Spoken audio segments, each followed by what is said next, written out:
strategic planning workshop, and would like to thank everyone. We have Mr. Sauls, who is very, very, very sick with his whole family. Seems to be going around. Mr. Orzillo is had work to do. He had a wreck on 95. So, but we're going to start. And the first thing we should do is the invocation by Mr. Rowell.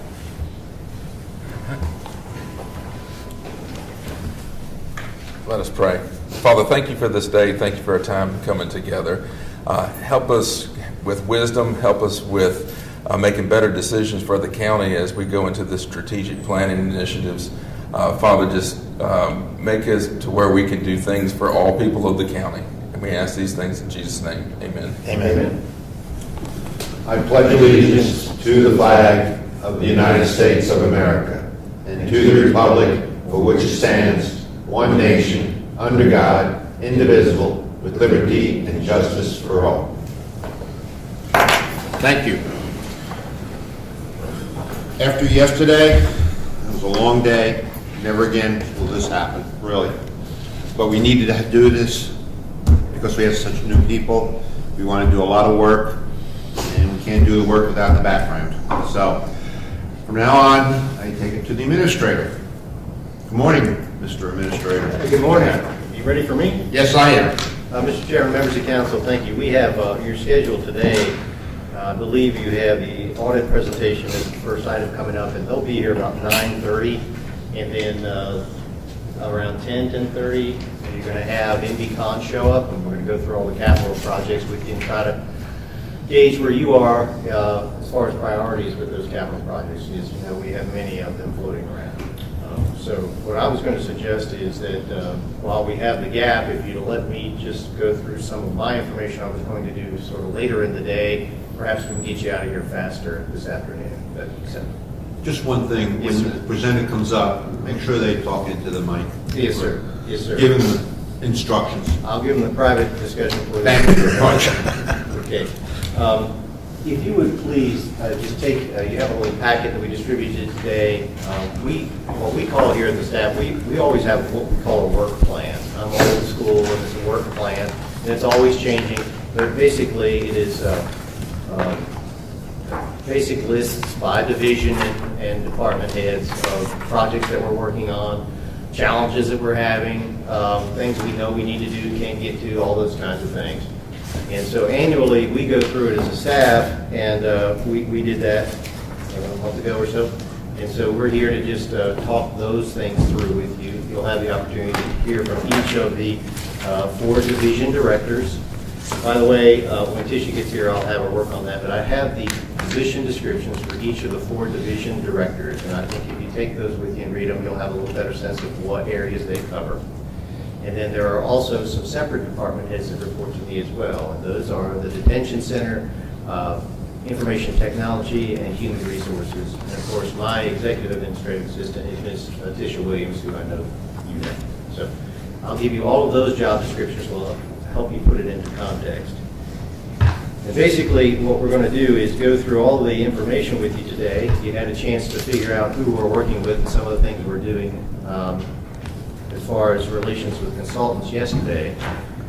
No decisions are going to be needed right afterwards, but shortly thereafter I want to get with the chairman and we'll schedule another meeting where we try to plow through and get some priorities from you about some of the projects they're working on. That way the staff can know exactly what your 4 or 5 priorities are, and we can channel our resources to accomplishing those so that we're not scattered and all over the place, as Danny Lucas likes to call it, whack-a-mole. We don't want to work with whack-a-mole management. We want to have priorities in place.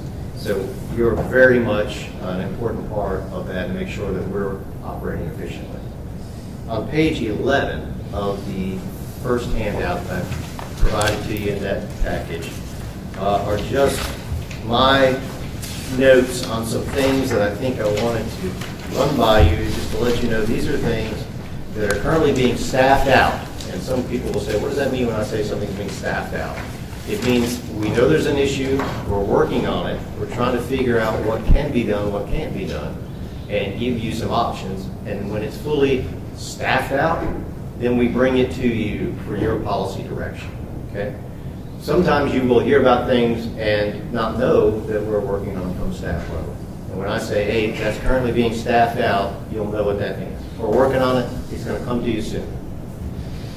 Happy to give you an update on it before that happens. The first one is the affordable housing land donation that we referenced yesterday. The county had a piece of land on Argent Boulevard that was the site of Cherry Point Fire Station. That property was donated by Sun City many, many years ago, as was the construction of the fire station. That was a county station. Long story short, history went as we evolved and created a fire contract with the city of Hardyville.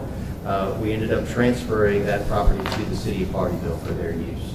And a special fire district in that area, instead of receiving and spending the millage from that area, we had a contract with Hardyville where we gave Hardyville the millage to serve it. Reason being, that was the time when Hardyville was starting to grow, and we had wild, rapid annexation, and parcels were coming in left and right, and we didn't want anybody to get hurt. We didn't want somebody to be dispatched with the wrong jurisdiction, all that kind of thing. So we generally did about a 5-mile area around it and said, here's a fire contract area. We'll pay the city to serve it until all that gets settled, of who's what, and the annexation boundaries are settled. Then we'll go back and revisit it. That contract has since been rescinded. The county now provides the services in that area. The city did, in fact, annex a lot of property in that area. And it was really a good idea because the city's use of that fire station allowed them to develop Sun City and some of those things along Argent Boulevard, which they would have struggled with early on, I think, had they not had it. Okay, so long story short, when we transferred the property to the city of Hardyville, we didn't transfer the full amount of the property. I want to say it was probably about half of the property. I think this property that has this tax map number, it now has about 6 acres. It's, if you're staring at the fire department, I guess it's off to the right of that particular property. We have talked a little bit about it with the housing trust folks, talked about it with the chairman. There it says 6.05 acres. Some of it is wet. The group is interested in receiving it, and so we're going to tee that up for a potential donation, and we'll bring that to you at a subsequent council meeting. Anyone have any questions about that item? That's the, this item where the Palmetto Electric wanted it, and Yes, sir, that's right. In between, we had an overture, we had an approach by Palmetto Electric, who wanted to potentially expand the electric transfer station site there, and that didn't work out. So. Are there easements in place to get to it back there, Andy? I think that might be an issue, but I just got the plat from Mr. Tedder a few weeks ago, and I had to take a look at it, not quite sure. Okay, the second one is the consideration and dedicating the Beaufort Jasper Water Sewer Authority hookup fee credits to the Housing Trust as well. You've heard that's a substantial cost and an impediment for affordable housing. Just want to throw that concept out there. The county, by virtue of an agreement we had many, many years ago with Beaufort Jasper Water Sewer Authority, was able to garner these credits. And the reason we received the credits is because we pursued some grant opportunities to expand water and sewer in the area. The county administered those grants. Once the water and sewer was put in place, Beaufort Jasper then assumed ownership of those utilities. Our argument was that they received free pipes and customers in perpetuity, and we failed to work to do the grant, and therefore we need some compensation. And so there was a formula that they would give us that we could use for future hookup fees. And so I want to say probably we did the Perrysburg Sewer Project, which was a very large project. We did Bailey Mill Water and Sewer. There may be some others that I can't recall right now. I think it's somewhere between about $800,000 and $1 million that we have in credits. And so I will shore that up with Beaufort Jasper, and then that will be something I'll bring back to you as well. how does that work, the credits? When we say give credits, what does that mean? Just means when you have a new development, you're going to have hookup fees with Beaufort Jasper Water Sewer Authority is going to be a real dollar amount to those fees, and these credits would be able to offset that cost. Thank you. USCB with MCIP with USCB. You all are talking in acronyms now, probably understanding what they mean. I really appreciate, I grabbed you for a very early meeting, just as you were taking office, to try to expose you to some of that, because it was fast and furious at the time. You are aware of the concept. USCB wants to build an arena.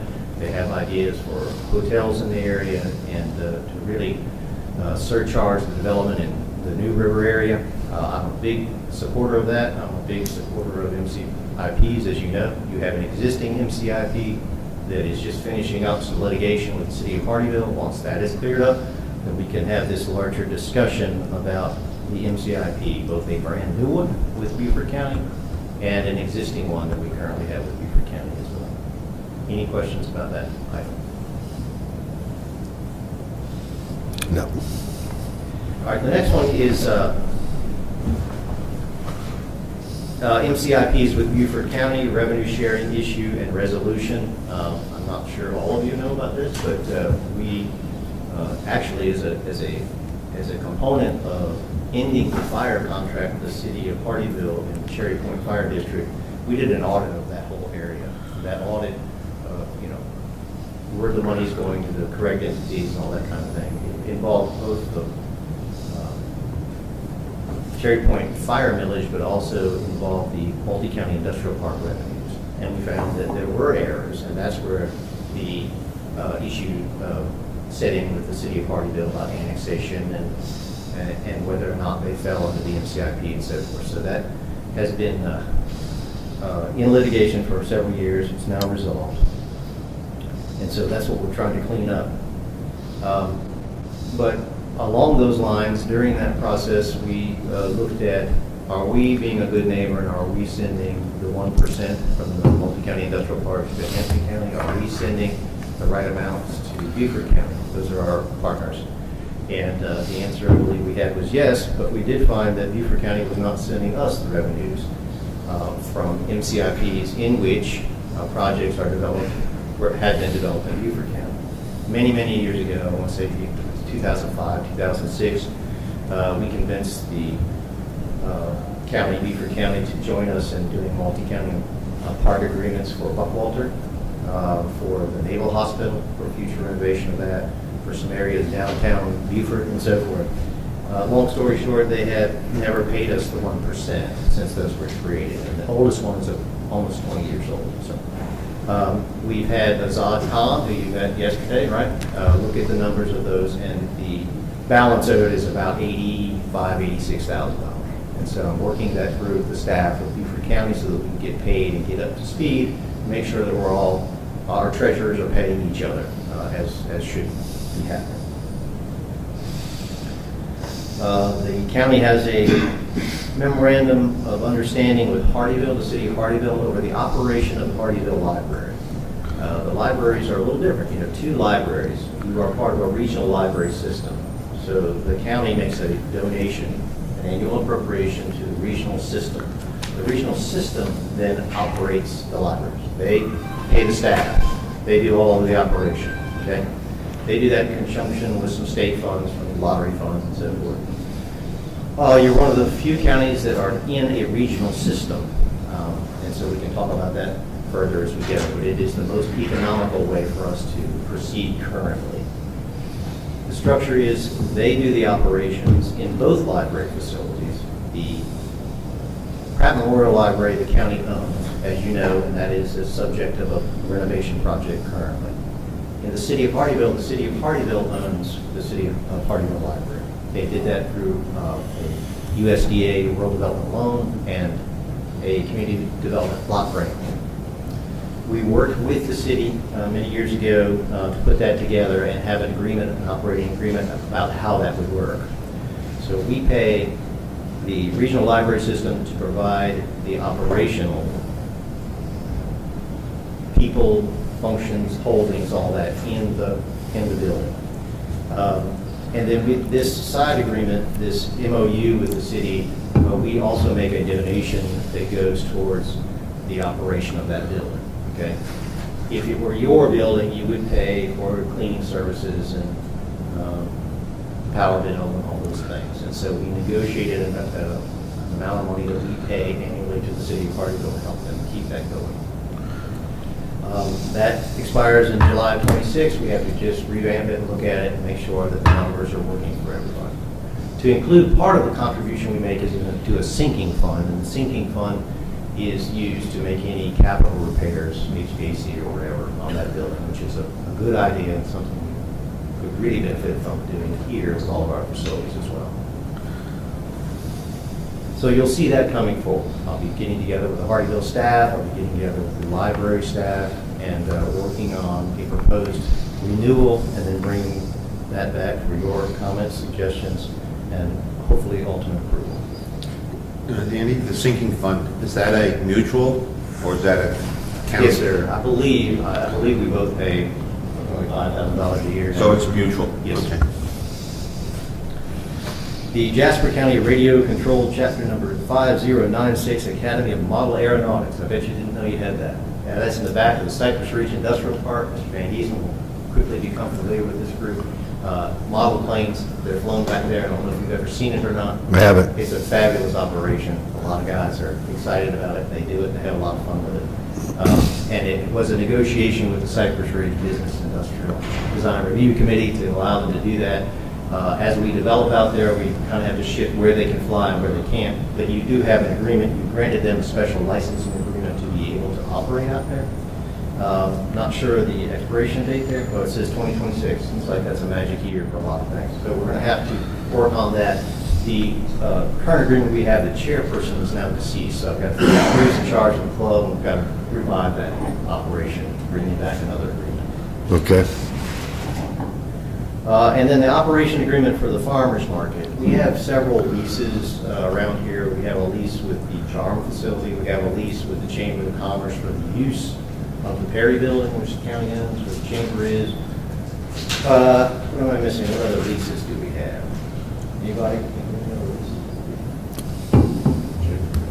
Chamber of Commerce. But we also have an operation agreement for the farmer's market. The way that works is we have an agreement where the Chamber of Commerce works as the agent to handle all rentals of that facility, and they keep all the fees associated with that facility.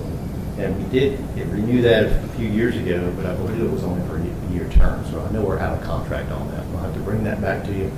Bring the chamber director in here, explain to you how that works, and see if we can't get that renewed so that everything is buttoned up. They schedule, they ensure the security deposits, they do the cleanup, they do all that, but they also receive the benefit of the rental income to do that. We battle back and forth about whether that's a good idea or whether our staff could do that. We're still of the opinion, staff level, that it works with the Chamber of Commerce, it provides them the actual revenue, and we really don't have the staff to continue to check up on that. So, that's our current opinion, and we'll be bringing that back to you. Do we provide the day-to-day facilities maintenance there? Sort of. I think that they are in charge of letting us know when we need to clean something up or power wash or something. So far, so good. We do that. Good news is we've just completed a substantial renovation, which I think should take us a long way. We were falling off, not really providing a really quality venue here last 2 years ago. I think we recognized that, and so we did make that a priority to do that renovation. But we can talk all that through and make sure that we're not missing something within or something that you all see out there that it could be improved. Didn't we just do that contract You did it 2 years ago or a year ago? Yes, sir, but I believe it was only had a year's term to it because we said we wanted to come back and look at it, and so I'm pretty sure we're operating out of contract term. Okay, these are some items to discuss with the county council.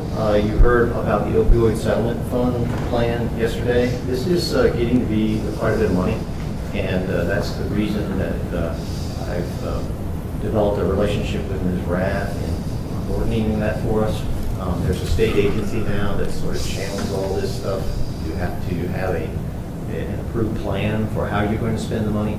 and then you have to draw down the money and in a certain amount of years, or you may lose the money, okay? And so she is on top of that, on track of that, and has created the plan that council approved in conjunction with our sheriff and the detention center director, coroner, and local law enforcement, to include municipalities. And we're very pleased that she's done that. We didn't want to hire a consultant just to do a generic plan for us. We wanted to get those leaders together, figure out what they thought was needed in the community. And so it's a very homegrown effort, and I'm very proud of that. But I want her to come in and explain to you the details of the plan, how we're spending the money so that you understand it, how much money we're talking about.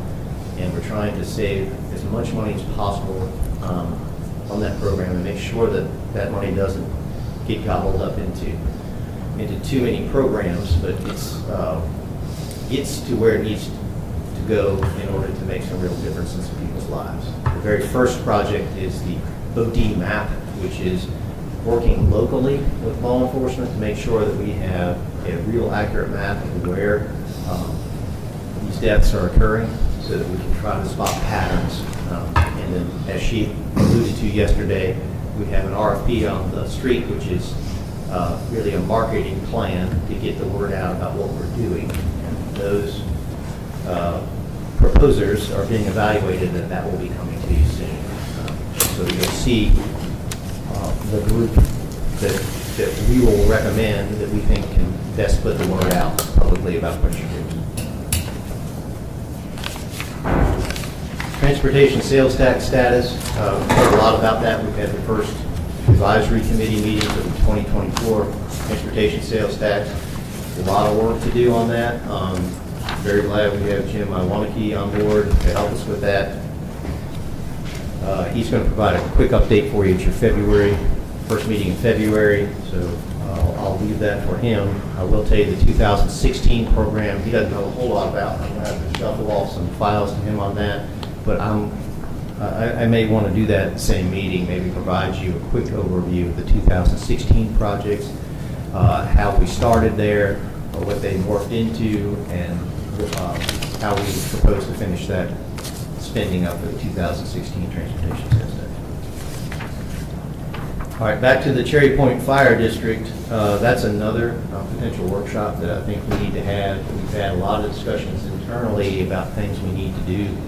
A path to full sustainability. Currently, the Cherry Point Fire District was expanded to include the Marsh Grove Fire Station in that area. The amount of revenue that we're currently collecting with the current millage is not 100% self-sufficient for that area. That is our goal, so we want to talk to you about that, about potentially ramping that up, seeing where we are with growth in order to get that self-sufficient.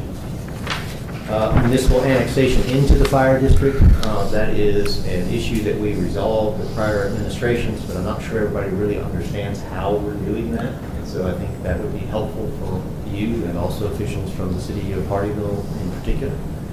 And for that matter, now the town of Ridgeland. Sit down and understand how we have researched that, how we are doing that upon annexation. And then the potential expansion of boundaries. We know we may have some additional growth out in that area, and there may be a need to expand the boundaries of Cherry Point. The items to review with council and municipalities. These are items, again, that we've had great relationships with, but as new people come and old people go, we lose track of them, so it would hurt us to review these things. The construction and ownership of a communications tower. We had an IGA with the city of Hardyville to talk about how that happened and how Hardyville was able to build that with some developer fees, and we were all partners in that process. And then, so we can talk a little bit about how that worked and what's next. It's a good success story, I think, about working together, including and increasing the coverage for radio coverage in that southern end, which was a huge safety issue for many years.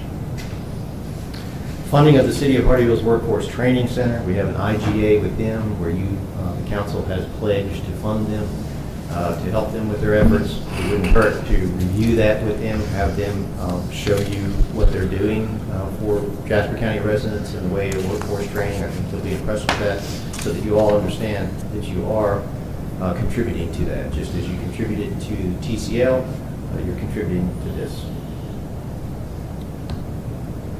the economic development cooperation with the municipalities. You have a formal IGA with the city of Hardyville that we briefly touched on yesterday. That expires in a year or two, so it's proper for us to start talking about it now, showing how it works, bringing Azadcom back to a meeting to show how the revenues have worked out. It was, Mr. Kemp mentioned we were in an all-day meeting to resolve that issue, but we found ourselves at a point where we were not able to swiftly respond to economic development proposals. It was very frustrating, and we were getting jammed up with the Department of Commerce and everyone else. And so we were able to break that log jam and come up with an agreement that works, and I really would be pleased to, in further detail, show you how that works. Okay, I have two items that I believe are needed. An intergovernmental agreement between the county and municipalities regarding the collection of property taxes. We are supposed to have an agreement. The county collects property taxes for both municipalities. It wasn't always the case. When I arrived many years ago, the municipalities were doing their own taxes. Well, you can imagine the problems there. We had properties within the county who didn't pay their county taxes and also didn't pay their municipal taxes, and they were going to two different tax sales. So it was very confusing. It's the right thing to do for the county to do it. Economies of scale, it makes sense. Should the municipalities pay us something to do that service? I don't know. We could talk about that. But more importantly to me is we need to have the agreement so that we have a structure and understanding of expectations both ways. We need to make it clear to the municipalities that we're not interested in placing liens on properties for tall grass and things like that. We don't want to go down that road. We're happy to bill the taxes straight, but we don't want to get into doing the liens. They need to know exactly when we're going to get the digest each year, a date by which they will have that information. And if we have a structure in a written agreement, it will be much more helpful to us as sometimes we get turnover with the elected officials. There'll be a policy in place as to how that's supposed to happen. Everyone can just look at it and know the dates upon which the items are supposed to happen. Now, I will tell you that Beaufort County does not have one with their municipalities either, and so we may have an opportunity here to draft something that we could, everyone could agree to that would be substantially similar. So we'll reach out to the Beaufort County folks to see if they want to join us in that endeavor.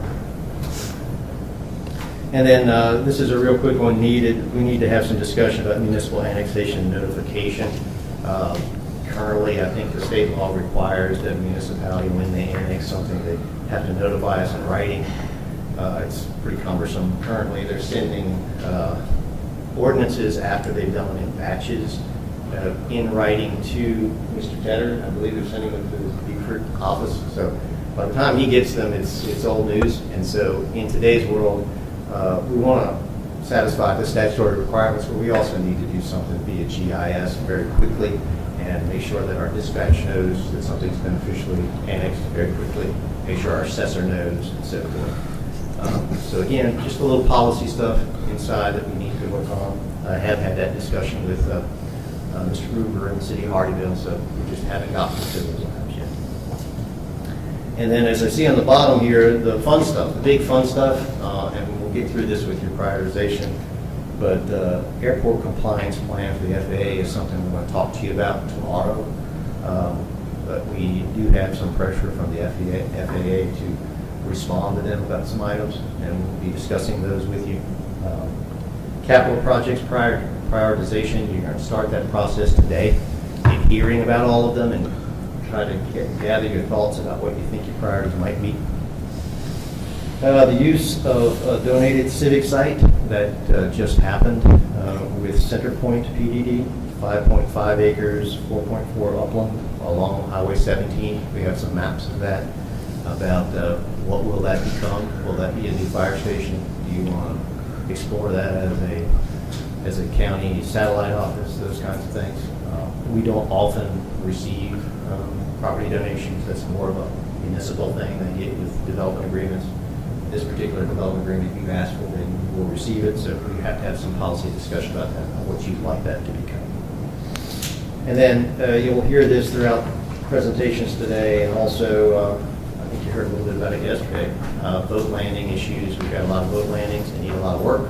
We don't technically own all of them. Were we supposed to? Maybe. Many years ago, I think there was a transfer from DNR to the county. Don't think all those went through correctly, so we've got to clean up those property issues, and we've got to find a way and find money to make some improvements to those areas. Well, Mr. Kemp's favorite one is the New River facility, which is actually owned by DOT, and I know we get complaints about trash there. It's really not our landing, so we've got to figure out a way to either push back and make the property owners do something on those, or, in my humble opinion, people think we own them, we're already trying to maintain them. Let's get the ownership of them, let's take control of them, and let's fix them up. Mr. Chairman, thank you for letting me talk that long. That kind of concludes all of the items I wanted to talk about. The next page is real simple, item 12, and that's the strategic planning process. Our goal is to take our work plan we have here and create a real down and dirty strategic plan. You can spend as much money as you want on a strategic plan. You can include all kinds of external partners and all that. I would suggest, since we're all new and we've got all these projects flying around, that we do something really down and dirty and simple and for the first year, and we agree on some priorities, and we get your blessing on them, and then perhaps we'll get you to consider our resolution that directs us that those are your priorities and you'd like these done within the first year. And then staff will have very clear direction about what to knock out. We have a whole lot of, as you can imagine, distractions and problems that hit us every day, but we can't do everything. And we want to pick some really big stuff and have some successes, because we want that for you. We want you to be able to show your constituents that. So that's the plan for after we get through today, is I'll work with the chairman, and then we'll come back and have another session where we'll try to take out what your priorities are, and then how we think the staff can support accomplishing those priorities for you. Thank you. Thank you, sir. I would like to include one more thing in there someplace. Yes, sir. Affordable housing, someplace. I think that's, especially at the municipalities, so we can maybe have a joint, something. Yes, sir. I think that's very appropriate that we're all sort of grabbing at it and pushing resources to it, but we don't really have a countywide strategy plan. Would Parker Poe be willing to come down here and give a presentation on that? I think they would. Now, keep in mind, what they can do is they can help explain products that are available to private developers who want to do economic development. And we've had some discussions with them. No secret, you're going to laugh, but multi-county industrial parks, I think, are the answer. That you could do those for some private developers and accomplish some good things. So, yes, sir. I think it's going to be a part of it. It's something that beyond what the housing trust, is that, I mean, we don't have to always go through the housing trust. I got that impression yesterday. Housing trust is one thing, but we can also do something outside the housing trust. Well, yes, sir, and I think where they are, it was kind of interesting to me. You saw the Southern Carolina Alliance, and you know the power of that organization. It's been a remarkable ride to watch them grow to that, right? Back in the early 2000s, it was me. You know, I was out there working with Tyco and with B Green and Daniel Defense over here trying to get it. It was just us. And so now we're this huge region, have all these resources. I think that's exactly what you're seeing with the Housing Trust. It's in its infancy now, but 10 years from now, that will be a machine, I'm hoping, that will be doing things. Ms. Rath mentioned a developer working with the city of Hardyville, who pulled out at the last minute, but is still working on it. I was certainly part of that, and county staff was part of reaching out to that developer, bringing in the city. So we're all doing that behind the scenes to try to come up with some products that will work for everyone. Along with our growth strategy, of course, my preference is to try to assist them to locate within the cities, because I think it's easier to serve those populations if they're in the city or in the town. So we will continue to do that. But yes, sir, everyone's responsibility is to come up with great ideas. If you have a great idea or you know somebody who wants to do a development or you just can't quite make it work, just let us know. And we will use all these resources to see if we can't figure out something to help them. Us couldn't have maybe going through Soloco, having that regional area. Yes, sir. Yes, sir. Representative. When we talk about affordable housing, what's our target for the people? That is your decision, and we haven't gotten that far. You've heard all the different We percentages. talking middle income? Yeah. You've heard the percentages about what technically Yeah. is affordable housing, what is in the middle housing, what is workforce housing. All of those are parameters that may allow you to access funding here and there. From my personal perspective, I'm extremely selfish about it, and I look at it as a workforce issue for the county. We have a serious workforce issue in the county. I think the Vice Chairman would probably agree with the city. It's very difficult. You mentioned it yesterday. Very difficult to recruit people that may want to come here, may want to start a family here, but can't afford to live here. And so I would suggest, you can always hear that from me, that I want to start from that perspective. Now, we did have some early discussions with the school district about that too, because they had the same issue with teachers about could we build what basically would be teacher accommodations on their campus. For instance, you have USCB and student housing. You're all familiar with student housing today, right? It's not the student housing we had when we were students, right? Very nice apartments with quads and things like that. The idea would be that you'd have a brand new college graduate that came out with a teaching degree and was used to living in a quad, and then as part of their compensation would be able to live and work for the Jasper County School District, right?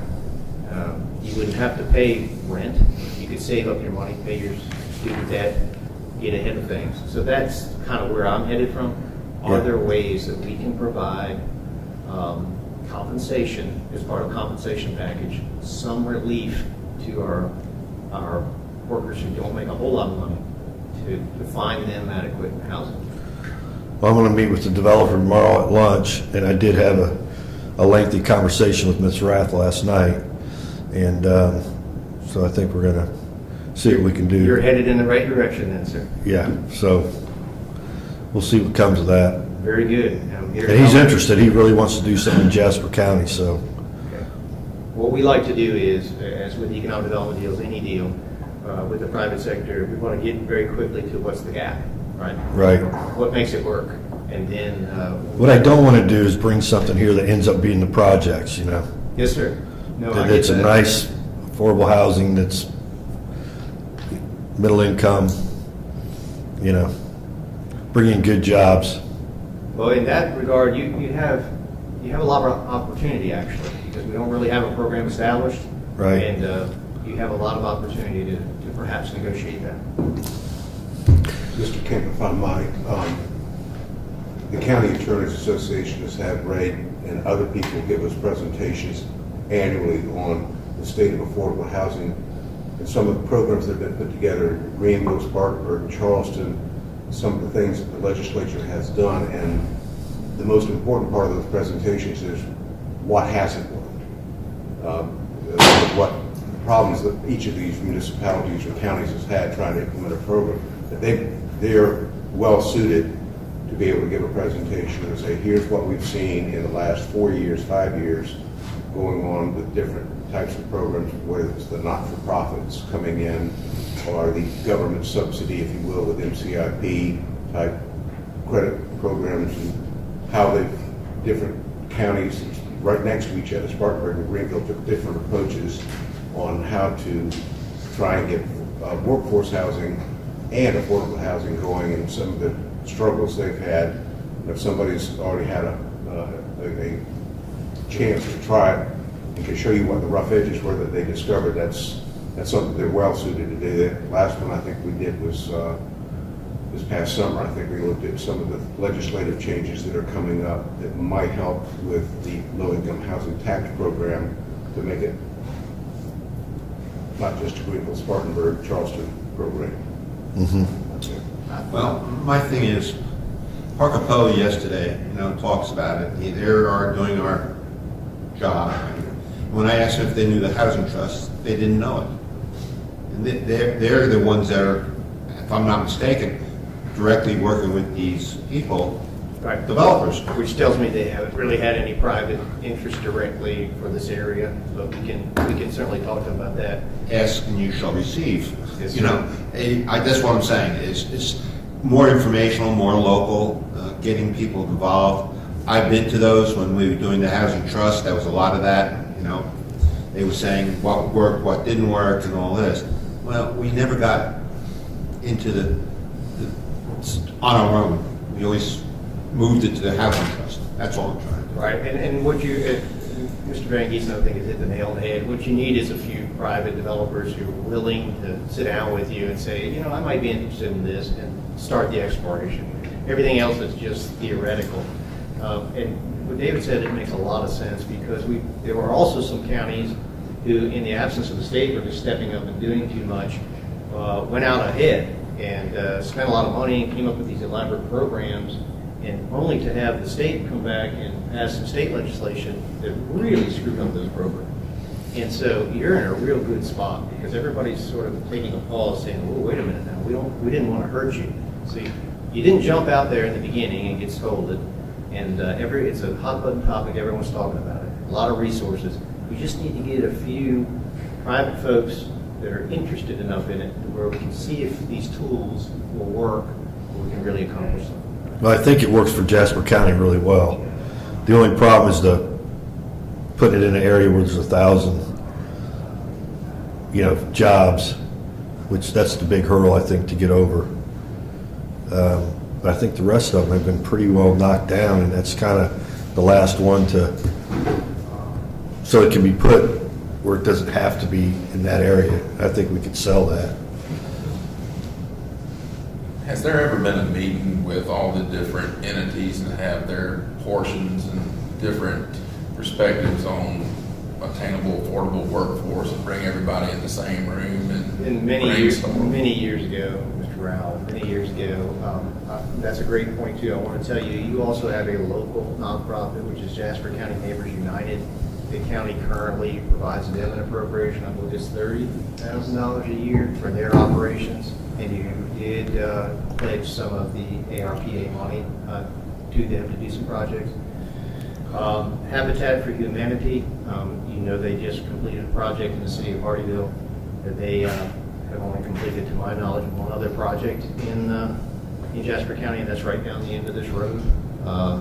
Little 10-unit subdivision down the end of this road, which was actually my property. I sold that to them to do that that development.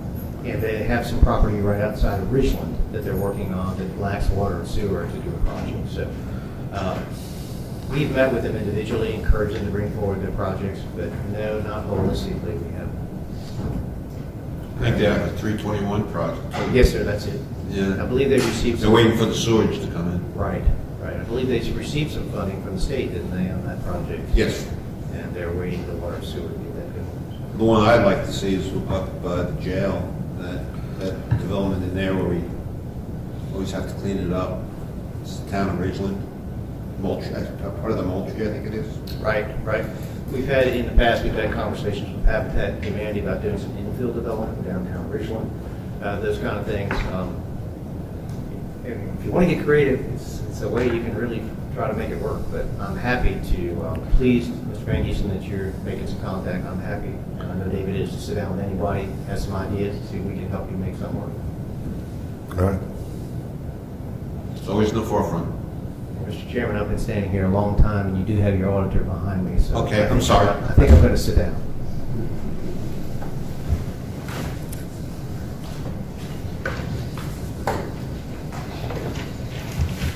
Okay, we have the auditor, presentation and discussion of annual comprehensive financial report.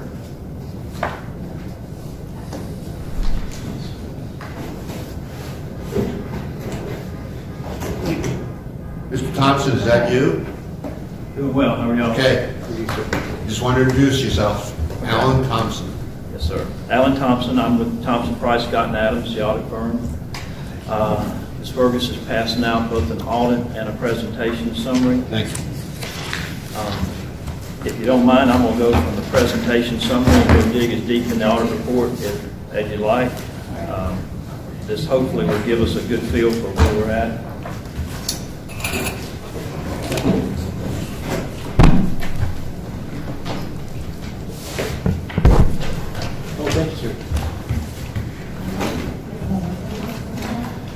So if you'd be kind enough to flip over to page 1 for me in this smaller presentation summary.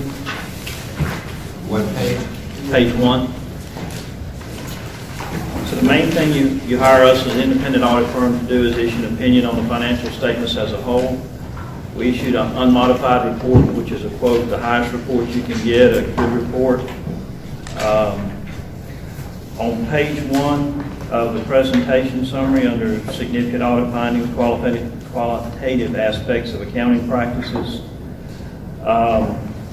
in each of those 3 paragraphs, there's a key phrase. In the first paragraph, it's appropriate accounting policies. The second is accounting estimates. And in the third is the disclosures in the financial statements that are neutral, consistent, and clear. We were good with all of those. There were no difficulties encountered in performing the audit. And then on page 2, there were no uncorrected misstatements. There were no disagreements with management. Management did provide us with a representation letter dated December 31st. We're unaware that management consulted any outside accountants, auditors, etc. And then under other findings or issues, a couple of things I'd like to talk about. During the review of the credit card process, we identified a lack of approval visible on the documentation. What we generally see is some type of cover sheet where somebody is signing off besides the individual who made the charges on the credit card, approving that. So we would recommend putting something in place to do that. On the next item, timely reconciliation of the general ledger is crucial to keep current information in the financial ledger. Big part there was taxes. That was the only real finding in the audit. From July 1st till about the end of February, that wasn't reconciled on a monthly basis. We'd like to see it reconciled on a monthly basis going forward. I think that would be helpful. It's easy to identify issues a whole lot quicker, and if you do that timely, that was all caught up prior to the end of the year. And I think that process is in place as we speak. And then in reviewing bank transfers, we recommend proper segregation of duties. And by that, we mean somebody initiates the transaction and another person authorizes the transaction. And for us, as an audit firm, that's a real big issue. Not that it's not big across the board, but the reason is if one person can initiate and authorize, that same person can initiate and authorize transactions without it being recorded or discovered for a significant amount of time, which could lead to bad things. And we would prefer you have some type of segregation of duties on that. We've seen it misused, and that's why it's a hot issue for us. And then that last item, maintaining separate bank accounts for various grants, other programs restricted for those purposes. We highly recommend that anything that has restrictions on it, that no transfers go out of that or no commingling of those funds because they're restricted for a specific purpose. If you transfer them out, you could create issues with the grantor agency or with the individual or entity that's funding that, which may require you to refund part of that. So we would be asked to be cautious with transfers between funds. Did you find any of that? There was a transfer out of the ARPA fund that's supposedly put back, but that's what, if you have a restricted group of funds, i.e. ARPA, you really don't need to touch that unless it's authorized by the board. So transferring that to the general fund, et cetera, back and forth shouldn't be allowed to happen. And then on page 3, There were some payments made out to employees. All employee payments should go through the county's payroll system. And then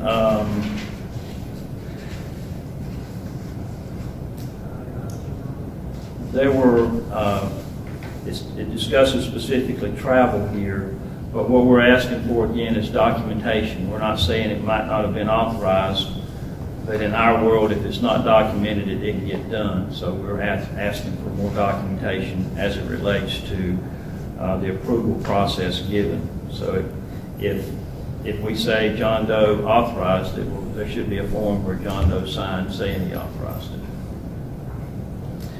And then under this other matters, a lot of this is generic type stuff. We did test some things related to the retirement system.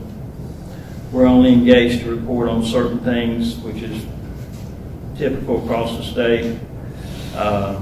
We don't audit the quote statistical section in the front, even though we review it to make sure it lines up with our stuff. And then that final item there, GASB 101, that might require some serious lifting from the folks to make sure everybody's prepared for the implementation of that for the June 30, 2025 year. If you'd be kind enough to flip over to page 4. If you were to grade this report, what kind of grade would you put on it?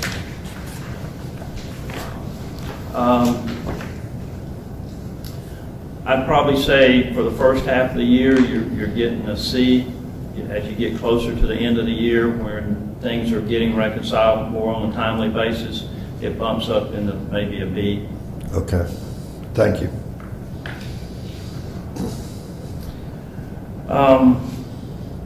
On page 4, I'm not saying these are all the key numbers in the audit report, but what we attempt to do from history is pull out some of the numbers that key members of management and the board want to take a look at.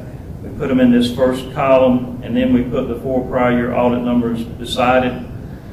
Hopefully that helps you from having to dig out old audit reports to look at to see what trends are, and so you're also not looking at a number without context around it. So you can see total fund balance there in your general fund is $20,698,000. You went back to 2020, you got $14,245,000. Unavailable fund balance at $2,492,000. Committed and assigned at $9.8 million. Total general fund expenditures at $50,861,000, and then fund balance available as a percentage. We do 3 county audits in South Carolina, and we do about 27 in North Carolina. North Carolina has a big emphasis on this percentage. This percentage changes, especially as you have growth in the county. It's very difficult to keep up with that percentage as the growth in the county accelerates. And you can see from fund balance to cash balances, et cetera, to your tax base and to your total expenditures, the county is growing at a pretty rapid pace. So that percentage dropping is not necessarily something to be overly concerned about, but you don't want it to get below a 25 or a 20. In a lot of places, they actually set policies. They have a county policy on where they want that number to be and no lower than that number. So I'd recommend monitoring that, because the real issue there is it tests the strength of the county's general fund balance. And you're saying it should never get below what, 20%? I wouldn't let it go below 20, no sir. Right. And revenues over and under expenses before transfers and contributions, the general fund was a negative $4,030,000. The debt service fund was a positive $1.5 million. Economic development fund was $116,000. Capital projects was a minus $615,000. And then non-major funds $1,254,000. You can see the cash for each of the funds there. Next, at general fund again at $24 million.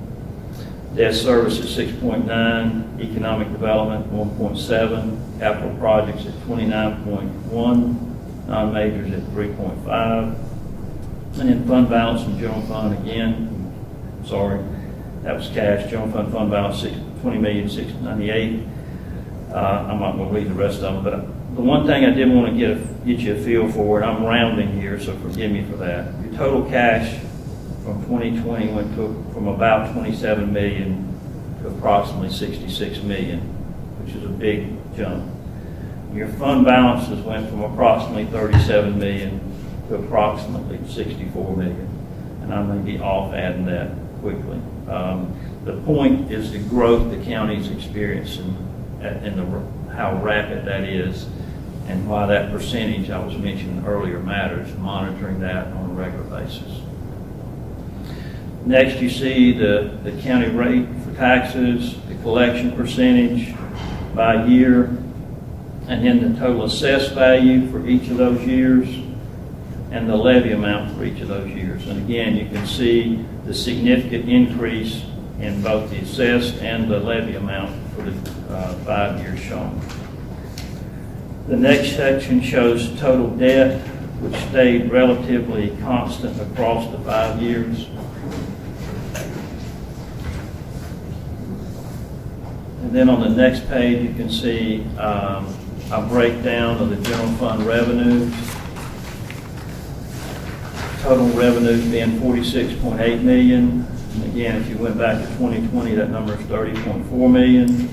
A breakdown of your general fund expenditures at 50.8 million. If you go back to 2020, that number is 31 million.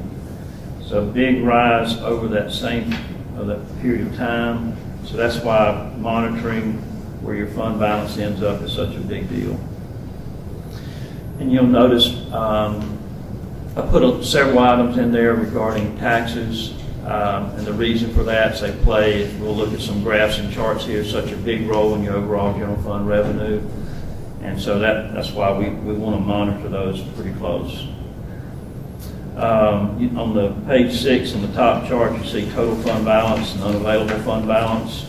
And then on the bottom, you see that chart, analysis of fund balance available as a percentage. And that chart, so I'm not trying to say it mirrors anybody else. What you saw during the pandemic with a lot of money coming in, most counties most municipalities saw a bump in their fund balance. Making that level out after some of the funds have come and gone is the key to making this work.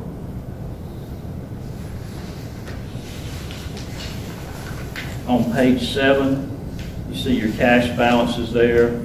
At the top, the fund balances underneath that, capital projects funds being huge in both. General fund being next as far as that. You see the specific numbers underneath that. Total cash balances and fund balances being what I had mentioned earlier, 66.3 million and 63.8 million. And then on page 8, see your property tax trends there on the top, and then the collection percentages underneath that. And the collection percentage going from 93.5 to 96.4 is good. And then on page 9, you see the pie chart with your debt analysis by type on the top. On the bottom, you see a breakdown of your general fund revenue. You see how large the percentage of taxes is, and that's what I was mentioning earlier, why we pay so much attention to that. And then finally, on the breakdown on page 10 of your general fund expenditures, with public safety being by far the largest. Again, the only finding we had was the reconciliation of records in a timely manner, getting the taxes reconciled all the way through to the general ledger. That got put in place prior to the end of the year after March 1st of 2024. The first 8 months of the year, that wasn't happening. So the other items were about documentation of what needed to take place for approval, for good segregation of duties, good accounting policies.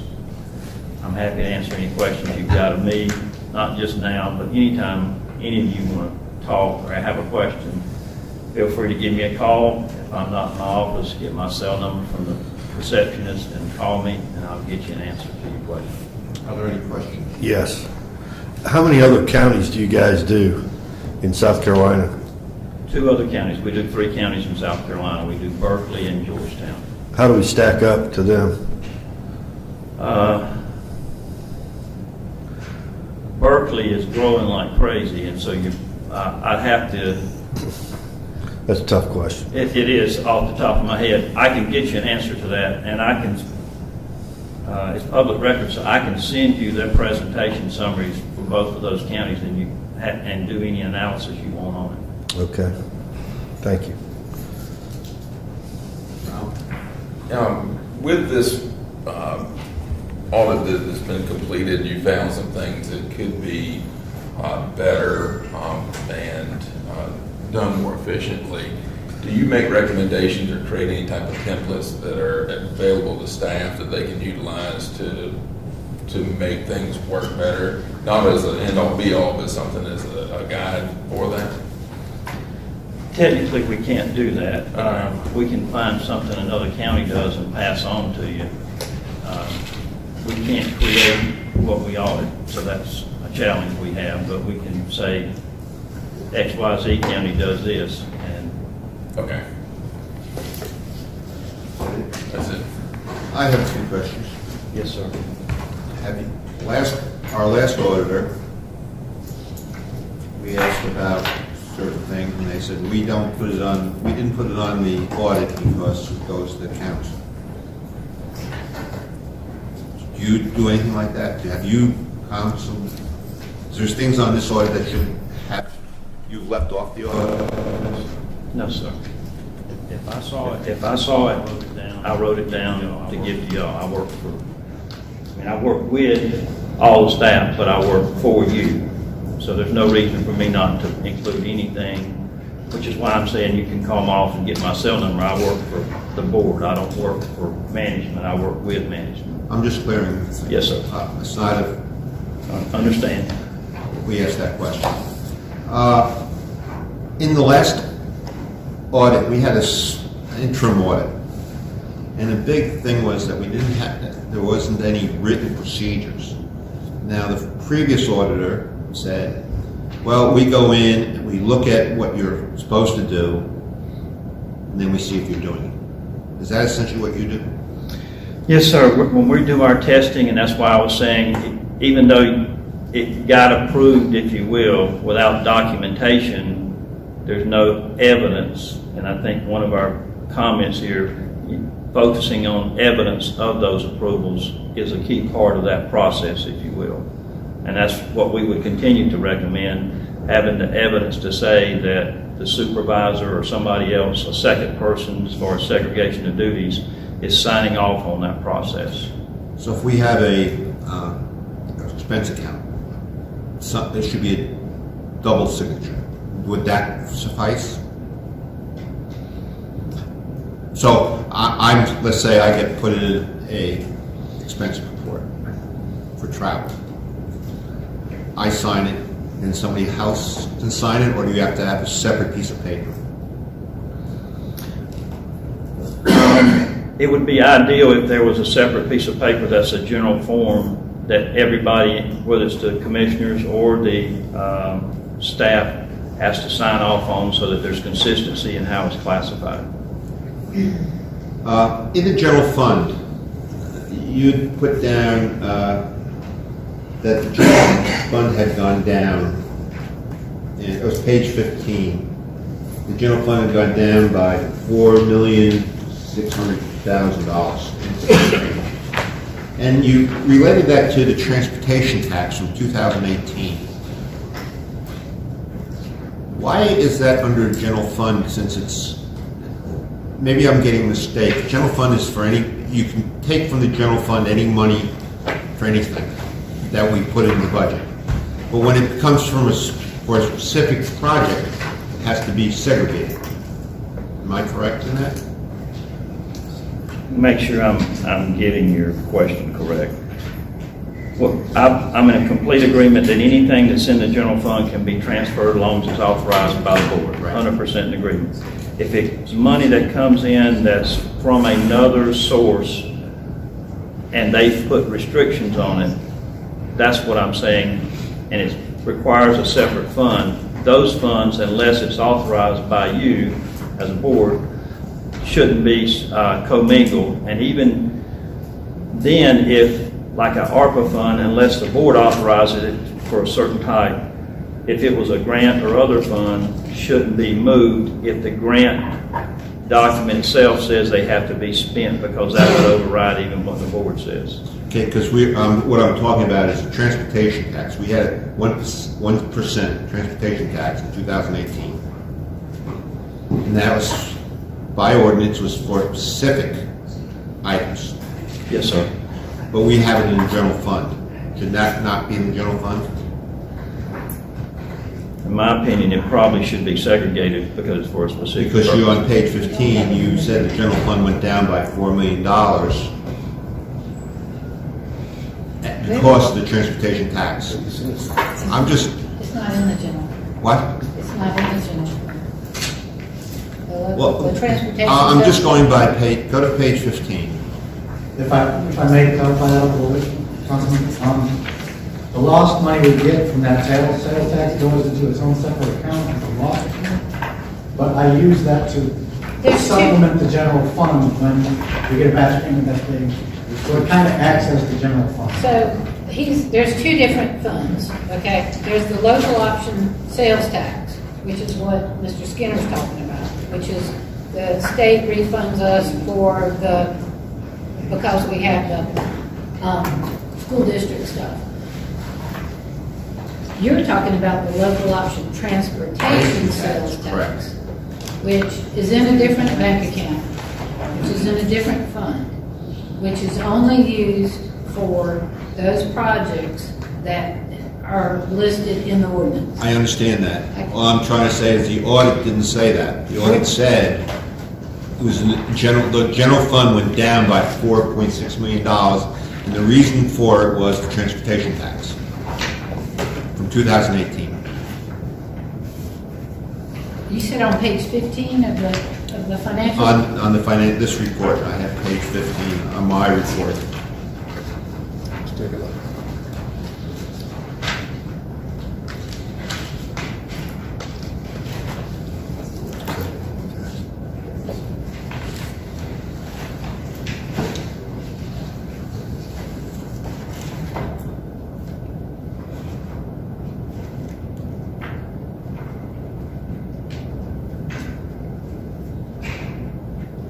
You can just, I'm not here to, That's not- you haven't asked this question now, I'm just asking. He's talking about right here. So that's talking about government-wide, that's not just talking about the general fund. There's a difference between government-wide and general fund, or I'm still- Well, anyway, I just want to make sure that we're spending this money, we're not, You're correct, but it's not technically general fund, and that's what I'm Ms. struggling Burgess is to trying to say, explain. yes. And forgive me, I probably never talk about the government-wide financial statements, because most folks govern by their budget. There is no, quote, budget for the government-wide financials, because they take all governmental-related funds, which would include this separate fund, and roll them up into one, and then convert them from fund-based financial statements to business-type activities, meaning make them full accrual, and that's what becomes your government-wide financial statements. Personally, I don't find them all that useful, because they take the general fund and they reach out and grab your fixed assets and stick them in, the debt and stick it in, and then then any other special revenue, capital project, and stick it into your general fund and call it your government-wide financial statement. So everything is in that. My personal opinion has zero value, but in my personal opinion, the only people who value the government-wide statements are the bond groups in New York, and nobody else hardly ever looks at them. I understand. It's just, it's other things that I want to make clear to people. Yes, sir. That we're not commingling funds, we're Yeah, Mr. doing. Kim, he's doing that for illustration purposes, and I see how you read that. I understand that. Thank you for clarifying that. Okay. Another thing is really, what was amazing, and this has nothing to do with money, really, is our unemployment is 4.5%. That's amazing. We can't get people, and we got 4% unemployment. Simply amazing. And we're on the high side. Go figure. Credit risk policy. There were several times in the previous that we've talked about credit policy. How important is that credit policy? To write a policy.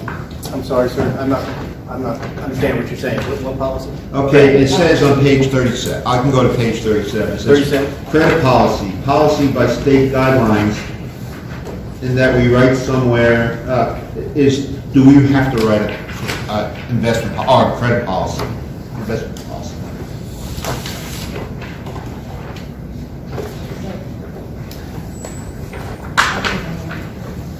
I don't know technically if you have to. It definitely helps because then it gives everybody what the board wants to have happen with excess funds and how they're wanting them to be invested. Now, we're going to just some other things. You said we're not in the business. We don't have any businesses.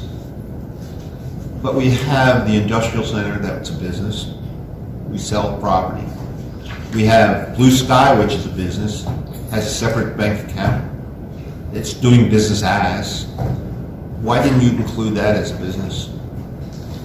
It's just the way the standards describe them in the audit guidelines. So I'm not disagreeing with you that it might be a quote business, but in terms of the way they're classified and accounted for, it's not accounted for as a business type activity.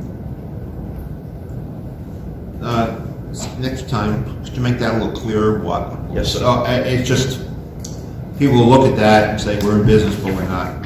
It's just.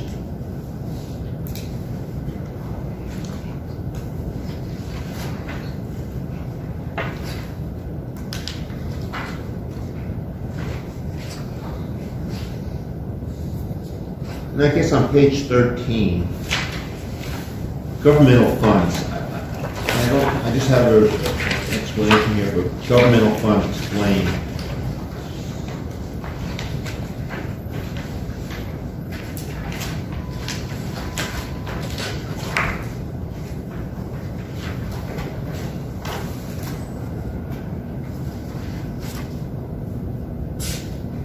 Could you give me a quick synopsis? That's what I really. I apologize. I didn't really understand your question. Just, it says governmental funds, and then you have all this, right? Just give me like a sentence on that.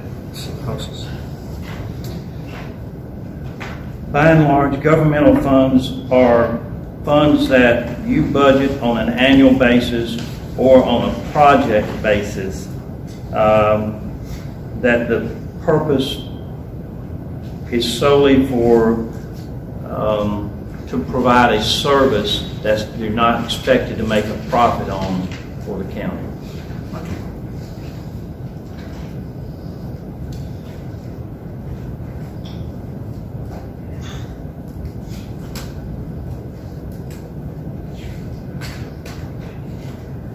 There was another,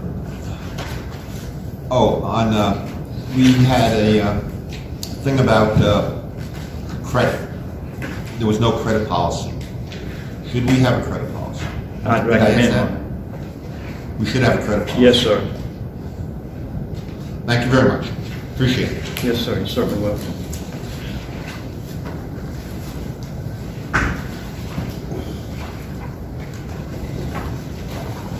Excuse me.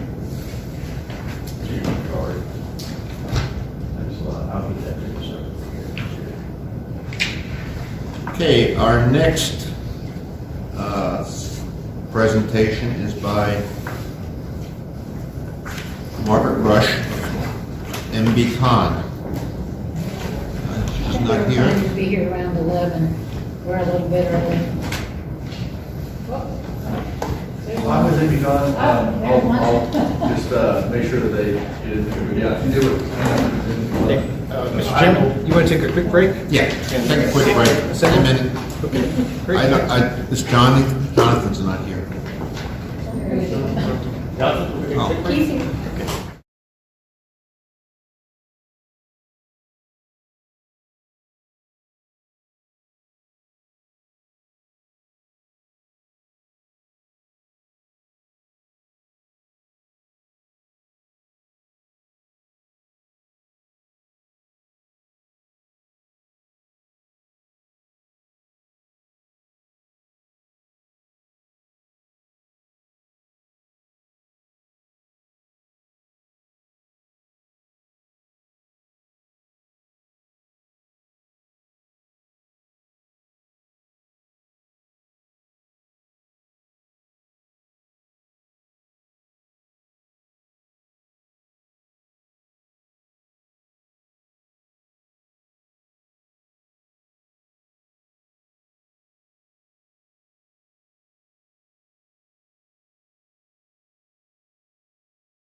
Can I go on? Okay, we're back from break. Our next presenter will be HB Con. I don't see Margaret here. Margaret actually hasn't. Are you Margaret? Are you going to be Margaret today? You can't fill those shoes.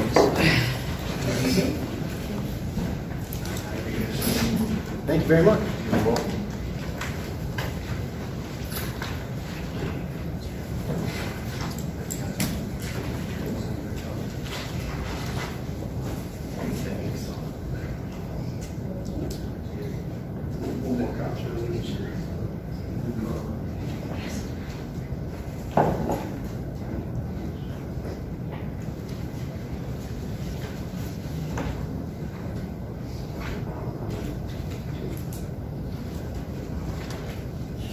Good morning. Are we ready?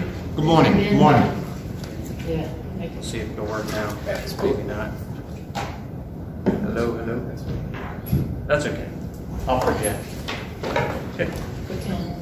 There we go. Well, good morning, everybody. My name is Chris Hance with MBCon Construction. We're here to present the update to the capital improvement and investment plan for the fiscal year 2025. With me, I have a few team members I'd like to introduce.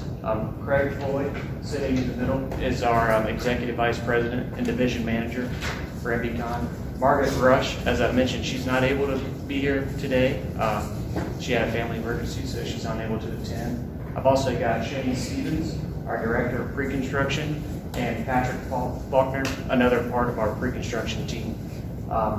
We just represent 4 of the total MBCon team. We had ton of people helping with this improvement plan, ton of people in the field helping with the projects already going on. So I'd like to acknowledge those people as well.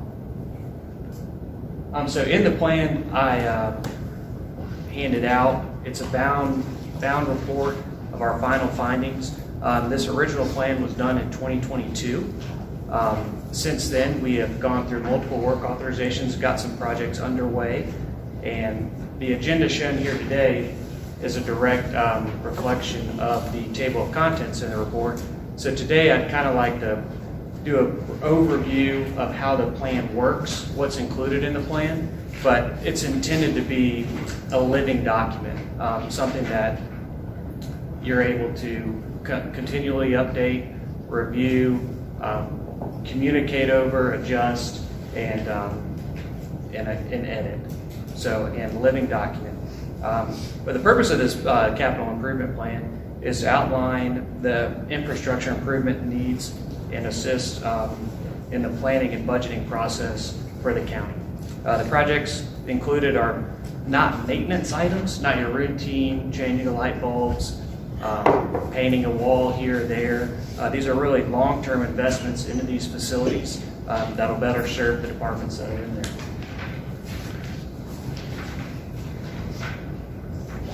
So again, to develop the original plan back in 2022, we had multiple meetings with county staff, different department heads throughout the different facilities. We interviewed them really to understand their needs, what the current space they were in. We toured each of the facilities, sometimes more than once if needed. Then we prepared budgets based on our understanding of those needs and the renovations required, additions in some instances required. So one thing to note when preparing those budgets, you'll see here shortly, they're all-in costs as we call them. Not just your total construction costs, but total project costs. So we include markups for things like design fees. We've got contingency in there. And in some cases, we're also projecting out through to the design process to account for inflation. That's another big one. On top of that, we've also got allowances for the different newer facilities for technology, audiovisual, furnishings, and things like that. So if you see a huge number, just know that's not construction dollars. That's everything related to the cost. And in the case of a newer construction on a new site, we're also include allowances and unit prices for land acquisition, another important piece to consider. So now the next, flipping over,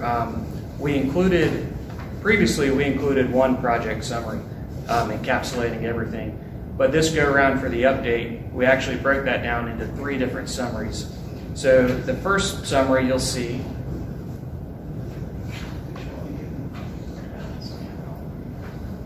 but I can do it right here. So the first summary in your report, you'll see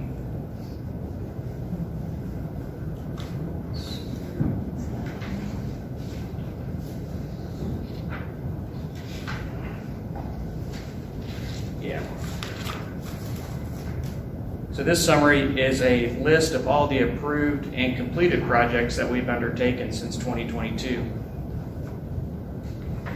Then going on to the next page. Perfect. This is a summary of all the evaluated facilities and planned projects that we propose to begin looking at for the current fiscal year and beyond. And the second summary is a continuation of that first summary. So 13 total projects that are awaiting approval to move forward on. So in this next section, we're going to go into greater detail on all those, but that was a brief overview of this summary. And so you'll notice each page as we get in the project detail photos, we've broken those projects out one by one, given a narrative of each of the projects, what we've done, and then what we're planning to do in the renovation items. Then you'll also see we've got the total budget in there as well. So the first, I'd like to go through the summary of those pages, or the summary page of the projects we've already done, so you can kind of see the work the county staff and MBCon has done over the past 2 or 3 years. The first one's the Farmers Produce Market, right down the road in Ridgeland. So here, we received a work authorization back in 2023, I believe, and there we renovated the restrooms, improved the ventilation, repaired the roof, improved the kitchen. We added some new fencing and some other site improvements. We actually completed this project in February of 2024. And you can see the approved work authorization for $900,000, and we all actually returned savings to the county. Here's a few photos of some completion photos. You can see we repainted the entire roof on the outside. You can see the humongous fans, as they're called. Inside, we added bird netting to the rafters and then the additional decorative fencing. So moving right along, over at the airport is a project in multiple phases for expansion to serve the needs of the county. This first phase, we completed back in November of 2023, and this was for an expansion of the apron, as well as additional site lighting and upgrades to the fuel farm. So the parking areas for the planes and things like that, we upgraded. The approved work authorization for that, $3 million, completed November of 2023. Here's some photos. The first photo, top left, you can see the original airport before we began, and we've got some completion photos to kind of show you the magnitude of that $3 million, additional site lighting, fuel farm, and expansion of the apron. The next project we just recently completed over at 112 Weathersby. The county bought the former DaVita dialysis building in October of 2024, I believe, and we immediately wanted to get in there and renovate that space to be used as a temporary library area while the Pratt Memorial Library is being renovated. So minor renovations there went in, HVAC upgrades based on the inspection report. Then we also went and demoed a lot of that casework out that the dialysis center had, and to really open up that space so the librarian staff could move their collections in and serve as a temporary location. The thing to note about 112 Weathersby, you'll see it twice on your summary. This is what has been approved and what we've completed. And the summary is going forward, the cost to renovate that building into a future use for the county, whether that be more staffing, staff areas, IT. There's a really unlimited number of uses for that building. Here's some photos. So top right photo is how it looked when the county bought it. And you can see all the things that were left over, a lot of casework needed for the dialysis center. And then the bottom 2 photos are how it looks now, demoing the casework and opening up that space. And the courthouse right across the street That was a grant given to the clerk of court by the state in the amount of $750,000 for upgrades to the courthouse. So this was actually completed just last December 2024. We went in, painted the entire interior and exterior, replaced the two main doors going to the courthouse, the main courtroom. We replaced the clerk of court doors, replaced those bollards in between the driveway between the two buildings, and we also added some acoustic paneling to the jury room.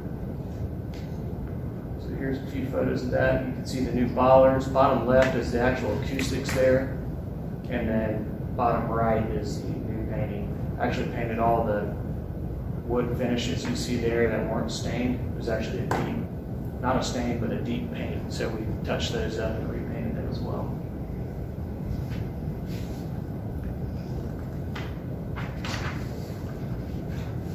And then the Pratt Memorial Library is the biggest job to date that we've undertaken. The approved work authorization back in 2023 is for $4.75 million. Again, all inclusive of architect's fees, contingency, construction cost. So we signed, actually 2023 was when we got the approved work authorization to proceed. October of 2024 was when we actually signed the construction guaranteed maximum price. And we're currently underway at the facility. Right now, if you go over there, they're doing a lot of hazardous material abatement. The plan there is to completely abate, demolish the interior, and then also replacing and shoring up the floor system, leveling out the floor, replacing any rotted, damaged wood, and then creating positive drainage in that crawl space, adding a new sump pump there, and then a complete interior upfit after that's all finished. Scheduled for completion there is October of 2025 this year. Is that a cost plus contract not to exceed? Nope, that's a guaranteed maximum price. So we have fixed percentages of, overhead and fee on there. Right. So it's an all-in cost. I think technically it would be cost plus with our fixed price, but that has a stipulation of a guaranteed maximum, right? Not to exceed, right? And here's a few photos. Top left, you can see us moving all the furnishings out. Some of the collection went to temporary storage maintained by the county. Some collection actually went over to that DeVita dialysis building for the temporary library. Top left, they're getting ready to encapsulate everything for the abatement process. And then bottom right, some of that ventilation you'll see. In the coming weeks is when we'll start tearing out the floor system, really getting under there to review the existing conditions after that abatement's completed.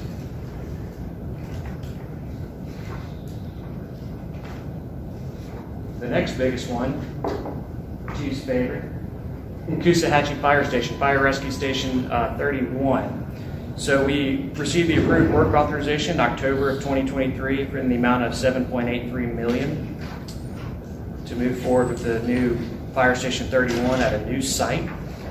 We entered into, the county entered into a design contract with McMillan Paston Smith Architects October of 2024, and they're currently underway with the schematic design of that facility. And site procurement, again, is still underway. Hoping to have that so we can move into the next phase. So this next slide, you'll see some renderings of the proposed facility. Again, we had a site narrowed down, still waiting on procurement of that site, but the architects went ahead and did a sort of conceptual mapping of how that may look there. And bottom right is those exterior 3D renderings.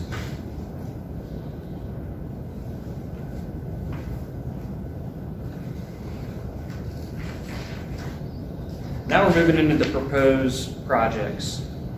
These are projects not yet undertaken, not yet approved to move forward with, but one we'd like to put forward for consideration. So the detention center.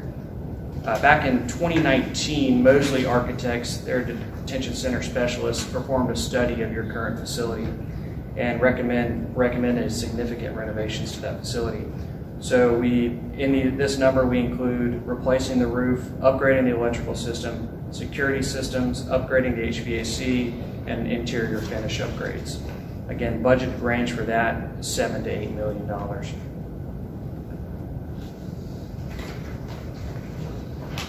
The next one's the sheriff's office.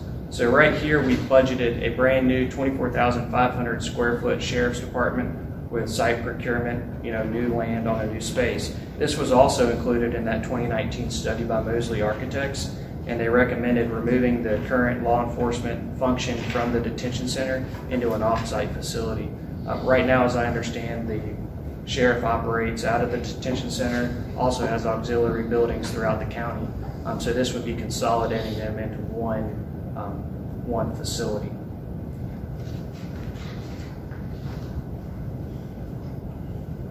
Emergency Services Building. The plan there, or the budget there, would cover the complete renovation of the interior, new windows replacing, addressing some site drainage issues, doing a wayfinding signage study to improve the visibility from the road, as well as, again, site drainage upgrades. Total project budget for that is $1.2 million. We're showing a range for all these new projects because when conceptually you're thinking of these, it can vary, and we do have inflation. So we'd like to show sort of a bottom tier renovation versus a top tier, whether it's scope creep or something in the design that increases, or inflation in the economy that drives prices up again. We want to make sure we're having a wholesale budget and give you all the full picture. And another thing to note about all of these budget numbers we put together, we have a ton of backup. This isn't just a square foot cost for each. We have a ton of backup showing every breakdown line items, especially for the renovations that we've narrowed down. Some of the newer facilities where we really blocked out just a space, a minor, upgrading of paint, upgrading of lights are less. But for the building we're in now, we have 20 or 30 line items broken down in unit costs with all of your markups and everything like that. So if at any point you want to dive into that deeper, we can. I'm gonna have that ready to send off when I get back. So are you guys doing, is it a right to negotiate? I mean, obviously you're not bidding this, right? Or are you bidding? No, so we're not bidding this. On your work that you're doing for the county. Oh, yeah, so we actually send it out for public bid to subcontractors. We're the construction manager at risk, so our contract would turn into basically a general So you're the contract. general contractor? Correct, yeah, bidding to sub. So do you have to bid against other general contractors for the work? No, sir. This is, we're the construction manager at risk right now, so we're not technically bidding against anybody. We send it out for public bids to subcontractors. Right, okay.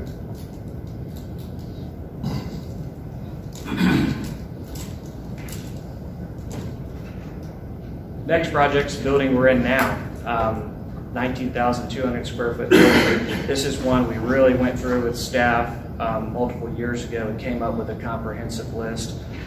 Renovations to this building, expanding some of those existing offices, the finance office and county, new flooring throughout, upgrades to the lighting system, HVAC systems, as well as adding an emergency generator that would be able to power the entire building, not just the emergency lighting. We've also, since 2022, in talking with Chief Wells, we've added in a dry fire suppression system in the plan for those ITs and sensitive vital records departments.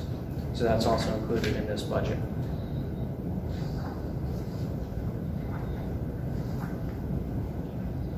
Next project is 252 Russell Street. This is the former Thayer's River building that the county most recently purchased, I believe, across the street from the courthouse.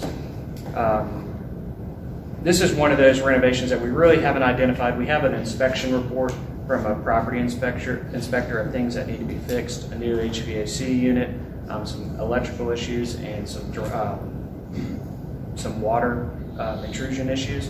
So we've included those in there. Well, we've also created renovations allowances. So we know that if a county department were to move in there, we're going to need to upfit that with new furnishings. We're going to want to do paint, carpeting, replacing lights, and making sure that building is adapted for whatever use the county decides. The Ridgeland Graded School, probably the oldest building on our list, right adjacent to the Pratt Memorial Library. Here there's multiple ideas being tossed around for this building. As it stands, based on the structural integrity, we haven't really we haven't really seen a fit for what can move in there. As we're showing in the report, we believe that Department of Social Services could move in there across the street, but as you can see by the numbers, 8 to 9 million, it would take significant upgrades to that building to bring it up to par. Many of the walls are in need of repair, roof systems in need of repair. And if the Department of Social Services were to move in there or another facility, due to the configuration of the rooms, we would likely have to have an expansion to be able to accommodate those. So again, a large budget for that building. Does the county own this building? No, sir, not currently. The town originally owns that. We did own it. They requested it. We transferred it. But we're working hand in hand. Either one of us can come up with ideas or funding. We're willing to work together.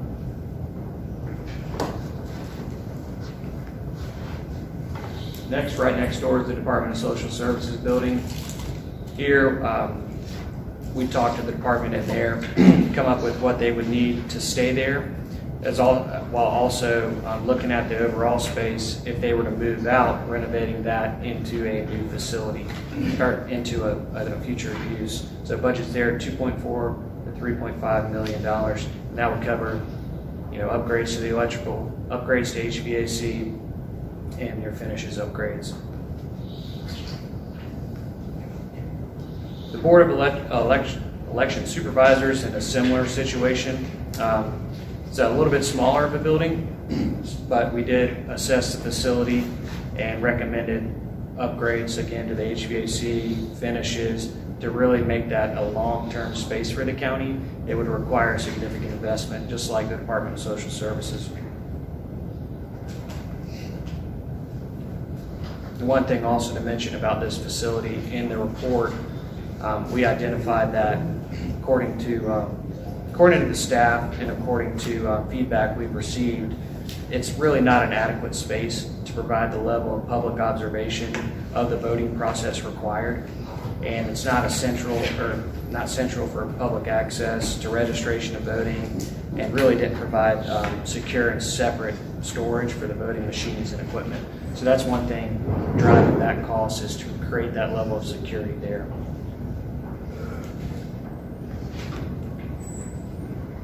Moving back to the detention center, you'll see a much larger number here. Part of Mosley's study from 2019, in addition to the renovations needed to maintain the detention center and to bring it up to State Department of Corrections standards, that was a $7 to $8 million number.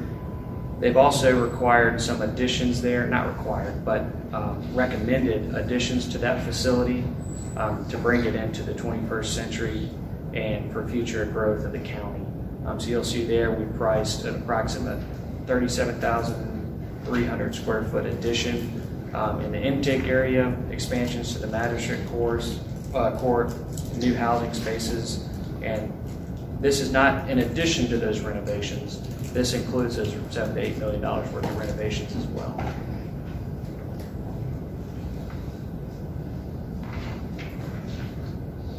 The next future project is the additional work to the airport. So again, we've already done an expansion of the apron.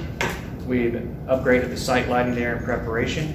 This actually would allow for a new terminal building on site with a fixed base operator, which is the business side of the airport, and a maintenance storage hangar as well, and all the associated site development along with that.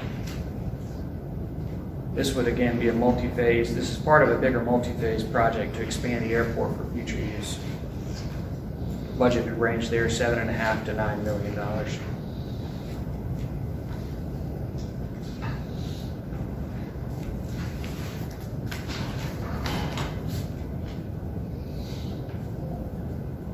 So the last project I have on the list, I believe it's the last project, the Jasper Animal Rescue Mission. Currently, they're in the parcel located right next to the Sheriff's Criminal Investigation Building, the CID building, down the road here a ways. The budget here would be if the Sheriff's Department were to move to a new facility, a centrally located facility, then that land could be given to the Animal Rescue Mission. They're in desperate need of a new facility. based on the conditions there. So they would actually be able to construct a new facility right next in the existing CID location and then take over that whole 2 parcels. So there we budgeted, it's really conceptual at this stage, but we budgeted about 11 to 12 million. That would be in roughly 8,000 square foot animal rescue mission with more kennels, additional about 10,000 square feet of kennels in the back, enough to house about 80 dogs outside, and then more cats and other animals on the inside. Giving them a new facility, a veterinary facility, spay and neuter clinic, which, based on the feedback, they're in desperate need of.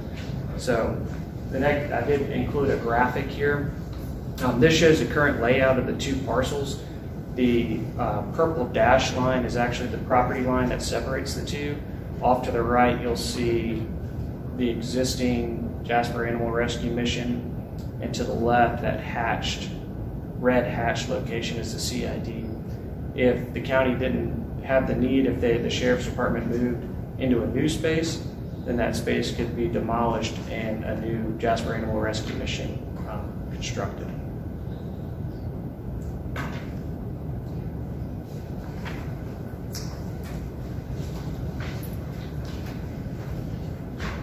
So in conclusion, the report listed, I threw a bunch at you. It's going to take multiple discussion with county staff, MBCon. Multiple decisions would need to be made about how we move forward from this and what are the first steps we take. We do recommend that we update this at least on an annual basis or a regular basis because the county's continually growing. I think they were 2nd or 3rd fastest growing county in the country, last I heard, and South Carolina is the fastest growing state. So the expansive need for either new facilities, expanded facilities is constantly going to come up, and that's why this is a true living document. We again recommend open communication with the public, and we took a stab at kind of where to begin. If we were taking a step back, and I want to preface this by saying, we didn't look at a master plan for the county. That would kind of be an addition, but we looked at where we would focus our attention if we were the county. And on this next slide, the most critical in our opinion would probably be the detention center. The State Department of Corrections have issued a letter of needed upgrades there. We know that's constantly reached its maximum point. And whether it be a new facility, at least renovations, which were really just a Band-Aid, or looking at a joint facility potentially with other counties. That's should be a priority for the county. The next one is the new Sheriff's Department. Again, desperate need of consolidation there. These are 2 public safeties. Items 1, 2, and 3 are real public safety items in need of attention to the county. And then 4 is the government building we're in now. It houses the most departments. It's only in need of renovations at this point, and it's something that is visible to the public that they see. And again, if we were looking at this objectively, we would say focus some attention there, get the most bang for your renovation dollar, and put on a good show for the taxpayers. So with that, I'll happily answer any questions. I know I've kind of went through a lot in such a short amount of time. So anything we have, we'd like to go back, dig in deeper. Mr. Chair. Yeah, on this, who do you work with here in the county that oversees the work that you guys are doing? Well, usually they break it up. Andy is the end-all be-all for us, but we have separate people that actually manage the individual projects. For instance, Danny was mainly in charge, our direct for the Pratt Memorial Library and Delvita Dialysis, whereas Kim was big on the courthouse and other items, the farmer's station or farmer's market. But now, as I understand, our direct would be Jim over here. It's all migrating to Jim now that we have a PE on board. Okay. And then as we grow, we've talked about growing 2 plans about Jim having a CIP person that would be able to do this. Right now, just given the limited the nature of our staff, we've put the division directors in charge of these individual projects. Okay, are you guys the ones hiring the architect and, do you guys hire the architect? No, sir. So the architect is contracted directly for the county. Okay. We did help solicit architecture firms. Like we have a proposal from Mosley that we presented to the county to take over, but those are directly with the county, not under us. Okay.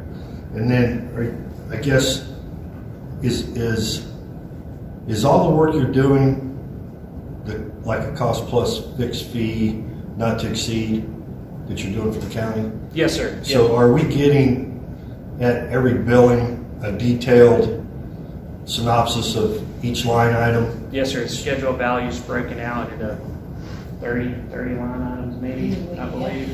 30 line, maybe more, for the clerk of court, depending on the scope. For a newer building, obviously, it would be. Like you guys break out general conditions and stuff like that? General Insurance, trash, all that stuff's all broke out? Yes, sir. Yep. And we can get you an example of that, an example of the I'd love contract to as see well. that, that'd be awesome. Yeah. Just 30 doesn't seem like a lot. Sorry? 30 doesn't seem like a lot. Well, and what we've done now are mainly renovations. So like Right. in a newer building, when we have multiple trade contractors on there, Yeah. I mean, they're going to have 10 or 20 for each of them.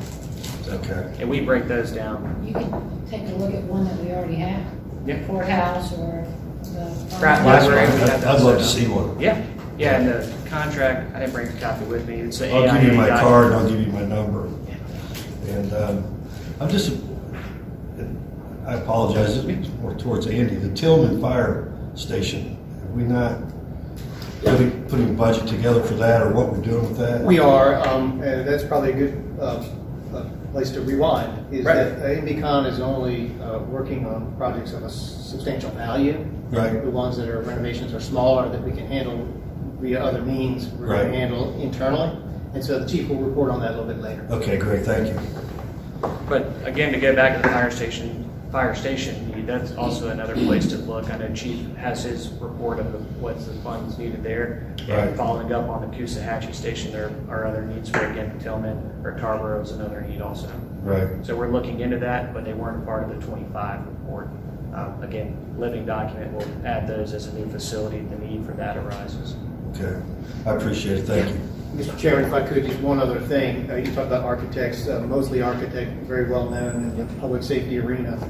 And Mr. Hick is going to be bringing to you on February the 3rd. Get confused with council meetings now. February the 3rd, he's going to bring to you a proposal from Mosley to get started on the work for the general renovation, which we really see as a consent decree type of issue that we need to get done in order to be compliant with the Department of Corrections.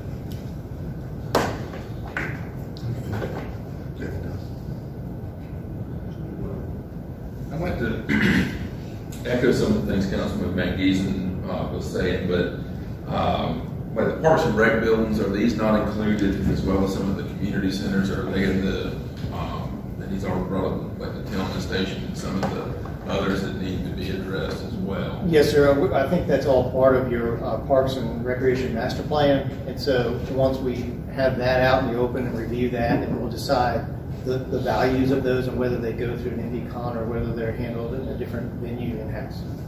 And then also, whenever you're conducting the work to these buildings, whenever you get of substantial value, are you bringing them up to the latest ANSI and ADA codes for them?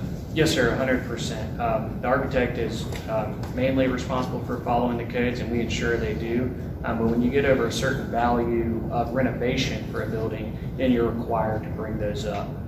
Some of the smaller ones, again, for the courthouse, we didn't do a code study on that because it was mainly finishes items. And so we didn't go into that there. But for the Pratt Memorial Library, for instance, you notice that ramp they had there, I think it was 2 inches too steep. So it's got to completely go. We weren't able to level it. So That's all I have.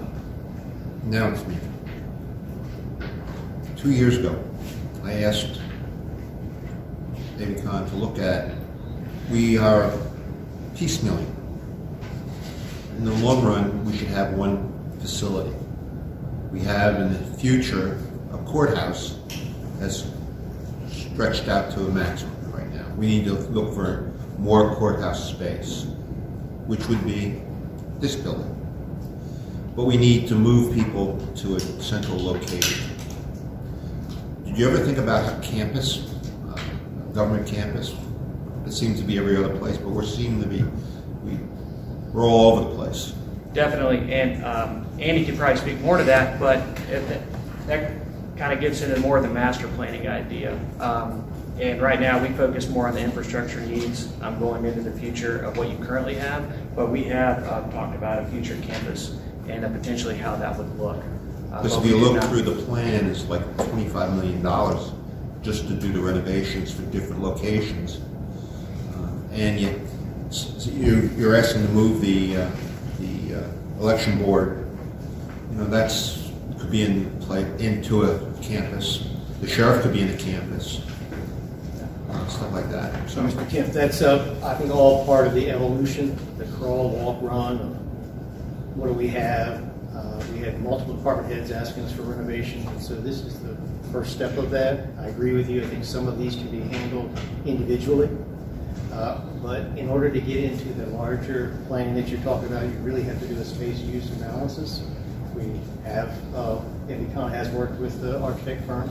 They mentioned producing a draft proposal for that. It's very expensive, but we can talk about that. That effort could, in fact, eliminate some of these projects.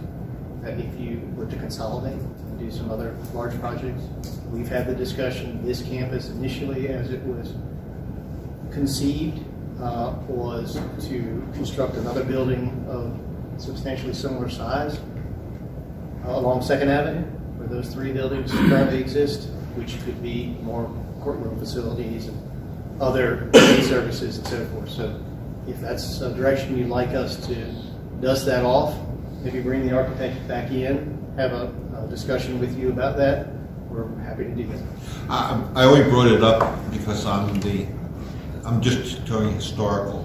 It's not up to me, it's up to the council if they want to do that. So I just wanted to bring it to their attention that we should be looking at that. It's up to them to, as a council, to run that. That's all. Is there any other questions?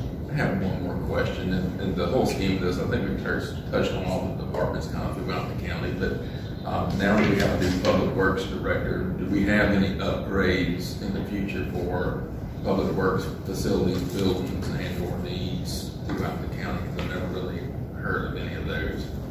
No, sir, we do not. I've got one more question.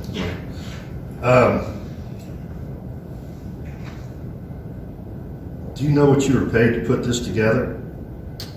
I This believe, report? so what we have in place is a kind of an annually updated contract, and it's $20,000, basically updated a year, and it's on a kind of a not to exceed level for the year.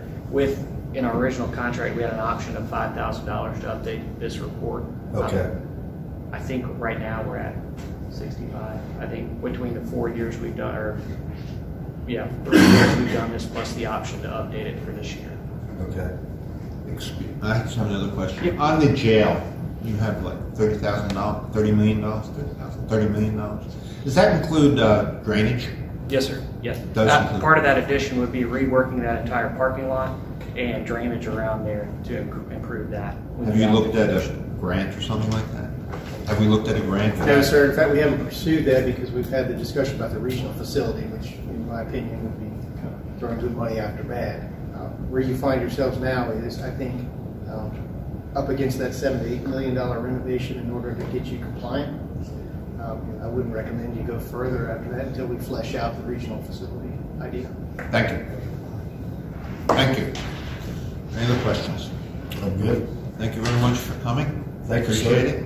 Yeah, and I'm I hope happy to everything's meet John. well Thank with you. Margaret. Yeah, I'll pass along that, and I appreciate it. And I'm always open. Mr. Van Giesen, I'll give you that information. We are ahead of the schedule, I would think, right, Andy? Yes, sir. Do you want to continue on what you were doing, or do you? I don't think we have lunch yet, do we? No, sir, I've got 50 minutes at 12. Sir, we can just go ahead and start with some of the division directors to go through the work plan if you'd like. I think maybe that will address some of the questions you guys were anticipating, and we like this to be pretty casual back and forth. I want to start this by saying these are my numbers. I picked them out of the budget. I've had a couple department heads squabble with a couple of them. This is a great example for Administrative Services Division. That's Ms. Burgess, talks about the different departments. You see that she manages the dollar amounts associated with those, and then to the right are the full-time equivalents that she has in each of those departments. Okay, so that's the general idea. Is we're just going to simply go through that, so it'll give you an idea about what percentage of the budget she manages, how many people she manages. As I said, I have the position descriptions here. I'll ask Tisha to make copies of those for you. It's basically current projects and future projects, things they're struggling with, and we'd love to have some interactive back and forth as we go through each of these. First up is Ms. Burgess.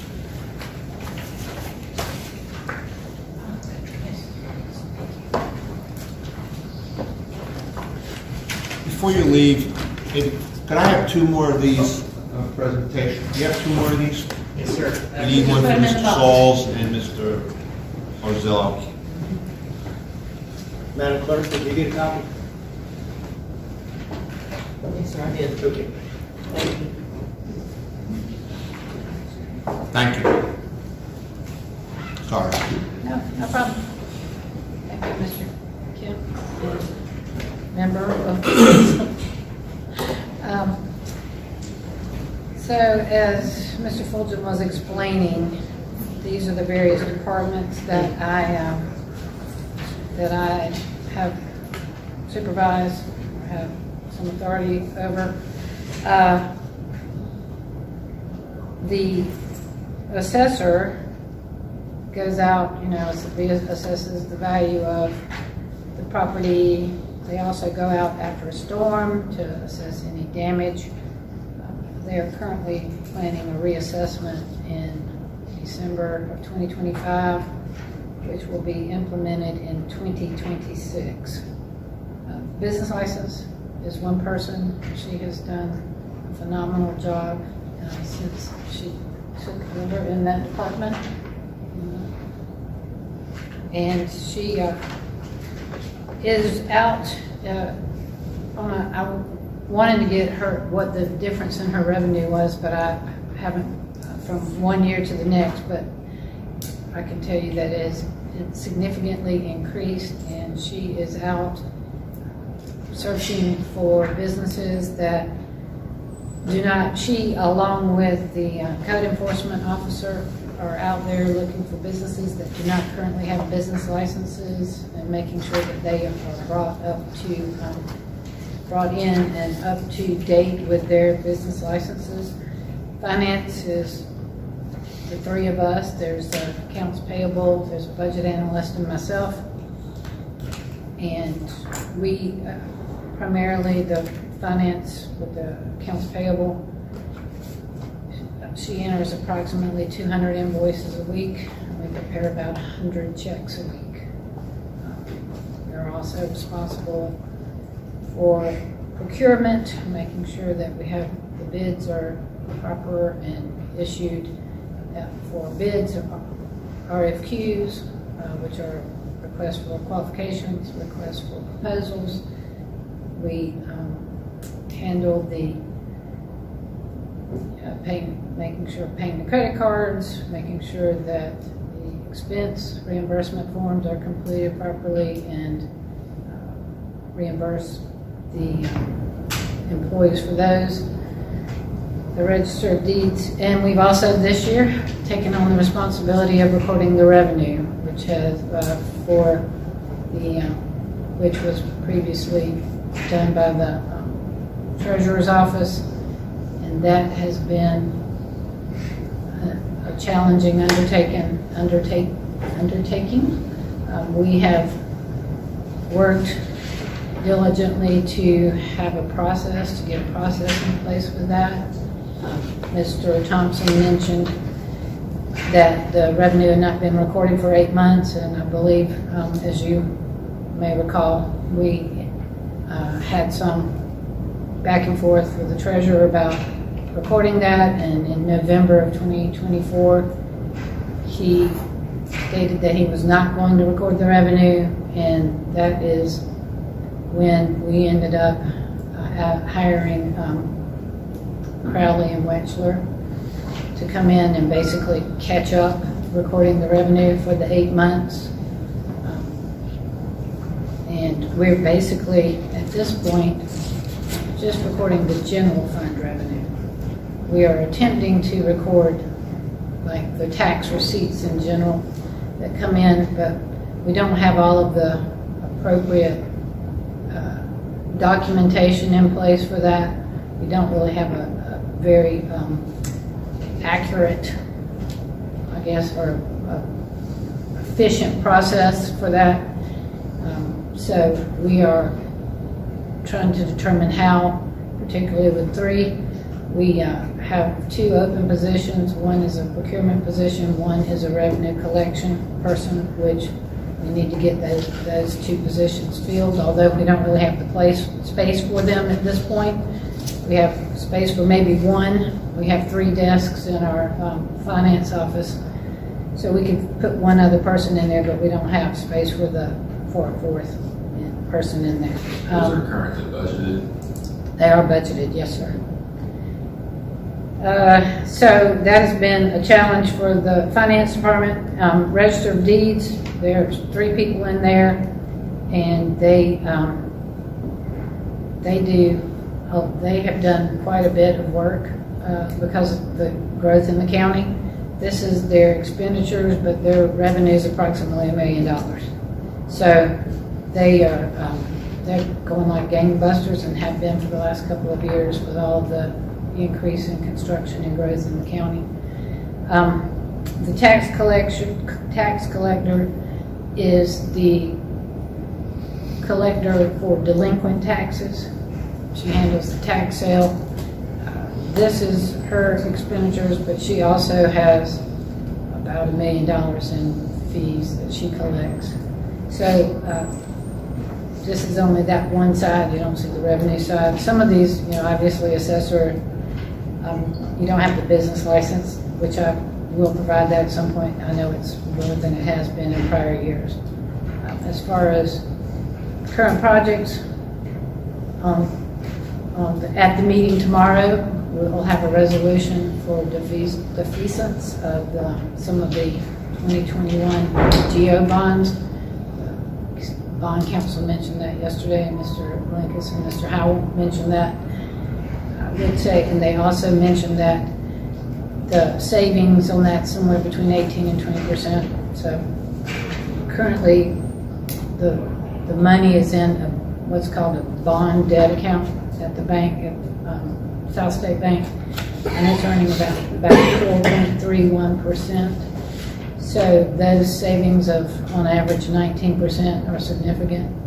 And so that money will basically free up, once we defease it, it will free up our limitation or provide us with the opportunity, if we need to go out to get more GO bonds, because the state has a limit on that.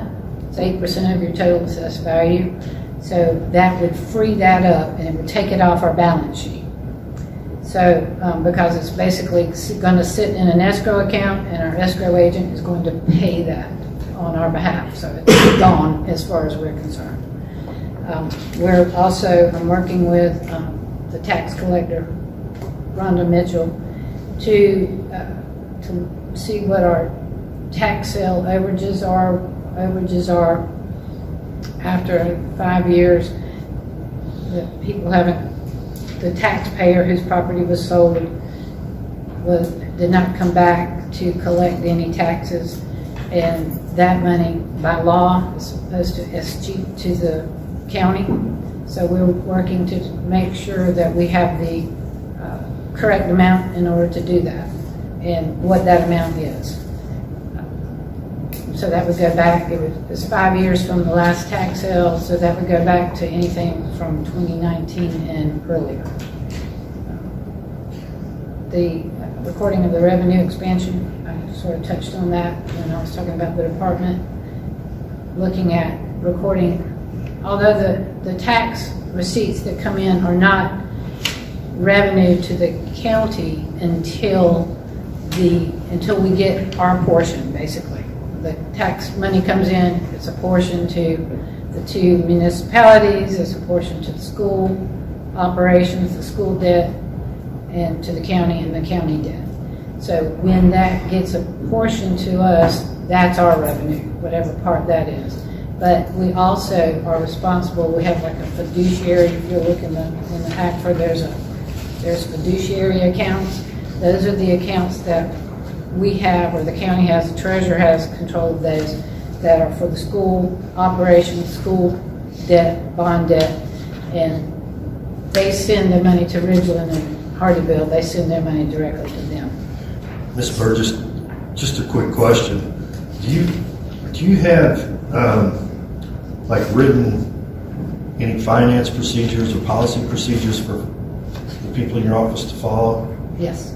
You do? Yes. Okay. And you'll see that's update, that's one of the things that we're working on, updating those accounts payable policies, and the purchasing procedures are the ordinance primarily, but yes, we have written policies. Okay. We review them periodically, and we're going to update them. So public budget software is software that we're working on. We have the software, we just need to get it, the data uploaded, and it will be something that would be online, in our website, and a member of the public could go to the engineering services department, see what their budget is, see what their actual is, see their past, so many years back, see the charts. It can drill down into certain accounts. So Would that show, like, any ledger entries or anything like that?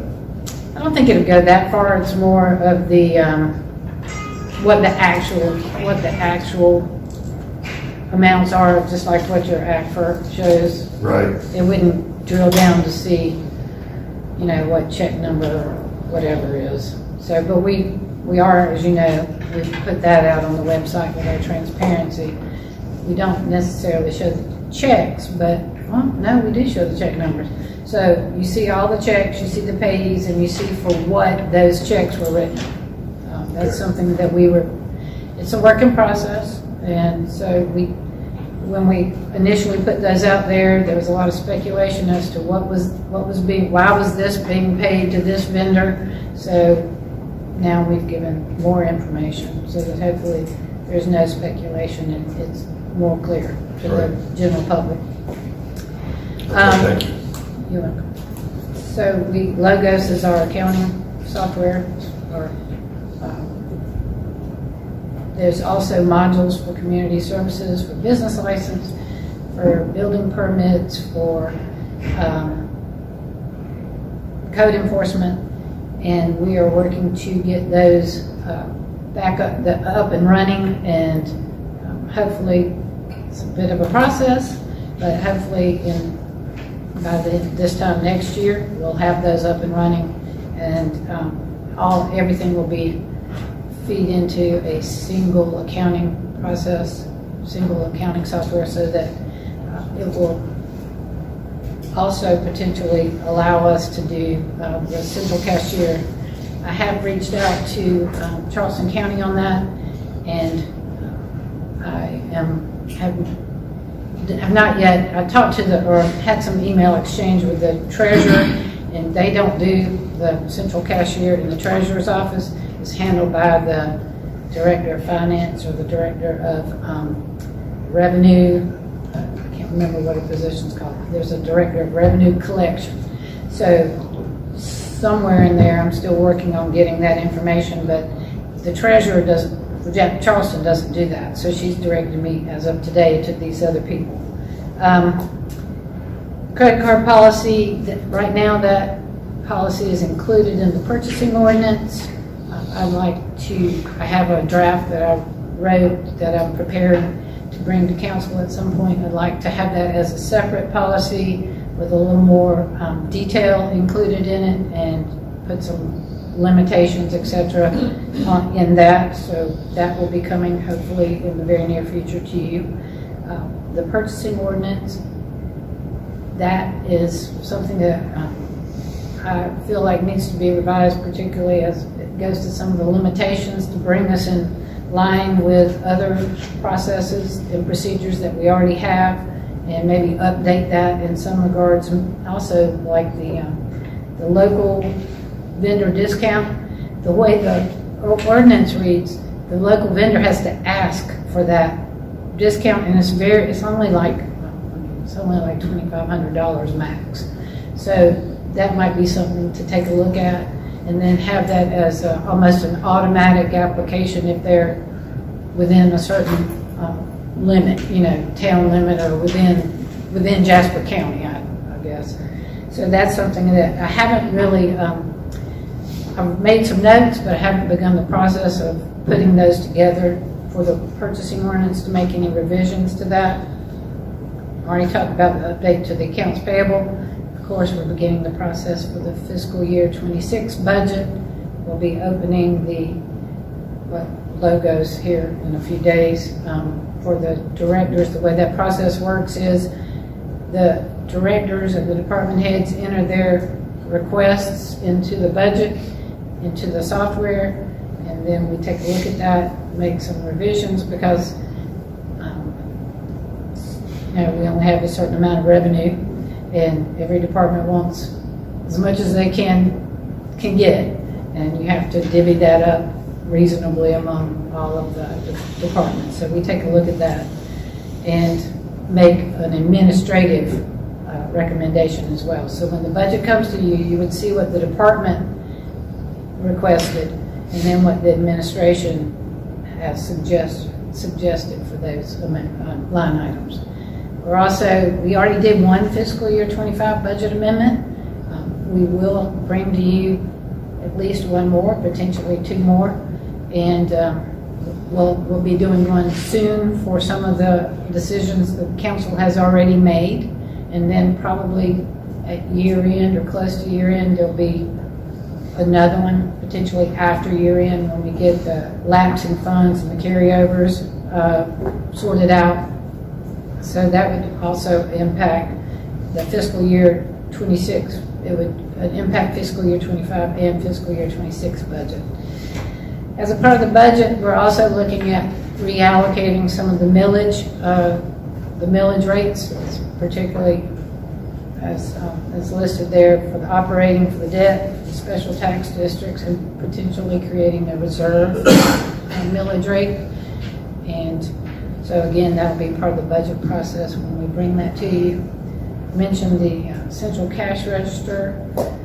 We're also planning some, and have already started actually, some education sessions on the accounting software. We're trying to bring up, as a part of the audit, we do have expense reports, by the way, and those are signed by the individual who's submitting the expense report and their supervisor. They're the only ones that right now that are not signed by a supervisor per se are expense reports submitted by elected officials for whom there are no supervisors. So, but everyone else has to have two signatures, the individual and the supervisor. And so we've worked on entering purchase orders. We're trying to, we have a lot of new staff in a lot of different places now.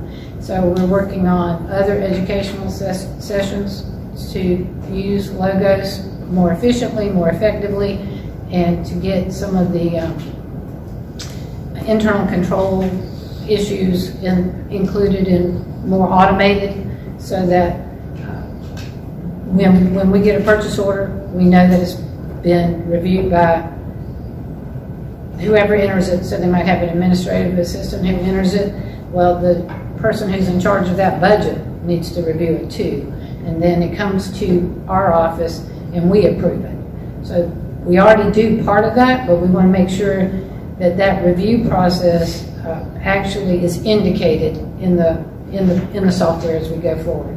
We've also, they can upload documentation, say they put in a purchase order and it requires 3 written quotes. So they can, and we have asked them, and we're continuing to ask them because it's a learning process, they can upload those 3 written quotes with that purchase order. So when we see that purchase order, we can also click on and see the 3 written quotes and know that they did what they're supposed to do as far as the procurement process.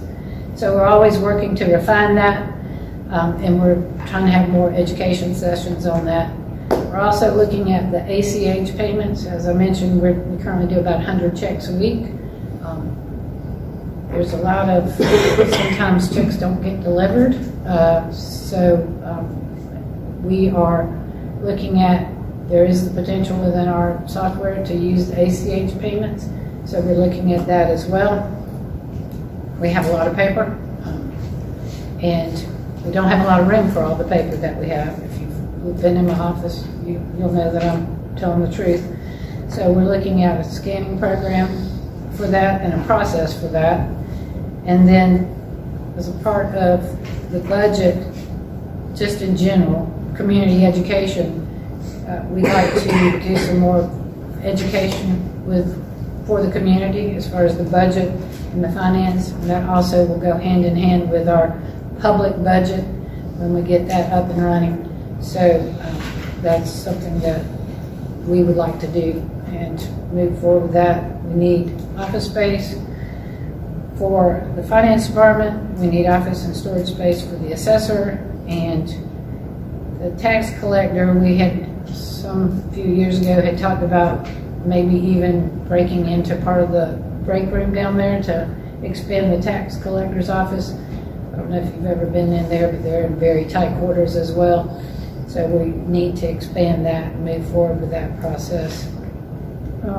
I did want to say that some of the findings that they talked about, the credit cards. So we have a process that the credit cards get approved, but not what we do is when we get a credit card statement and it belongs to, say, me, say it's mine, then it would come to me and I might review those and sign off on the credit card statement itself, but not necessarily on the individual receipts behind it. And that was part of that finding, that we might have had this whole statement approved, but we didn't have the receipts behind it approved necessarily. I'm just using myself as an example, but say that was the case. That didn't happen. Say that was the case. So now we have tightened that up, and we have, when we get a receipt for credit card use, it has to have an initial, it has to have a code, it has to tell us, what the purpose was, and that gets attached behind the actual credit card statements and reconciled every month when we get the credit card statements. So we have tightened that process up. There was another finding that had to do, the expense reports, which I've already explained. He said that was travel. We do that. They didn't necessarily explain what they found when they were talking about some of these findings. So I was, they didn't ask, well, we saw this. They did tell me that Berkeley has 14 people in their accounting department. Excuse me? So that Berkeley County has 14 people in their accounting department. So. How many do we have? 3, including me. But you got 2 others that are... We have 2 open positions, yes. So, but I don't have the findings in front of me. Could you hand me the report? Yes.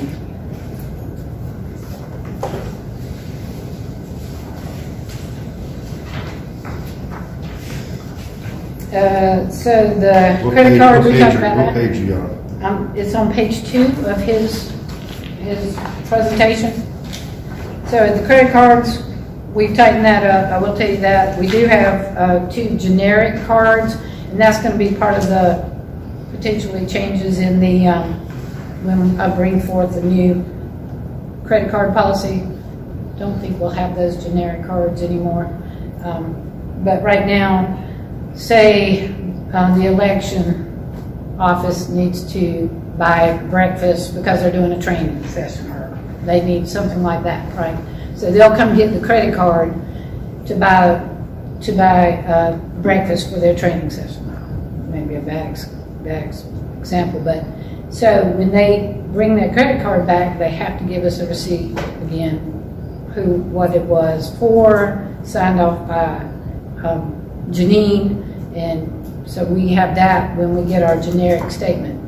Those are a little more difficult to reconcile because a lot of different people use those cards right now, and that's part of the tightening up that I'd like to do. We have a list, we have a log. When someone comes in and gets it, we say we write down who's getting it, we ask them for what purpose, and then we write the date that they picked that card up, and when they return it, we put that date on there as well. If they don't return it after a certain number of days, we're calling them. We want the card.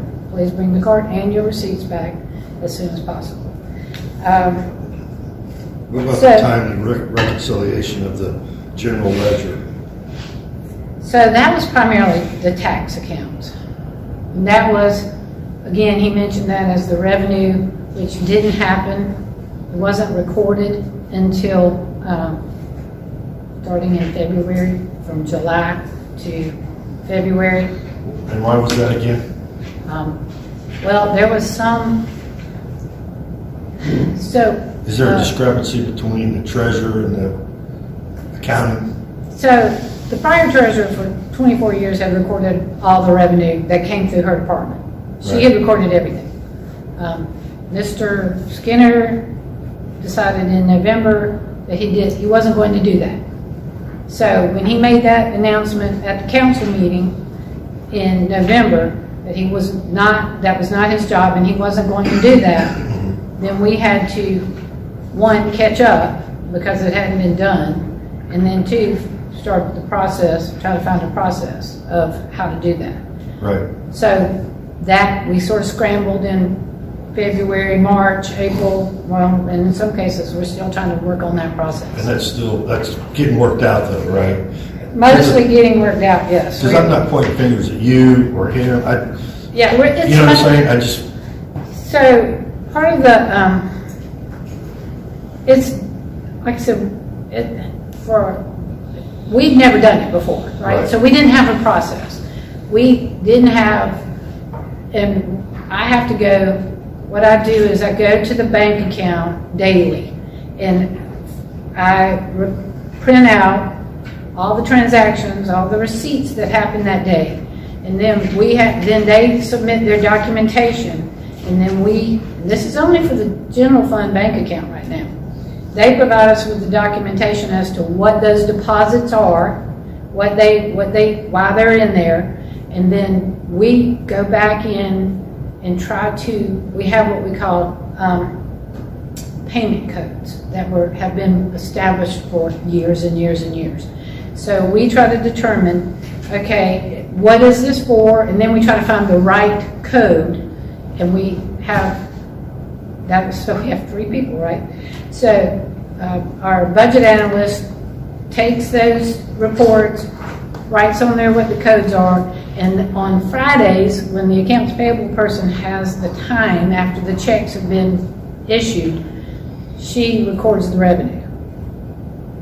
So sometimes we have deposits for which we don't get any documentation, so we have to go back. Sometimes, but that's only for the general fund. Right. We still have all these tax receipts. We're trying to record them as much as we can, but we don't have all the documentation yet. How do other counties do it?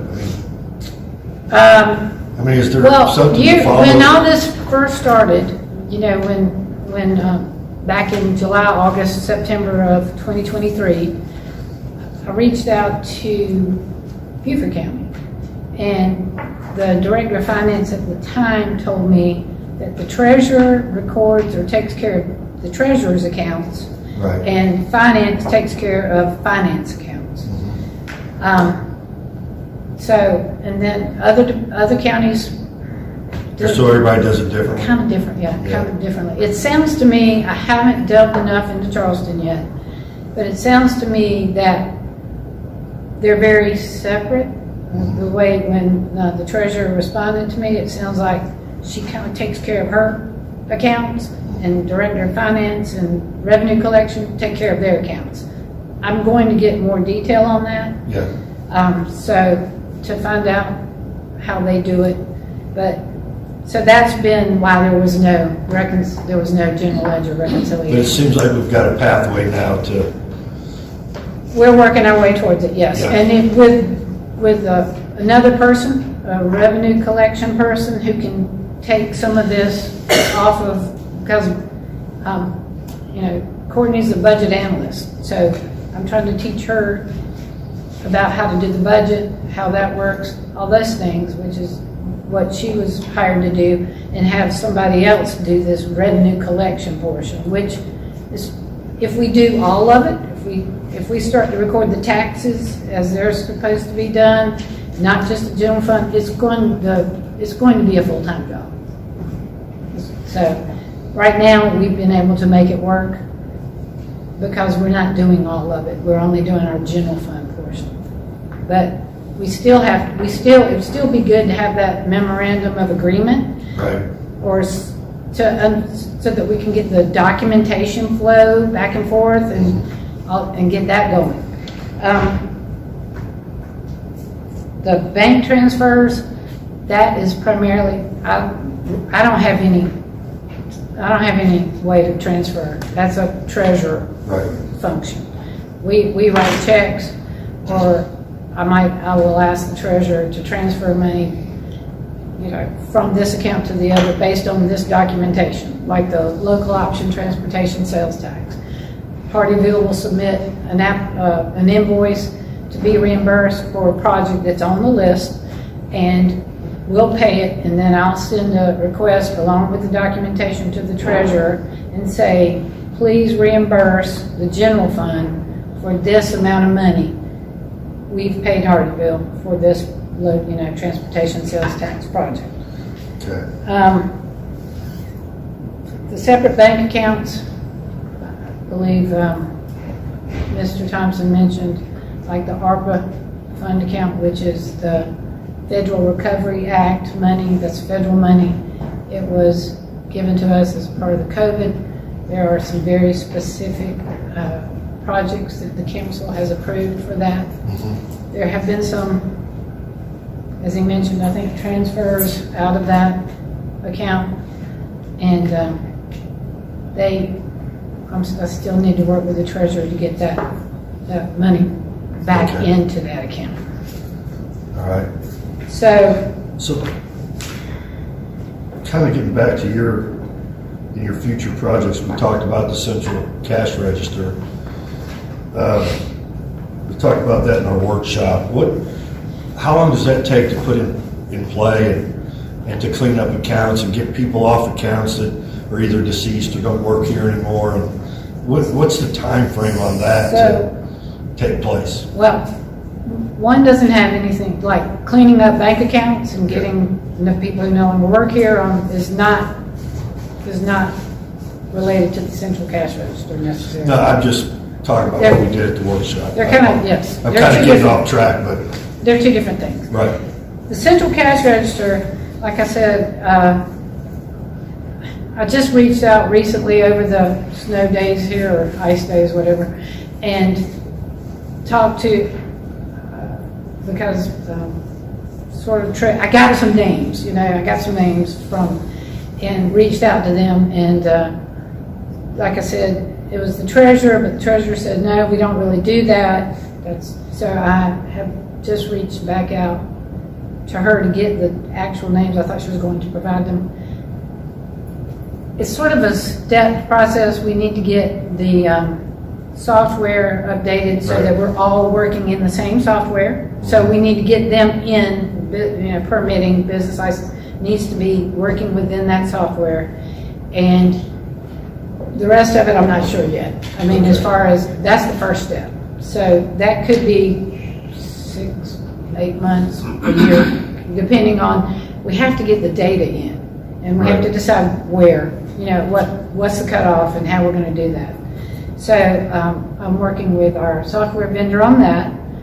I have reached out to all the department heads to whom it would affect, and the software provider provided me with some video, sort of, demo type. They've looked at it. We were supposed to have a phone call this week, but I've been in meetings, so I haven't yet heard from him to get more information on that. But that's focus. Good. That's going to be a focus. Right, okay. So and then there was I think the reconciliation of records, if you look on page 100 of the ACFR. So that was an issue that was signed off by both Mr. Skinner and me. And there was an issue with some of the documentation. Mr. Skinner presumed that he didn't need to save certain reports because he thought when he needed them, he was trying to be less paper. So he thought when he went back to the software that report would be the same. Well, it changes. It didn't change. So he couldn't document what had happened. He couldn't provide the reports as to what had happened because of that attempt to have less paper. Right. So as of March, they now have a system that actually reconciles the daily tax receipts into what they've deposited in the bank. And I have asked him, my timing was atrocious because I think it was in the middle of January, when they were inundated with tax payment. Everybody lined up in the hallway to make tax And payments. thank you for doing that too. Just publicly, I want to thank you guys for jumping in there. Oh, you're welcome. We're happy to do that. We just need to know that somebody needs help. Right. And the tax collector, it was a very easy process. They don't normally have access to that, but the QS1 software provider was able to give them that access, and they were able to help. So, and we were happy to do that. But like I said, my timing was atrocious. They were in the middle of that tax payment, so I'm going to reach back out because what they're doing now will help us to record the taxes, which we haven't been doing. So again, it's February timeframe for this new part of the revenue, but we're willing to work with the treasurer to get that done. Great, thank you for that. You're welcome.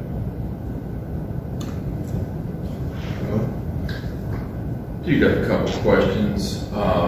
23 is the total number of full-time employees you've got here now. What is the total number of budgeted employees? You've got 2 missing from finance, you said, but is there? That's it. That's it, okay, so that's it. That's not to say that there won't be some more for the 26 budget, but right now, it's only those 2. But there was a couple things that were mentioned that kind of hurt my ears up. One, making things more efficient, more effective, with more layers. I do think that is a good thing that we're moving forward into that. Hopefully some of the training will get us in that direction. But how are y'all keeping up with the workload with everything in there with the 3 when you have 5? And are y'all actively seeking hiring initiatives to get people to get in there? So I have a procurement person, a job description out there. Miranda has revised it, sent it back to me. I need to review it, and then it'll be posted. So that's any day now. The revenue collection, that one, I have a job description, but I have yet to send it to HR. That's next one. But I don't have any place to put them. So we're kind of, in this, trying to figure that out too. And then with the procurement position, that will entail them making sure that expenditures are done the right way through county ordinance and or following the proper channels for documentation, et cetera. Yes, it'll be make sure that the procurement is following the purchasing ordinance. It will also work through like the funding, if it's a grant funding, to make sure that we're following the proper process for that. They would also ask for reimbursement, some of those grants, etc. Follow up with the documentation in all cases, yes. And I think that's pretty much all the questions that I have, and I also would like to thank you all for jumping in there, because I was up here when the lines were out into the parking lot. And anything that we can do to efficiently streamline those processes where folks aren't standing in potential inclement weather, that is something. Thank you all. Okay. You're welcome. That's it. I would like to thank you too. I'd like to thank Andy. I called him up and we faster than I thought. Easier than I thought, to tell you the truth. I ran up here just in case there was any problem. So it would be a official versus official, not official versus staff. So we took care of it. It was a big thing. I'll tell you, I never saw so many. I don't know why it was. I think people just fall off the last minute. I don't know. Never saw so many people there on that. It was just amazing. Anyway, going to the budget. You do the budget. Who does your coding? You said you always talk about coding. So does, let's say, Mr. Lucas has a purchase. Does he code it or do you code it? He codes it to his budget line item. I'm sorry. But we review it. So, not picking on Mr. Lucas. No, I'm just saying. Sometimes. Go ahead, pick on. Pick on me. Sometimes department heads will say, oh, that line item, we're over budget in that line item. So we want to record it in this line item where we have some extra money. Well, we review that and we reach back out to them and say, it needs to go in the appropriate line item. Because when we do the next year's budget, we're going to need to know that. So it's always a training process, and but we review it to make sure that it makes sense, I guess, or that it's a reasonable code for that. A budget is a budget. And I think everybody thinks it's hard and fast. A budget's a budget. If you're over, you're over. If you're under, you're under. Right. Right. I mean, there's, the way our budget works, you can be over in one line item, but in total, you shouldn't be over. So those are the kind of things that That's what you do the corrections on. yes, Right. that's when we do the budget amendment. It's not up Yes. to you, it's not up to the individual, it's up to the council, really, Yes. to change Yes. in most circumstances. So we do try, and that's part of our ongoing education process, but yes, they code it, but we review it. And I'm going to go for space. I've talked to all the council. I hope they go along with it on it. We have the office in the back that's proposed for the council chairman. It's up to Andy who wants what he wants to use it for. Just want to let you know. I think I went down with the tax collector. I don't know how she works there. I really don't. It's unbelievable, and it's more storage than working area. Well, that's part of our issue that we're working through is obviously you have to be savvy with technology. We have to get into digitizing more documents. We have to use technology and not just the same old way of storage cabinets and so forth. So we're working through those with greater success in some departments than others. But those are just real typical growing pains. But we appreciate you recognizing it, and we appreciate your dedication on the space too. So if there's anything else, even that back training room, for some reason, use that as a storage area more than anything else. It's never used, or I don't know if it's used. It actually is used. It is. Yes, sir. It is. We also have the new clerk of court who is needing spaces for all kinds of court activities. And so that was originally the plan with this room as well, is to potentially use it for some court functions. And so we're trying to work with him to help him as well. So we all have growing pains. Just bear with us. We're going to try to figure it out best we can as safely as we can. If I can, Mary Ellis building, we have that, I guess, court area or Yes, dais. yes. If you could put in your plans to get a paint job and get rid of the mold. It's lighting. And Lighting is atrocious. And I know, and for lighting and all that, we could use that as a courthouse, really. Yeah. Or we could use it for something that would be more beneficial. Even put a, I don't know, somebody could use it for meetings and all that. Great thoughts, and that was sort of, the presentation by AMCOM was to sort of get you all thinking about those things, and we're welcome to receive your ideas, and perhaps we can come up with solutions that we haven't thought of. I think we have a good engineer that could help us out, couldn't we? Well, we do. So, and I did, like I said, the fiscal year 26 budget is beginning, and we already have meetings scheduled with some of the new elected officials to review their current budget and to talk about future budgets. So, and those are all this week. So, Yeah. anyways, the budget is beginning. Mr. Kemp, if I could just brag on her for a second about the budget, and she mentioned it, but you may not see how important this is going to be, but she's going to work on the popular budget with you this year. As she said, Courtney's going to be doing more of the data entry stuff, right?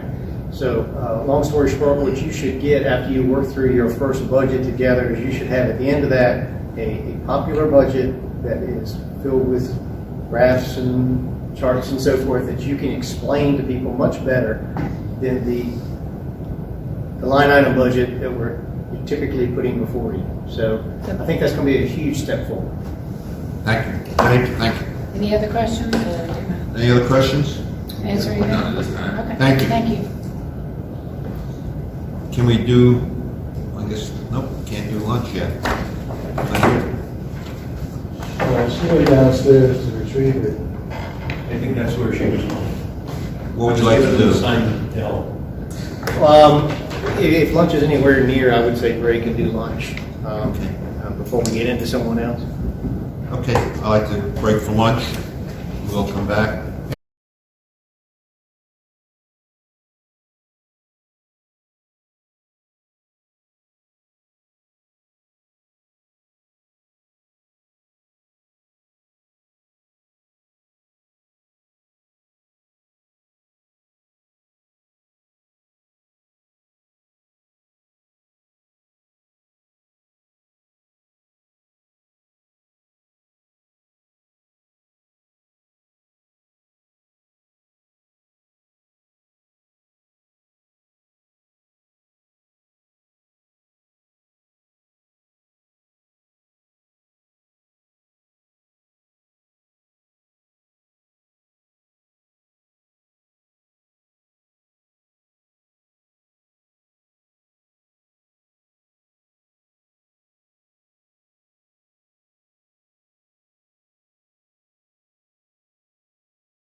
I'd like to call everybody back.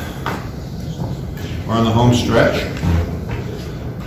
We have presentations, continue on the presentations from discussion from the staff. I'm going to deviate from the agenda a little bit, and next up is Nicole of Human Resources. Good afternoon, Chairman, members of council.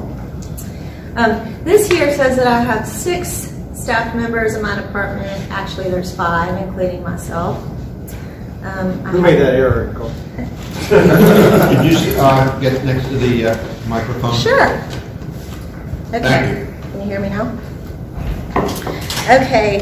As you can see here, I do a little bit of everything in the employment arena, employee relations, unemployment, claim defenses and responses, hiring, terminations, all the PIPA tasks regarding benefits, payroll, retirement, workers' compensation, and risk management.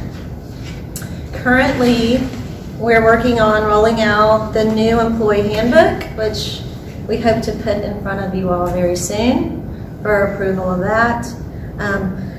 We did consult with an attorney by the name of Amy Jenkins at MGC law firm in Mount Pleasant, who did a complete review of our current handbook and made a lot of policy change recommendations, which we of course implemented. And then we had our other labor attorney group kind of reviewed that right behind that, so it's been reviewed by 2 separate labor attorneys.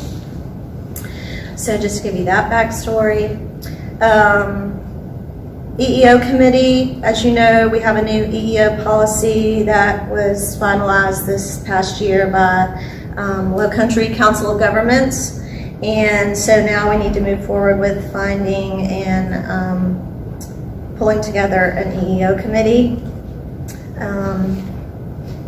We would love to roll out, and it's on our project list, an accident review board. So if, not picking on fire, but if a firefighter is driving one of our engines and runs into somebody and he's found at fault, it would go before the ARB board, and they would decide if he was truly at fault or not, and if he should receive any disciplinary action for that, or maybe even be responsible for a part of the deductible amount to repair the equipment or vehicles. And then last but not least, the last salary study that we completed, as I was telling Mr. Van Giesen earlier, was in 2021. We actually started it in 2020, and then came COVID and kind of messed it all up, and it took a little bit longer to get it completed. But they did complete it in 2021. It was adopted, and we rolled that out. There was some departments ended up receiving quite a significant increase in their pay because they were way below. Others, it was not as drastic of an increase, but just trying to get everyone up to where they should be to make us competitive in all departments in relation to neighboring departments around us, as we were saying earlier. So we need to start looking at that at the last half of this year, bidding that out, and hopefully doing another study next year. I feel a little insignificant coming after Kim because her list was so long. But those are my major projects. Are there any questions?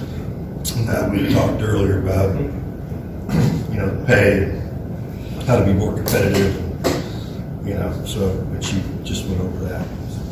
Yeah, and I will say, if you have a position that needs to be filled, like if someone leaves, moves out of the area, we have been sending that position to our consultant for a reassessment of the position to try to see if there needs to be a change when we post it again to, at a higher rate to attract better candidates, more qualified candidates.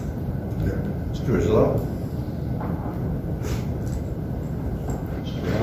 I do got a couple of questions. Okay. You provide HR for the other elected officials and their staff. Is as well through the HR department? Yes, sir. So, was it 300 and something total employees throughout the Right company? now, we're a little over 350. Okay, and so it will continue to grow.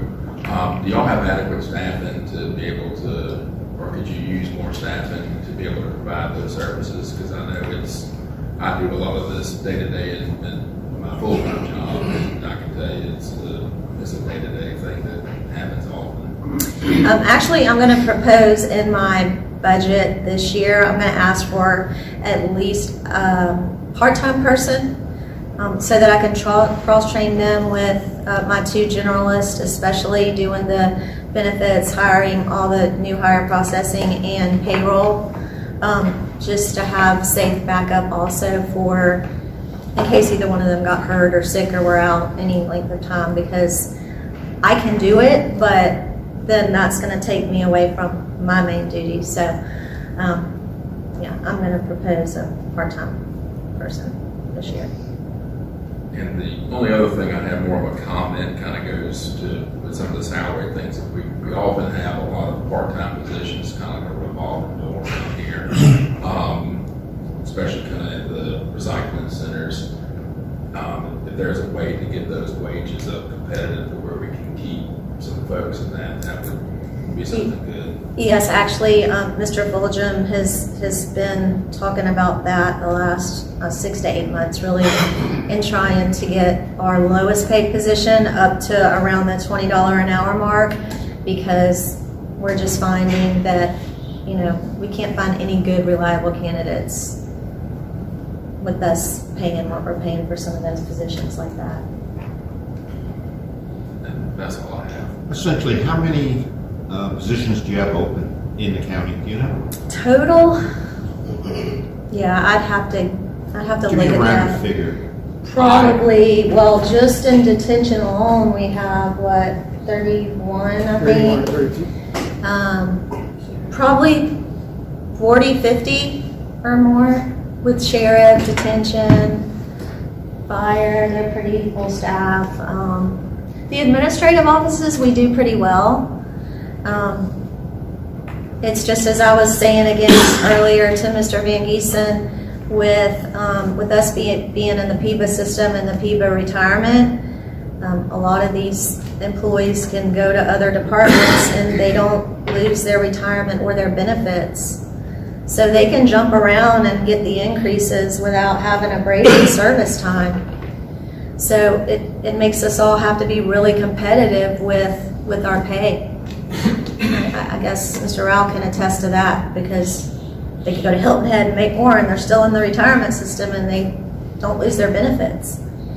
So that's a huge challenge also, I think, especially with our first responders. When we go to hire,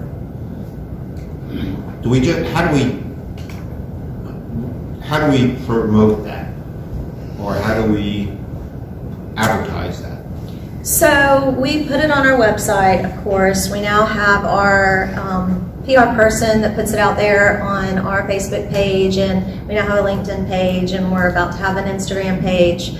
Miranda lists it with the South Carolina Department of Employment and Workforce. It goes to SCAC. They can put it on their board, and ZipRecruiter. What's the other one? Indeed. And there's like 2 more that we post through. I've tried to kind of see where the majority of the candidates come from. We do get a lot from Indeed, but it's quantity and not quality with Indeed. So we'll get a lot of applications, but say we get 20 for a position, there might be 2 or 3 that are actually qualified for the position. Do you ever go outside? It seems to me, in the time I've been here, we seem to rotate people. They either go to Hardyville, they go to Bluffton, they come back to us, back and forth. Do we ever think about going to like New Jersey or Ohio or someplace like that, having advertisements in that newspaper? I know we get a lot of candidates, especially for fire, that come from other departments, faraway places like that. And I think we do post through one of the other government outlets, NACO or one of those that post nationwide, so it could, possibly reach some of those people in those states. In my life, we went to relocation people, because what was happening is a man would come down, or a man or a woman, whatever, had a good job, and his wife was working, or her husband was working, and needed a job down here. And we attached, and I did more drivers than anything else. And that was a way. I mean, just think outside the box on that. And Get out of this rotation. Yeah, we've been trying to do a lot of that the last couple of years especially, and, look at, we have a pay range for all the positions. If somebody, has 20 years experience and a master's degree, naturally we're going to bring them in over the mid-range for that position. And, in previous years, you started at the starting rate, and so we have made some improvements with that kind of thing and been able to attract, What about retention? How are we in retention? Well, like I said, in the administrative positions, we're really good. It's I just want to say first responders, and I hate to say it, but it's because they're always chasing more money, and they can do it, and it doesn't affect their retirement or their benefits. Do we have exit interviews? Yes, we do.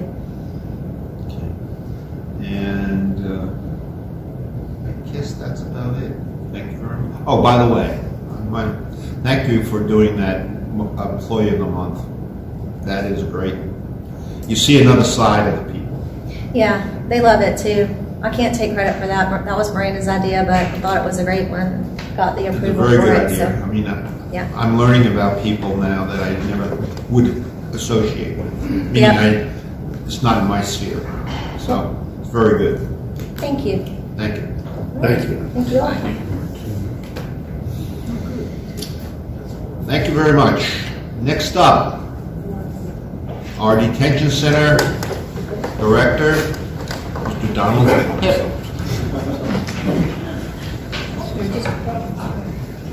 Good afternoon. Good afternoon. How y'all doing? Good afternoon.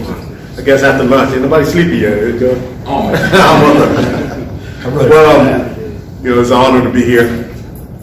I gave y'all a package that we prepared prior to coming here. I'm gonna let Mr. Benjamin speak on some of that because he started some of that before I came in on January 7th. So I'm gonna let him start and inform you what that package looked like, and I'll pick up where he left off. Okay? Thank you. Good afternoon.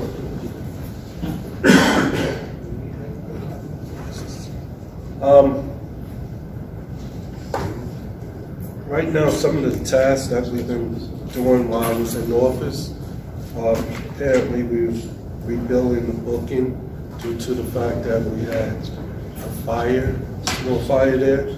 So we're rebuilding that. It's coming along right now. Also, we had got approved for the intercom system to better communication. We had an intercom system that was in place, but since 2005, so it's been getting updated. We're in the progress, in the works with the live scan. We're changing companies. The other live scan that we had was off a grant, but we've been having a lot of problems with that one. SLED been on my case so much about this typical live scan, so this is one way we was changing to go back to our old original live scan provider, and they're getting the parts to send that in. We notified the old live scan vendor that we're no longer going to follow up with them. So that's in place. Post orders, we have our policy and procedures. That's been done. Now we're on phase 2. We're doing a post order policy. The post order is the description of each post inside the facility, give you a little guideline what you need to do and where to work at on that post. Southern Health Partners is our medical vendor. We went back up to 16 hours due to the overflow of the drug problems we've been having, the individuals coming in on new arrests. A lot of them been overdosing, so we felt to bring that back up to take us through this process. Additional to that, we also got a mental health coordinator to work with us due to the fact that the local mental health, if they're not a client, you have to go through a lot of red tape. So by adding this extra part to our summer health contract, it provides us to go through the red tape because these individuals come in, they're at ground zero and no medication in them, no type of anything. They coming in, we getting a lot of, I would say, imbalanced individuals. And that comes with tearing up different things, harming themselves, trying to harm others. So with this piece, we're able to get them sedated and within a reasonable time. So in the process of moving on to the next step with the mental health. So that's where we at now. Any questions, anything? I do, Mr. Chair. Yes. Can you describe the live scan? Live scan is a machine device that any new arrests that come in, an old way you used to use your booking, stamp your fingers. This live scan, you place your hand on it, but it goes to SLED within a certain amount of minutes versus a certain amount of hours or days with the old school. So this provides that if someone we catch on the interstate, they come in, they might be wanted in California for a murder charge. Now the old way you would have did that fingerprint, it would have taken days, by the time you figure out what's going on, and he already went to a bond hearing, him or she went to a bond hearing, got released, and we get the data back, it's too late. With the live scan, once you do it right then and there, a certain amount of minutes, the response come back, he has a hole in California, she has a hole in somewhere else, so you're able to identify who the person is and hold them until further notice. Thank you. Okay. Now, in reference to the 2025 update in 2026, I sat down with Mr. Benjamin, even talked to the county administrator about this, and the welfare and the safety of every correction officer that works in that detention center. Right now we're shorthanded. I reached out to Exxon in reference to body camera and taser. I think body camera would identify a lot that's going on within the detention center, not just on the officer, but for the well-being of the officer and the safety of the inmates that are in there as well. Because there are things that goes on that we don't see all day long, that happens too, that we don't know about until it's too late.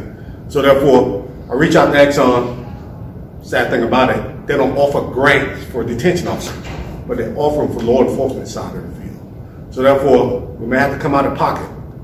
They're supposed to be providing me with a quote in regards to this. So, and another thing we're looking at is putting in a radio system. Right now, if emergency service come in there, fire, EMS, they're not able to use their 800 radio just because of the way the building is fixed, structured. The signal would not go out. So I had MCA come in, they did a study, supposed to be coming back again to do another study to give us ideas what we need to put 800 radios on these officers that are working back there. Therefore, they have straight communication with dispatchers that are picking up a phone and calling 911. I forgot to mention. Also, I forgot to mention that got approved to start putting a security fence around the whole facility as well in 2 housing units. In the 2 housing units, you have 2 tiers. You got a bottom floor, then you have a top tier floor.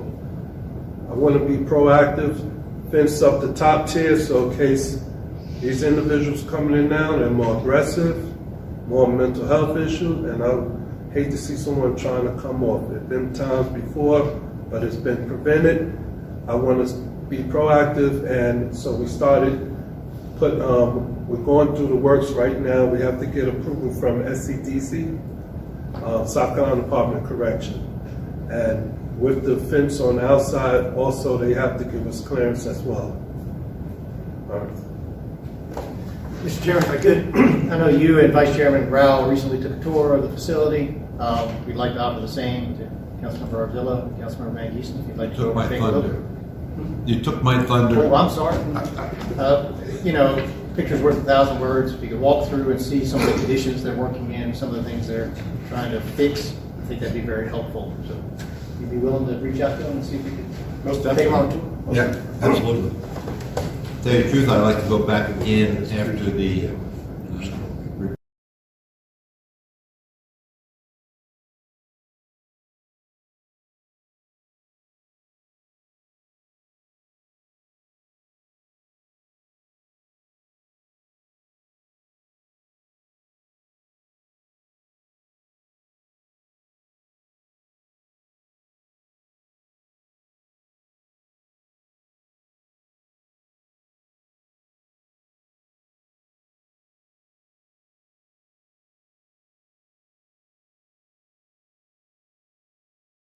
indicated, if somebody paying $1 more, and they'll be the same system, but yet still they look for $1 more because they're making $1 more than what they're making in. Right, so it's just, when you go, you'll see it's a little different than when you think TV and then you think there. There is different than TV.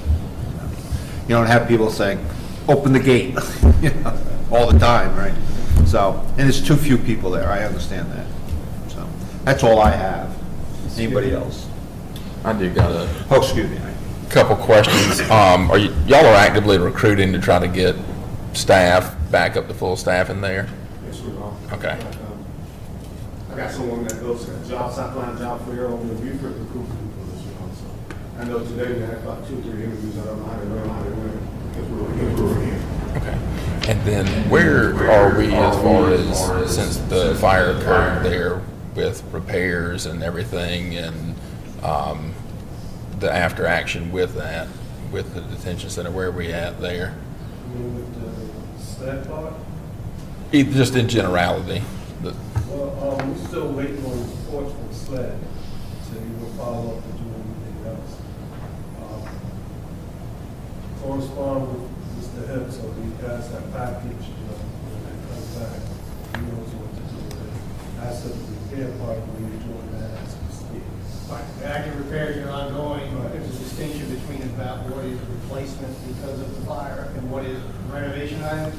And some of the renovation items have some lead over, and so that's why Mr. Hibbs bringing to you a contract with most of the architects at your next meeting that will allow them to move into those larger issues like the perimeter fencing and so forth that require an architect sign off on before the Department of Corrections will approve them. And then But just the replacement in kind from the fire, you give a sense of where you are as far as what percentage, which have been done? Sure. Just checked last week, I didn't check today. Booking is, everything is starting to be built back up. They told me roughly between 4 to 5 weeks. Before it was like 6 to 8 weeks. Now it's about 4 to 5. They moving, I think they was working Monday. They didn't work around the money. Should be able to get it today. So this gradual. And you are doing all in-house processing now? Yes, the judges are very happy about that. They say it's a little bit convoluted, but better than it was going up to Hampton. and it's Thank all the partners that help us with that, as we still need when it comes back to, you know, Mr. Hill will be here when it comes to hurricane season. So we still keep in contact now. And Mr. Benjamin, with you being there for so many years, where do we look in comparison with intake of inmates compared to like 10 years ago? We have that many more that are in there? Yes, yes. Now, we just talking, now we have to add padded cells. Due to before someone coming intoxicated, so mental health has grown. So instead of making these everyday trips to the hospital because you're running in the cell wall, banging your head, kind of proactively put these padded cells. From the time now to back then, this has grown tremendously. And now I think camera, the advancement of the tasers, you're going to need that because it's getting there. Vice Chair, if I could too, I think back in the day, we used to have a greater ability to manage the population, for which we would look through the roster daily, try to find folks who could be out there, didn't really, in our opinion, need to be in jail, right?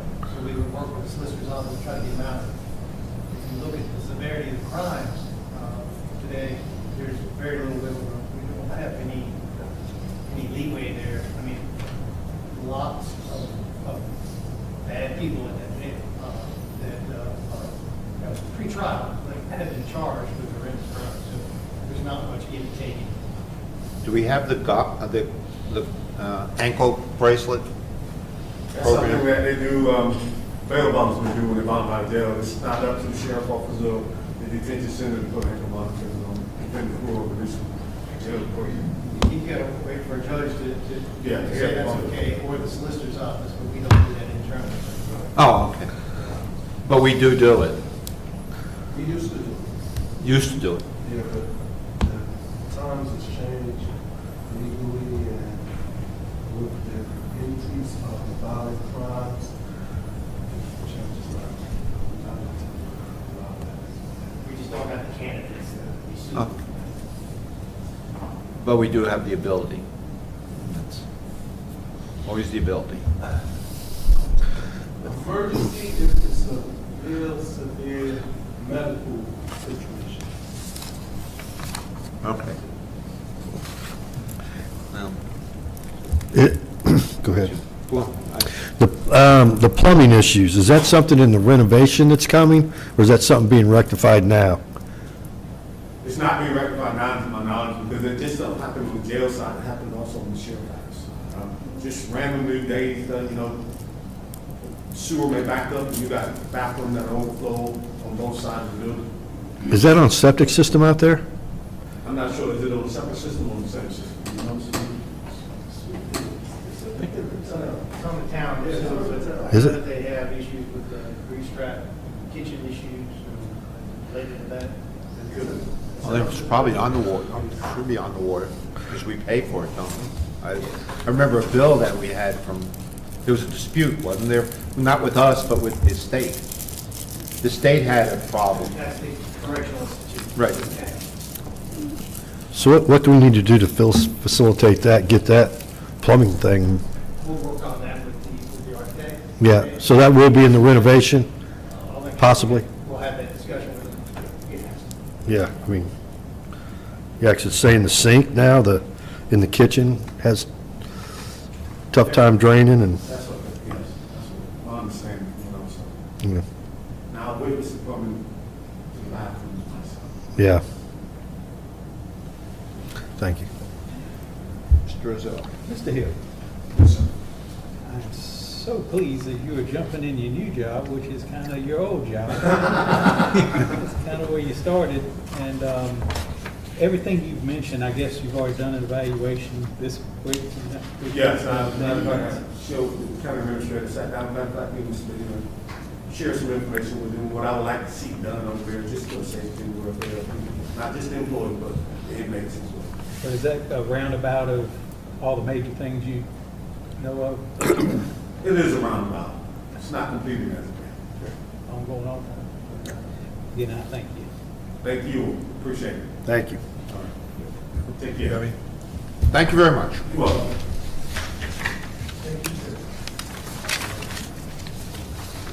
Next up, I do this with trepidation. Our engineer, Jim Iwanicki. Please Your order enunciate short the your last name to name. Jim I. Jim I. Jim I. Or just Jim's fine.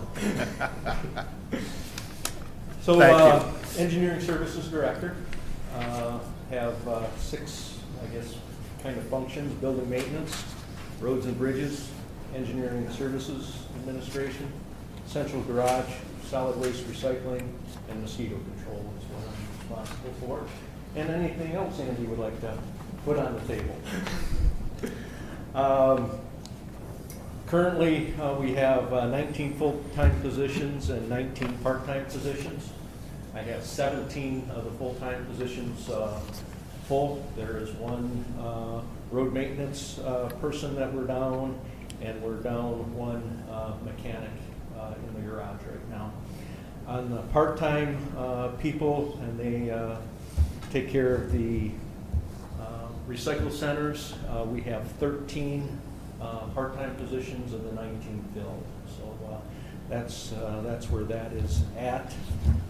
Any questions on staffing? Not at this time. I do. Your current projects. Number 1, Volunteer Park Road paving project. That's not a that's not a county road. Belongs to Ridgeland. These are those five projects, my understanding, are currently CTC projects that the CTC is funding, and we are making sure that those projects get done. That's the information I have on them right now. I don't have any further details on those. What is Ridgeland doing about it? Ridgeland owns a portion of that road. It owns all the road. If you look at the, they wanted that portion to rezone, and we decided that if you look at the ordinance, the whole road.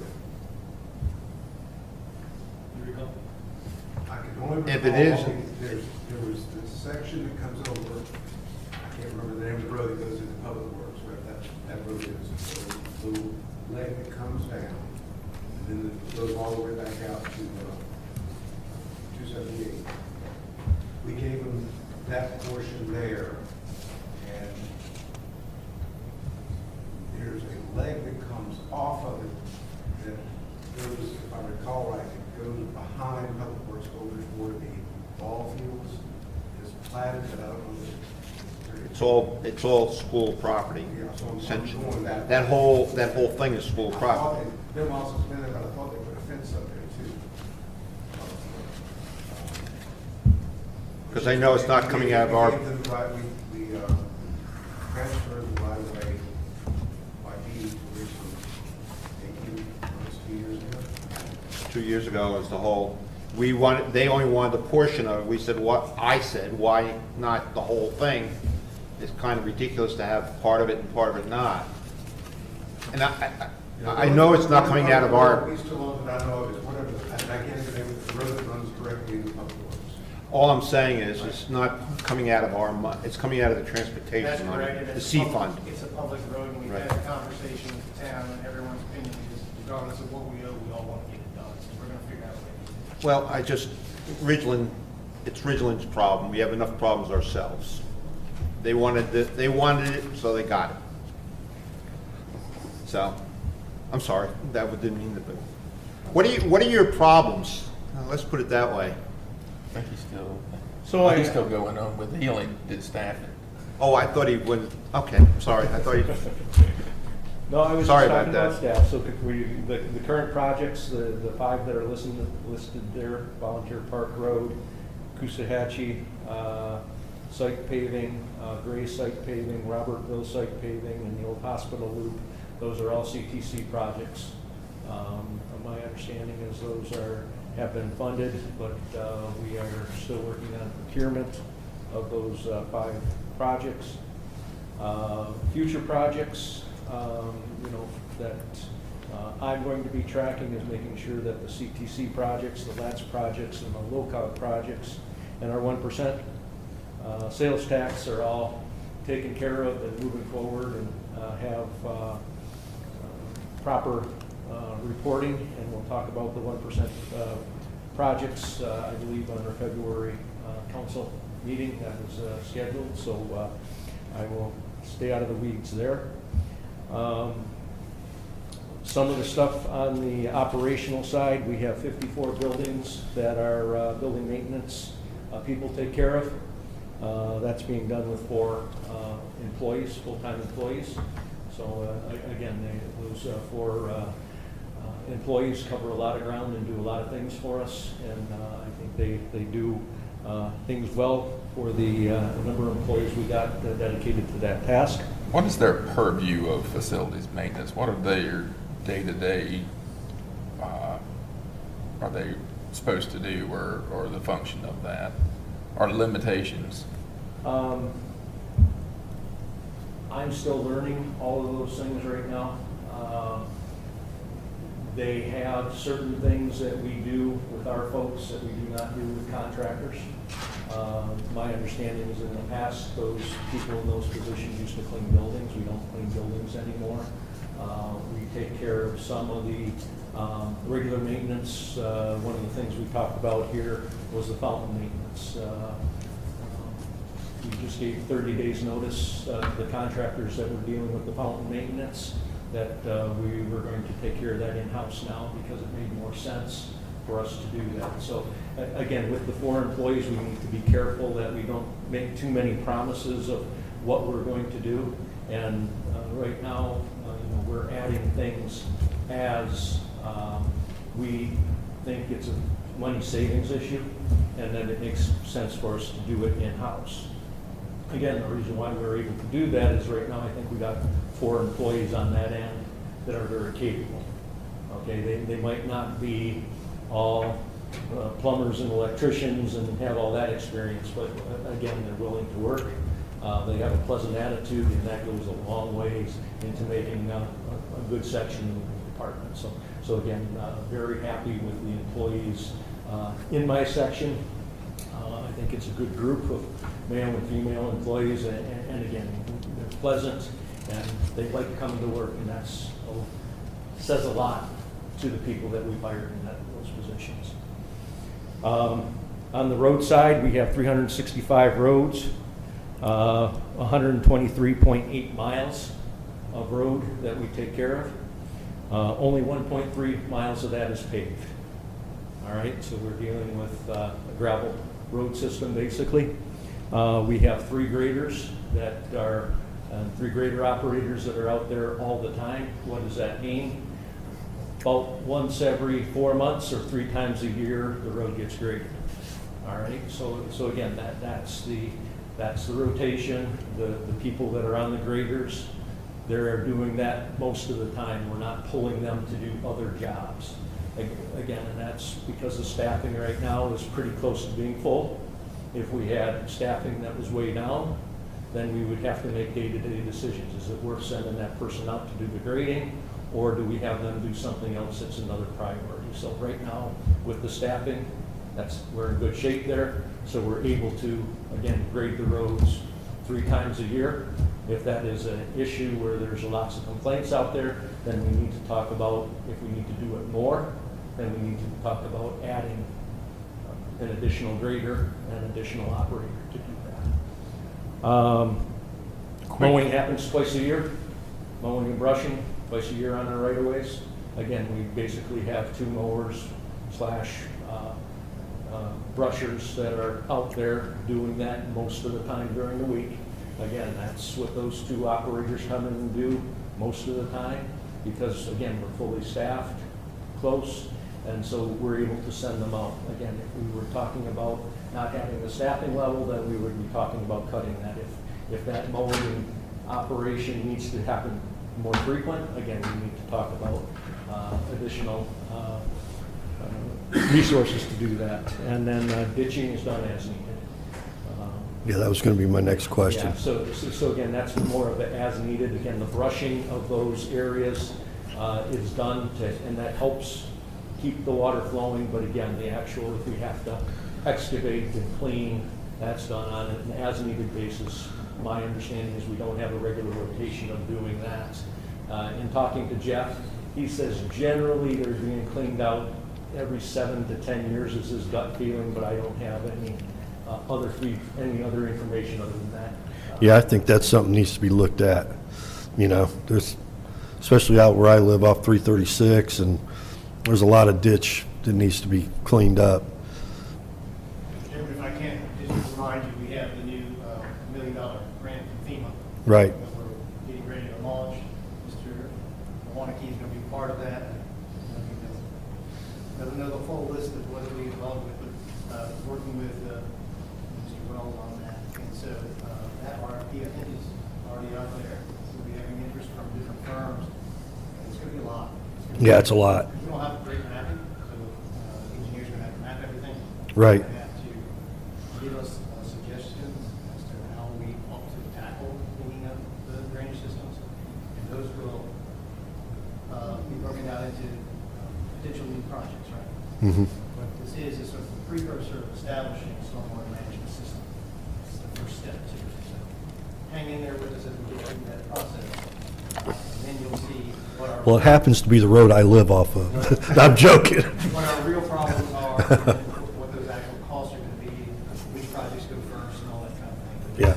something will just get you started. Now, as far as those ditches, we have some of those larger ones that go through some of the larger timber tracks.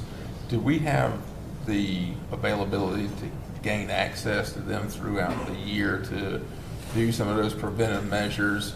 I know that historically, in the South, you had a lot of folks doing trapping and other things that kind of kept like our beaver populations down. Now you've got a lot of those that pop up and dam up some of these locations, which reduces a lot of drainage. How often are we checking those, and do we have access? I would tell you, Jim, you have to mention, I'd say it's all complaint driven, and until we get the organization of whose ditch is whose and what whose maintenance responsibility is, until we get this larger study done, we've had a foray into getting into some of those. We've had a lot of residents that have built right up against them, who don't want to give us access. So we've got a lot of those messy issues. It's about as messy as you can get. So that's why we think the study will be the first step in compliance. Wasn't a great answer, but it's the best answer I had. Absolutely. My understanding from talking to Jeff is those have been complaint-driven issues. Do you find that your complaints with ditches sometimes, majority of times, are our ditches or is the state ditches? I mean, do you have a... I don't have a feel for that right now. Most of the time I get the complaints, it's the state ditch. And do you, and I have the understanding is, and I go to the transportation, we can get the C funds for ditches as long as you can prove that the ditches, cleaning the ditches will help your road. And I will tell you as a road engineer that the best you can move water is the best you can do for the road. Right, so it's pretty open. And then I think the biggest thing in being on the job for about 7 weeks that has opened my eyes is more of the garbage and recycle centers. I think that is the biggest challenge in front of this council and for part of the department.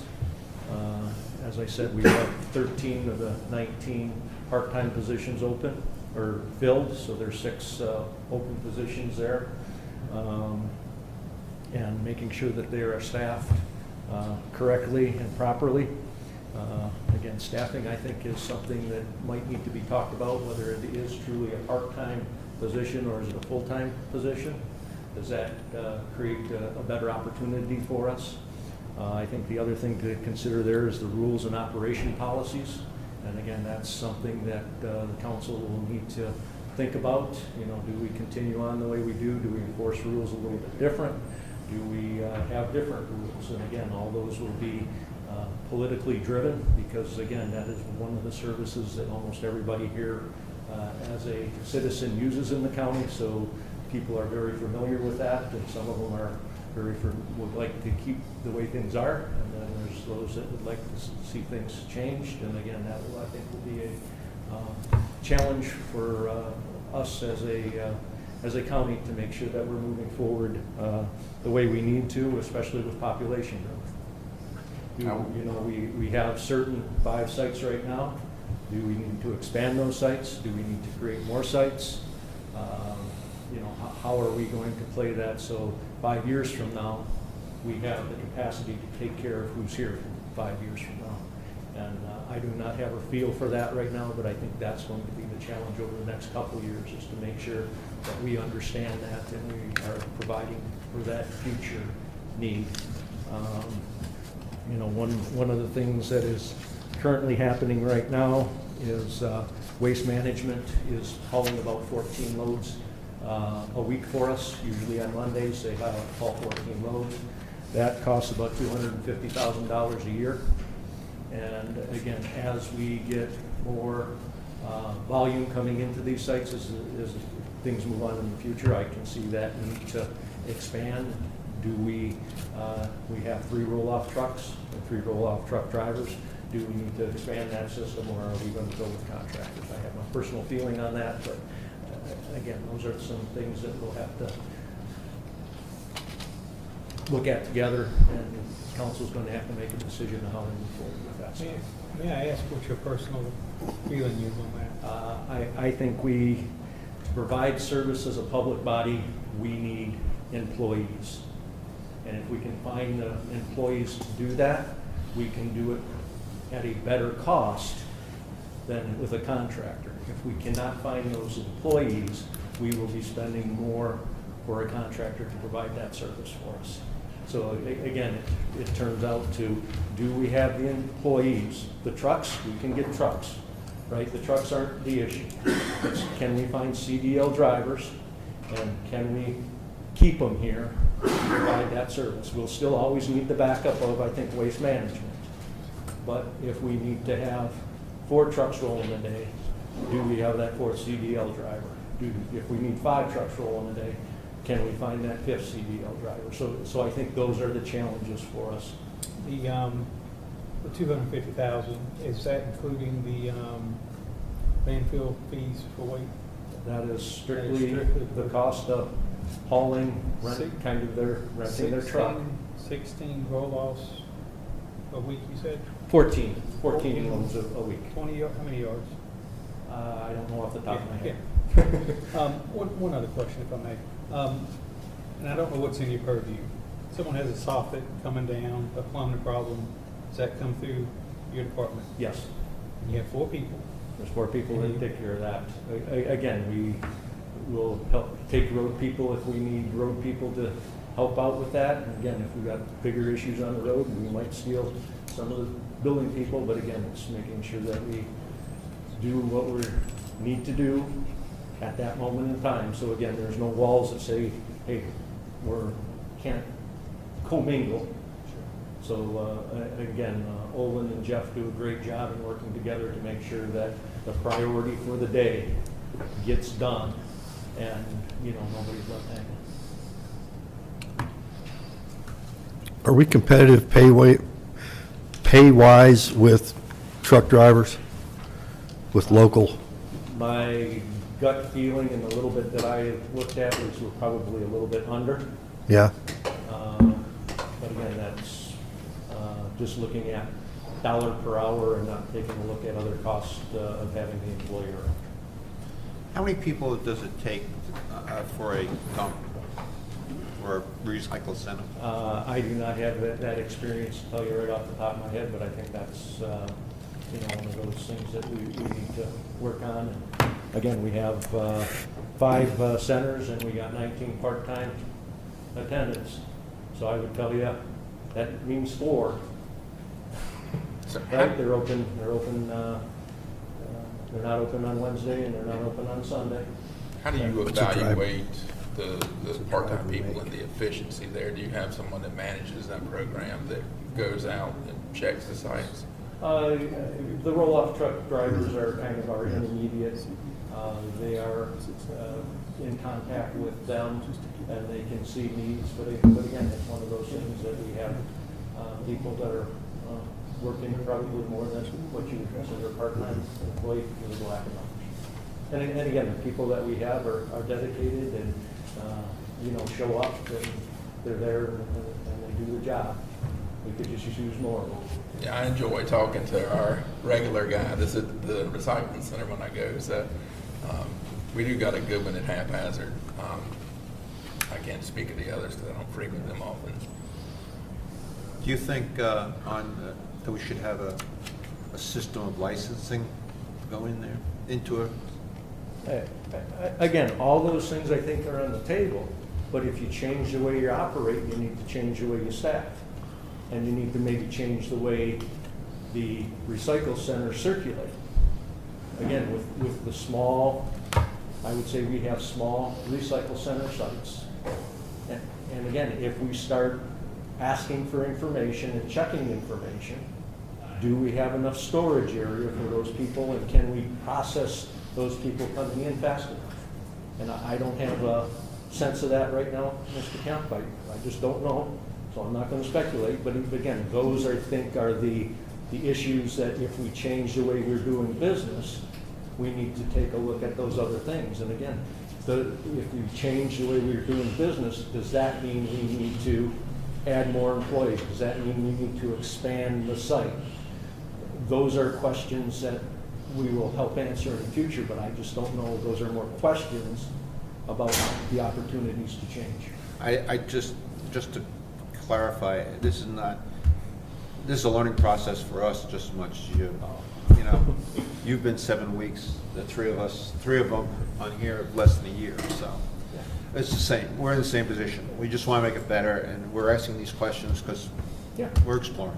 I don't want to think that we're ganging up on you. Mr. Chairman, we realize that this question, that he hasn't done the research yet, and there are a lot of research to be done, and then there are a lot of devil's advocate play and unintended consequences games to play, because we all know that everyone is used to going to these centers and taking as much as they want. We virtually collect absolutely anything for free. Not too many places in the country where you can still do that, and so you're dealing with changing that dynamic, which is very difficult. In other words, you're taking something away from people and you're making changes. And we have seen in the past, when the attempts to make changes ends up with more trash in the woods, which creates a whole other problem. So it's a little more complicated than one might think. That combined with the fact that the county pays for all disposal of trash, regardless of the jurisdiction. You pay for every ton of trash, not necessarily to collect it, but you pay to dispose of it. And that is not going to let up anytime soon. So not only have we got to figure out a fix for now, but for the future. And that's a lot. And I'm glad we have Jim here to help us with it. And I'm just saying that you're seeing where we're coming from, so you can gear to that. Yeah,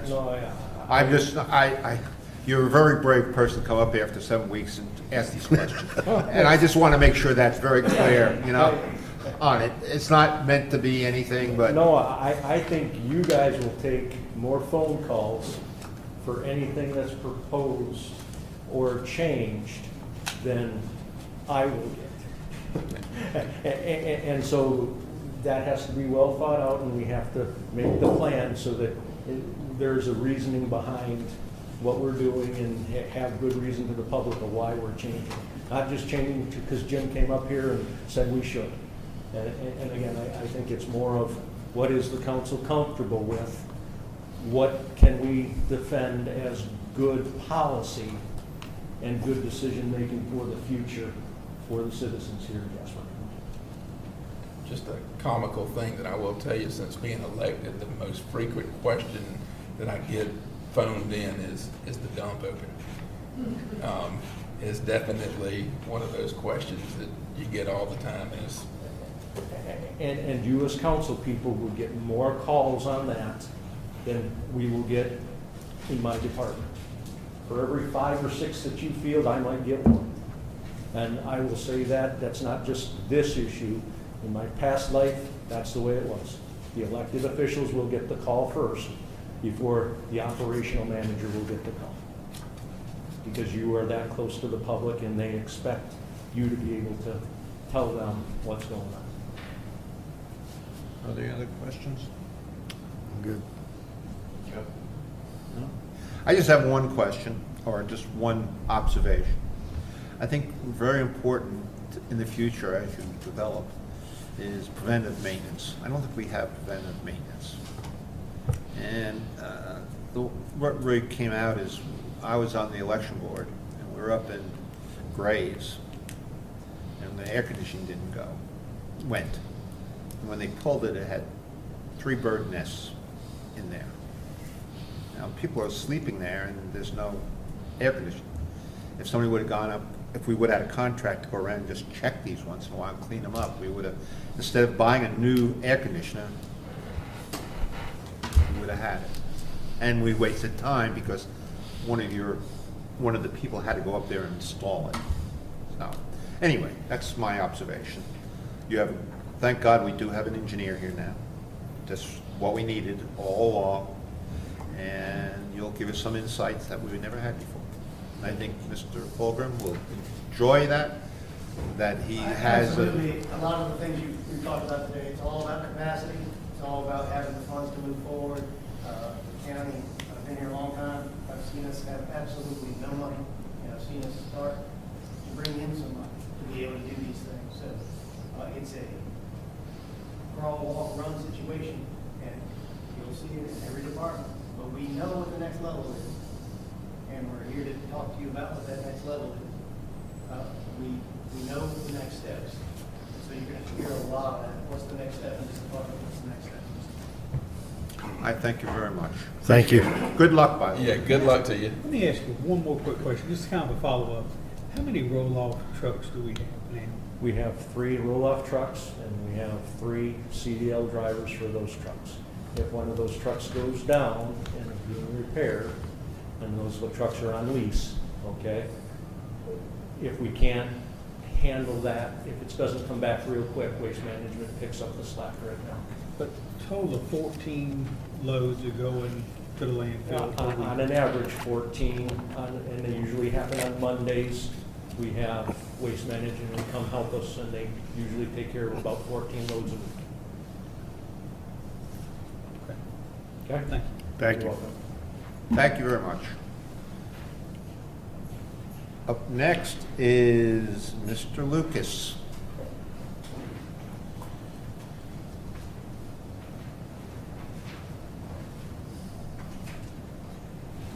Thank you, Mr. Chairman. On behalf of the Development Services Division, Lisa Wagner, Planning and Building, Corey Bivens, Parks and Recreation, and myself for the other 2 departments, Development Services and for the airport. The Development Services Division is involved in all internal and external development matters that happen in the county in one way or another. We manage the economic development program for the county. We're involved with the interface with our partner, which is the Southern Carolina Alliance. Myself and Mr. Fulgham and Mr. Tedder have a weekly meeting with the Southern Carolina Alliance, discussing potential prospects, or at least prospect types, and other matters involving economic development for the county. I'd also like to remind you that the airport is an economic development project. Any city or county that has an airport of any consequence is better served when they use that airport for economic development reasons. And these are over and above what we normally expect, which are transportation reasons for having an airport. But an airport serves as a gateway to the community in the same sense that a state highway or an interstate highway or a river serves as a gateway to the community, and also the railroads serve as gateways to the community. The westward expansion would not have been possible without the railroads in the United States. We're also involved in the quality of life issues with the county, whether it be planning and building and in their services from a planning and a zoning perspective, whether it be with Parks and Recreation from the standpoint of passive and active recreation. We're also involved in land conservation efforts with the Open Land Trust and other environmental concerns. The Slater tract would be an example that Mr. Fulgham will tell you that he's extremely proud of, and it will be managed by the Department of Natural Resources, and it'll be a wonderful amenity for us to have. There are other large tracts that are available and that have been under lock and key with conservation efforts so that the ecologically sensitive areas are not prone to development pressures. We also have a grant proposal that's still out there on the street.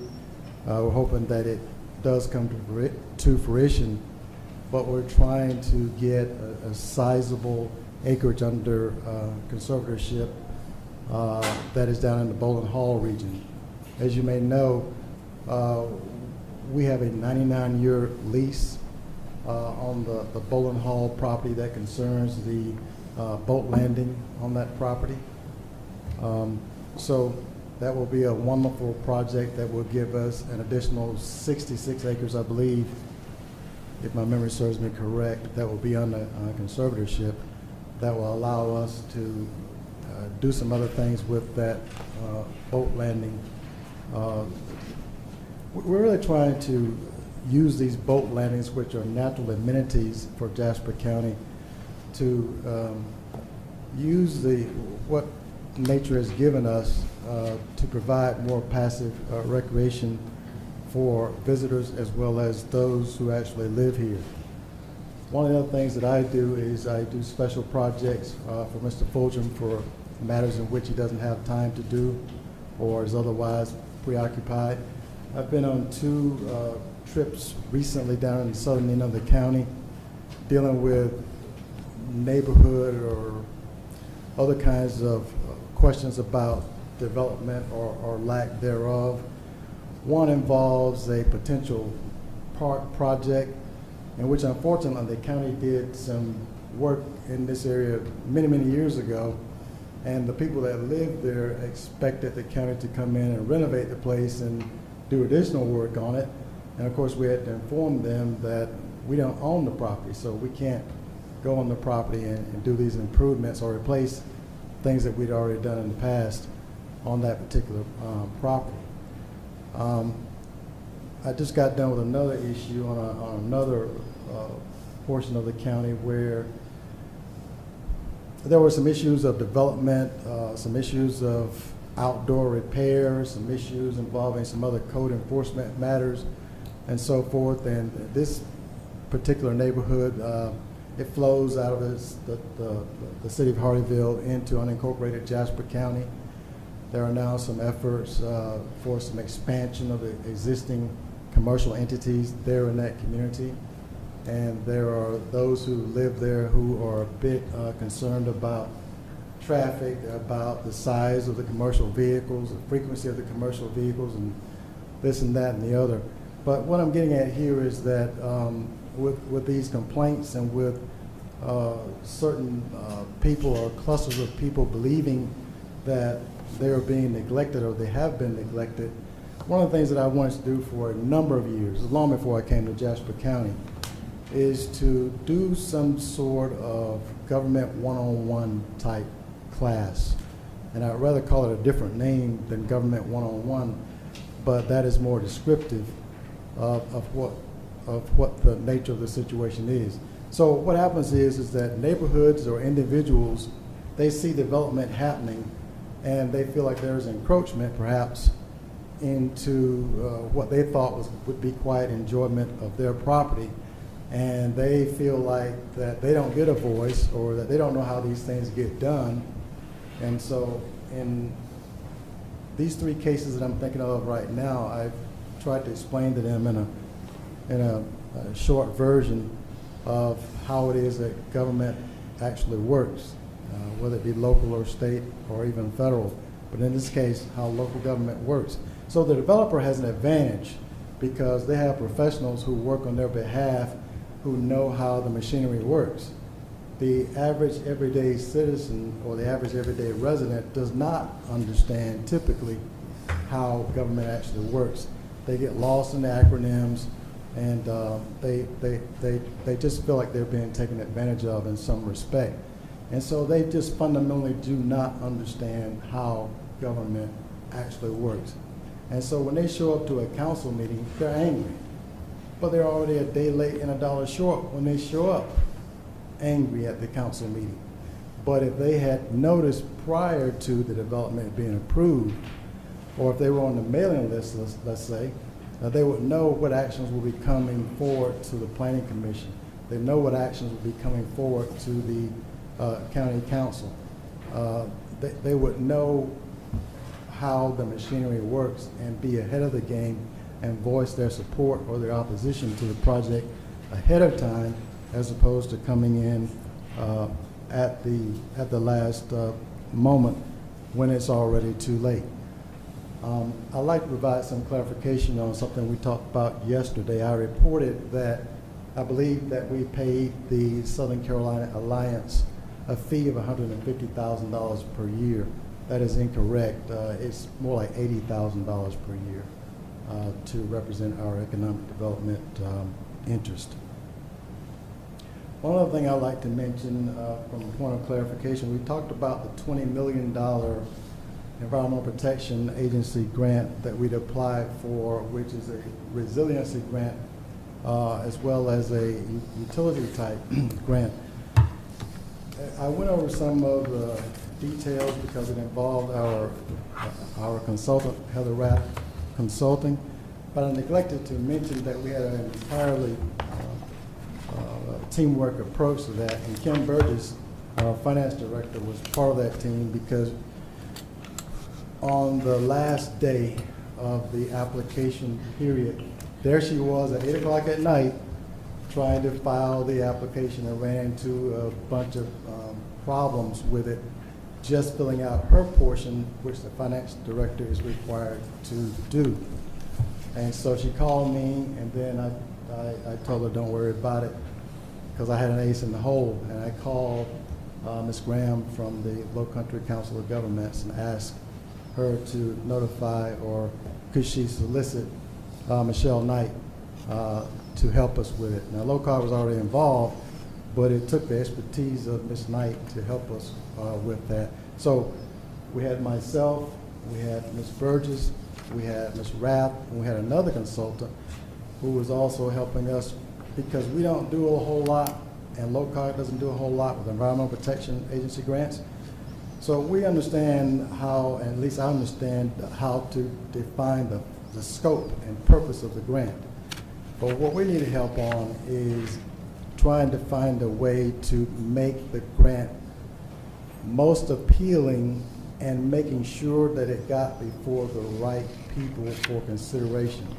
We didn't want to be part of 4,000 other entities that were applying for the same grant. We were looking for an advantage. We were looking for a way to demonstrate the urgency for us in this particular matter. And so that's why we did it the way that we did it. I want to also provide some clarification on the discussion with Mr. Arzillo regarding this on yesterday. So we have plenty of money to make the needed repairs on the few houses of the 120 that may need some repair on the plumbing system. So we're not worried about not being able to bring the structure to code with the amount of money that we'll set aside on a per unit basis.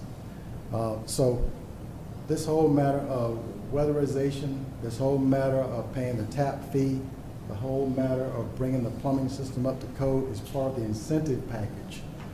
This is no good unless everybody down there in the community of Levy hooks on to the public sewer system, provided we get the grant and provided we get the sewer lines extended and operated by Beaufort Jasper Water Sewer Authority in the near future. I've been through these kind of things before. It just does no good to have some hook on and some don't hook on. Now, we've taken away every excuse for not hooking onto that system, except we won't pay the monthly sewer bill. I mean, they'll have to pay that themselves. But they will find that that is a much more predictable and budgeted way of taking care of utilities than going out there pumping out the septic tank every few years, or having the septic tank fail altogether, then having to go finance a new septic tank. Septic tanks aren't made to be permanent sewage treatment facilities. And in the case of the lower part of Jasper County, you got too many things working against a septic system: the high water table and the soils. but it's mostly a high water table situation. So what we prefer to do and what the EPA would prefer to have happen from the standpoint of climate resiliency, plus just a matter of public health, is that for everybody to be on a public water and sewer system, as opposed to community wells and septic systems. So I just wanted to make that point clear, that it was a team effort. We're short-staffed here, we really are, and we do the very best we can. We help each other to the very level of possibility for us. So I'm grateful to have Kim Burgess. I'm grateful to have Mr. Fulton. I'm grateful to have Mr. Tedder. I'm grateful to have the other division directors and staff available to help, and they do help in any way they possibly can, whether it be emergency services, engineering services, and what have you. Now, speaking of short staffing, we've had this conversation preliminarily about bringing on a professional grant writer / administrator for our grant writing efforts, and that may come to pass as the county keeps growing. But for now, we are able to solicit the aid and comfort of the Low Country Council of Governments from the standpoint of grant writing and administration. There are those who wonder, well, hey, can you write a grant? Well, yeah, a lot of us have experience writing grants, but for people like me, where it all falls apart is grant administration.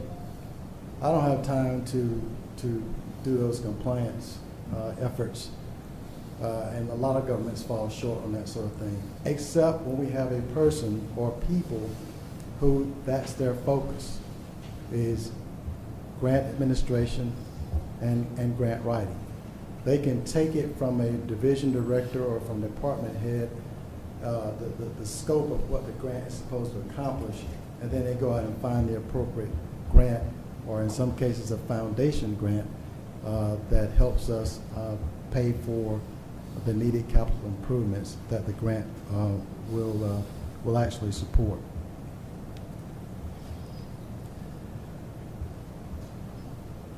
What we're facing here in Jasper County is a problem that is nice to have, and that is having to look for ways to manage growth. Whereas there are other communities that are having problems just the opposite. They don't have any growth, or they don't have enough growth. But for high growth communities, the populace, the public gets frustrated, the elected officials get frustrated from time to time, and the staff gets frustrated from time to time because they feel like they've been overrun with growth. Now, we had a moratorium on the U-Haul Cultural and Historical Center for a couple of reasons. But what we're faced with here is the matter of trying to manage growth. There are actually 4 ways in which a community, a county, or a city can go a long ways toward managing growth. One is to, first of all, manage building permits.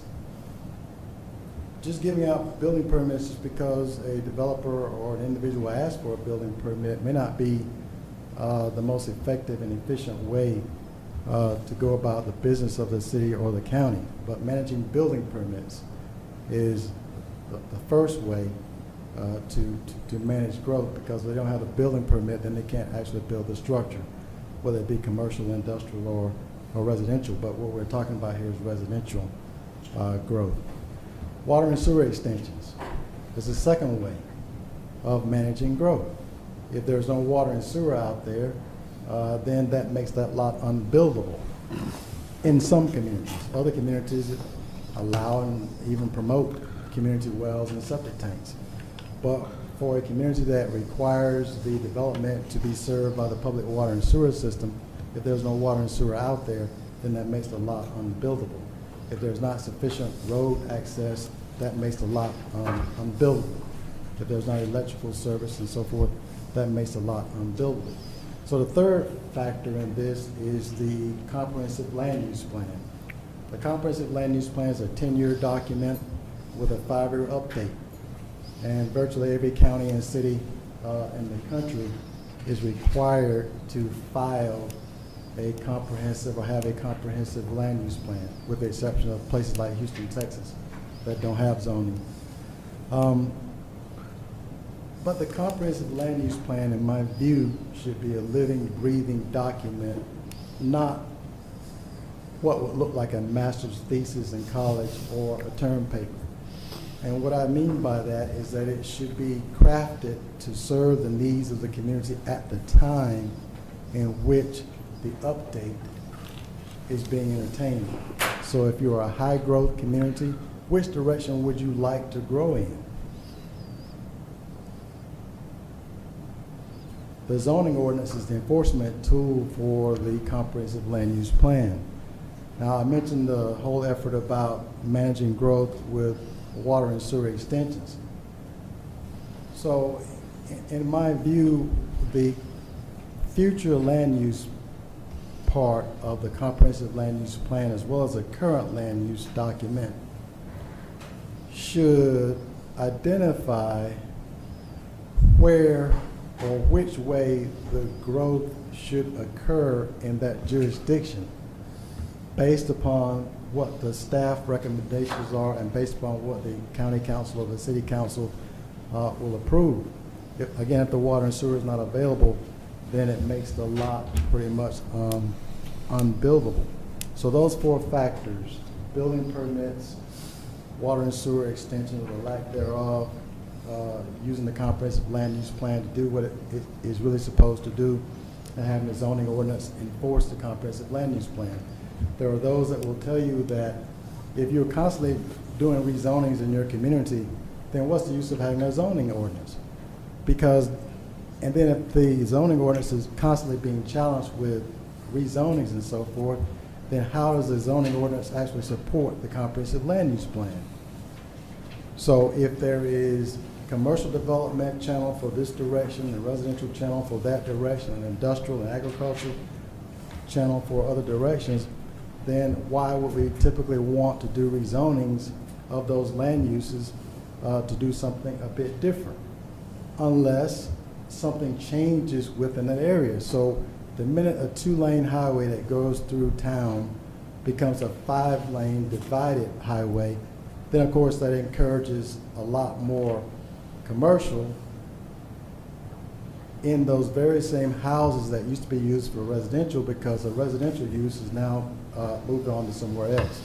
So that's an exception to that rule.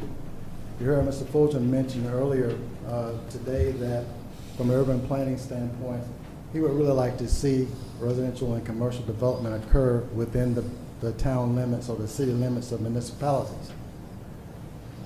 That way, the road network is already there, or it can be easily expanded. The water and sewer is already there. The electricity is already there. All of those other requirements for infrastructure are already in place.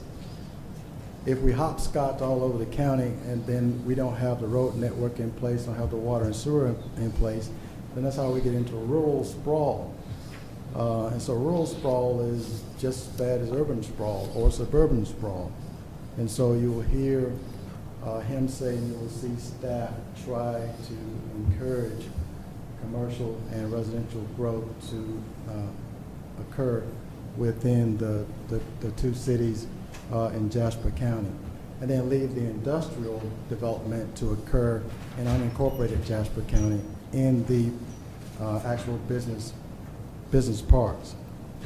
The other thing that might be added to that is county-wide services. There are some services that are provided in the county or provided by the town of Ridgeland or the city of Hardyville that might be eligible for a county-wide, where the county provides all of those services instead of the 3 jurisdictions each providing the service, or the town of Ridgeland provides the service, or the city of Hardyville provides the service. So the current project, Parks and Rec Master Plan, we're in the very, very, very latter stages of tightening that up. It is now ready for presentation to the county council for whatever your consideration happens to be. The renovation of the Jasper Original Youth Baseball Field is underway. That's part of that discussion about the volunteer park paving project that was talked about earlier with engineering services. So Is that currently going on now? Yes, sir. The Gordian company is handling that project for us. For JYRB? Yes, sir. Okay. And so we have money in the budget for that project, and we'd rather finish that project and then do the paving after that project. 112 Weathersby is being used as our temporary library space, and so we've done the phase 1 improvements to that project. And so once the library moves out, after the Pratt Memorial Library is finished, then we'll do the final phase 2 projects for the permanent department that will go in that building. Excuse me, I heard for 1 second. The Parks and Rec Master Plan, is that scheduled to be presented at the second meeting in February to the county council? I believe it is. I believe that's the 18th, we have second council meeting. I believe that's the target goal to present that publicly. Is that the same, is there, when we got the people we talked to, interviewed? Yes, You sir. gave us a copy, is that the same, or Yes, is it sir. changed? Yes, sir, that's the same. So I can look at it and Yes, sir. that's what it's going to present? Yes, sir. Okay. So we wanted to give the council a chance to get a better acquainted with the document and ask questions and so forth before it comes to you at the actual council meeting. The BMX track is, we have the funding for it. But what we like is some direction from the county council. Some time ago, I sat down with Hardyville officials and we identified a track, meaning a piece of land in East Argent where might be suitable for that track. However, there's not water and sewer available on the track, so that track is out. Meanwhile, we were asked to consider by one of our elected officials, hey, how about somewhere in the Ridgeland or the outskirts of Ridgeland for the BMX track?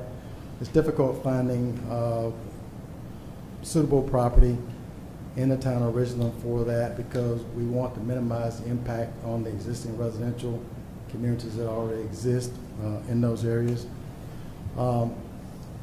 We've been looking further north, and we've identified a tract that we believe would serve the purpose as well, because after all, we're looking for a track that is larger than what would just house the BMX track itself, but it would house future recreation and cultural needs for the county. Where is that located at? It'd be in the vicinity of exit 33. And that would be for Parks and Rec for everybody in the county? Everybody in the county. I think if you look on the Mars meeting, there's a map, isn't there? Yeah, it's just an odd location for the whole county and point south versus somewhere centralized. Well, like I said, we've been looking for places that were closer in to Ridgeland, but we're having trouble finding places that are suitable that are not surrounded by residential uses. The track itself, the bicycles don't make a lot of noise, but just the congregation of people. When I went to Rock Hill back in October of 2023, it's a very nice regional approach to it, but it was a lot of noise and a lot of coming and going, even though you have to travel through a neighborhood just to get there. So I just got a call just a while ago. We should have our fuel trucks for the airport by the end of February. One of them will be delivered the second week of February. Hold on a minute, hold on. We just skipped here. So we were talking about the track, right? Right. That's coming up tomorrow night. Right, but why can't, we talked to development about putting aside 30 acres in one of their developments to do a rec area park where people can get to it and use it. You actually were authorized funds specifically to purchase property for it. So you have the funds to actually purchase out rights and property. We just look for some policy direction. I think this council has a very different policy direction than the last council, which was central and northern part of the county for something.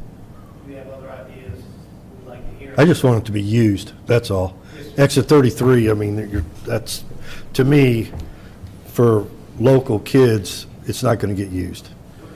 Trust me, we're not selling that to you. Right. We're just telling you that's where we are, and we have a limited time to make a decision. Okay. So we have to have it. Well, I just wanted to express that. That's, Yeah, so we're just asking the council for Okay. some policy direction. If you would like, and if you require that Right. it be in the Ridgeland area, then that's what we'll do somehow. But we have Sergeant Jasper Park on the southern end of the county. We were looking to have something a little bit further north. but that's for- all the way north. That's like far northeast corner where, How about no, partnerships with like the town of Ridgeland? I know they've got a bunch of PDs and different things around, and they've got a larger land mass, and maybe partnering with them to see if they have something on the radar we can look at. Well, we had a conversation with the town of Ridgeland over a year ago.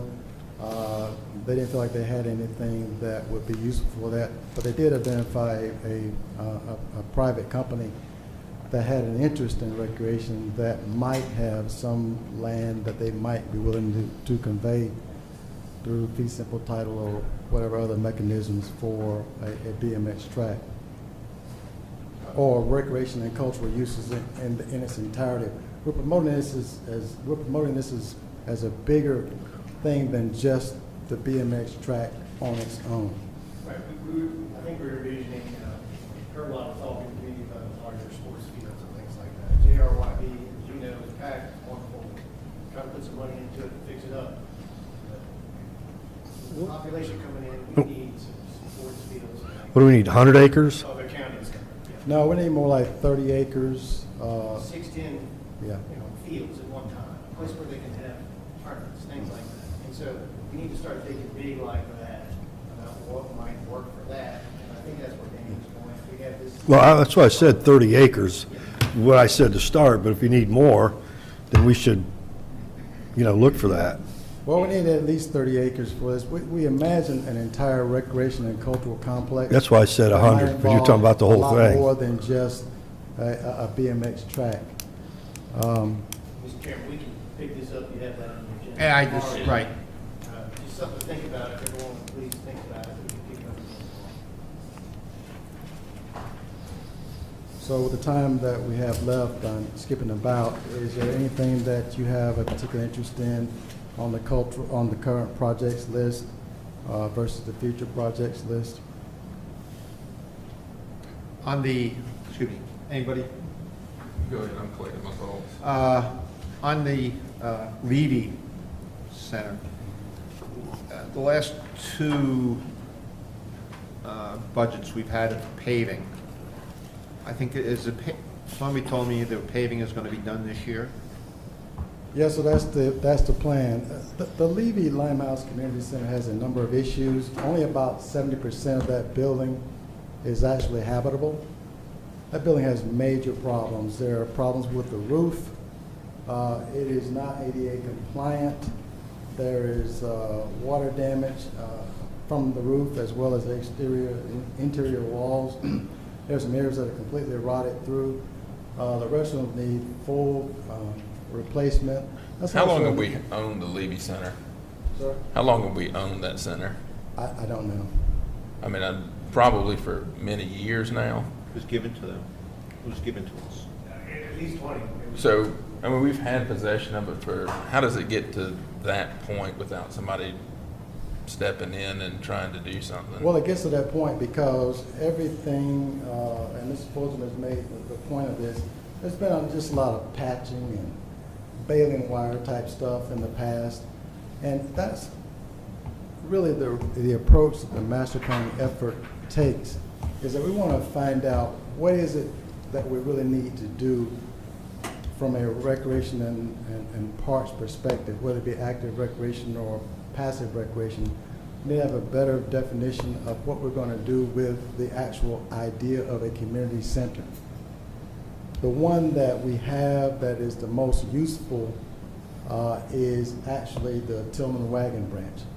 As far as a model of community centers, I mean, it is the one that we prefer to use as a model because the building is in great shape. There are ball fields on the rear of the building and all of that. but the rest of them have a number of issues. So it got into that state of disrepair, meaning Levy, just because it's always been patchwork, and there's never been a planned effort to provide parks and recreation holistically in the county. The other thing is, you gotta remember the community centers, as well as the fire stations, were all private. And so they were gifts to the county, right, for us to hold on to. They were old schools, they were hand-me-down real estate, right? And so we've had them and we've patched them up along the way as we've been able to afford to do.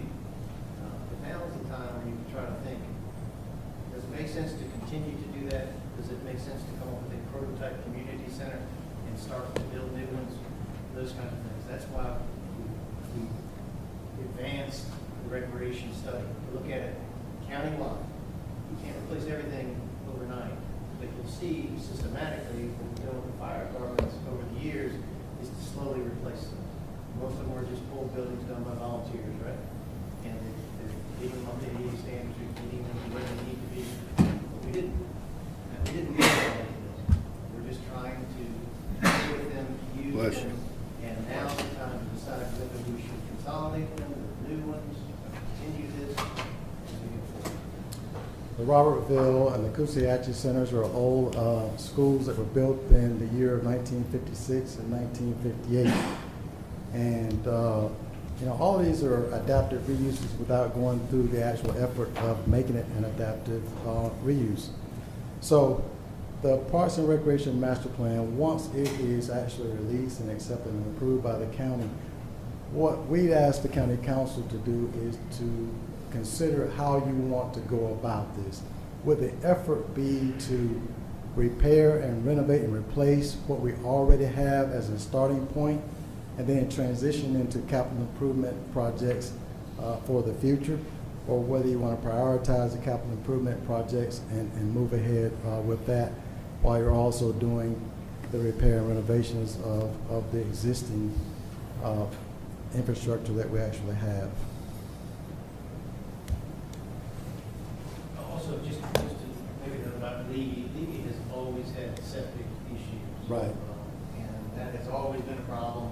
When we talked about putting in playground equipment and doing other repairs, and that has always surfaced as an issue. So it has some systemic problems, and most of these buildings do. They have fatal flaws. And so we're hesitant to throw good money after bad to try to repair. The property of Levy, is it what you see, or is it bigger? I can see what's clear. It's very small. Yes, that's what you see. So the septic tank issues down in the high water table down there at Levy, the water stands in the ditches for weeks and weeks at a time after a rain. So that's an example of something that ought to be on the public water and sewer system as opposed to trying to make a septic tank work. So you've heard people talk about the Ridgeland, about the Terminal South redevelopment project at the airport. You've heard comments perhaps about, well, nobody wants to build there because of the climate there at the airport. No, that's not the case at all. The reason why nobody's come forward with an actual proposal to build a hangar down there is because of the cost of steel and concrete. And it causes people, whether it be an individual or whether it be a company, to reconsider whether or not they want to make capital improvements on property in which they don't own, which will have an amortization schedule of 20 years. Now, maybe a corporate outfit that has a $45 million jet wouldn't mind spending $1.5 million building a hangar for their own exclusive use with offices. But individuals should probably think twice about making capital improvements on property in which they don't own, and entering into a landlord-tenant situation on property in which they don't own, which will have a reversionary clause at the end of the 20 years and hand it over to the landlord. So I just wanted to make that point clear, that it's because of economics as to why someone has not come forward. But really and truly, if it were me making an investment decision, I wouldn't build a hangar at all with my own money. I'd let the county or the city, whoever owns the airport, build a hangar, I go find an airport that had the hangar already there, owned by the city and the county, and maintained by the city or the county. I just wouldn't make a capital improvement on someone else's property.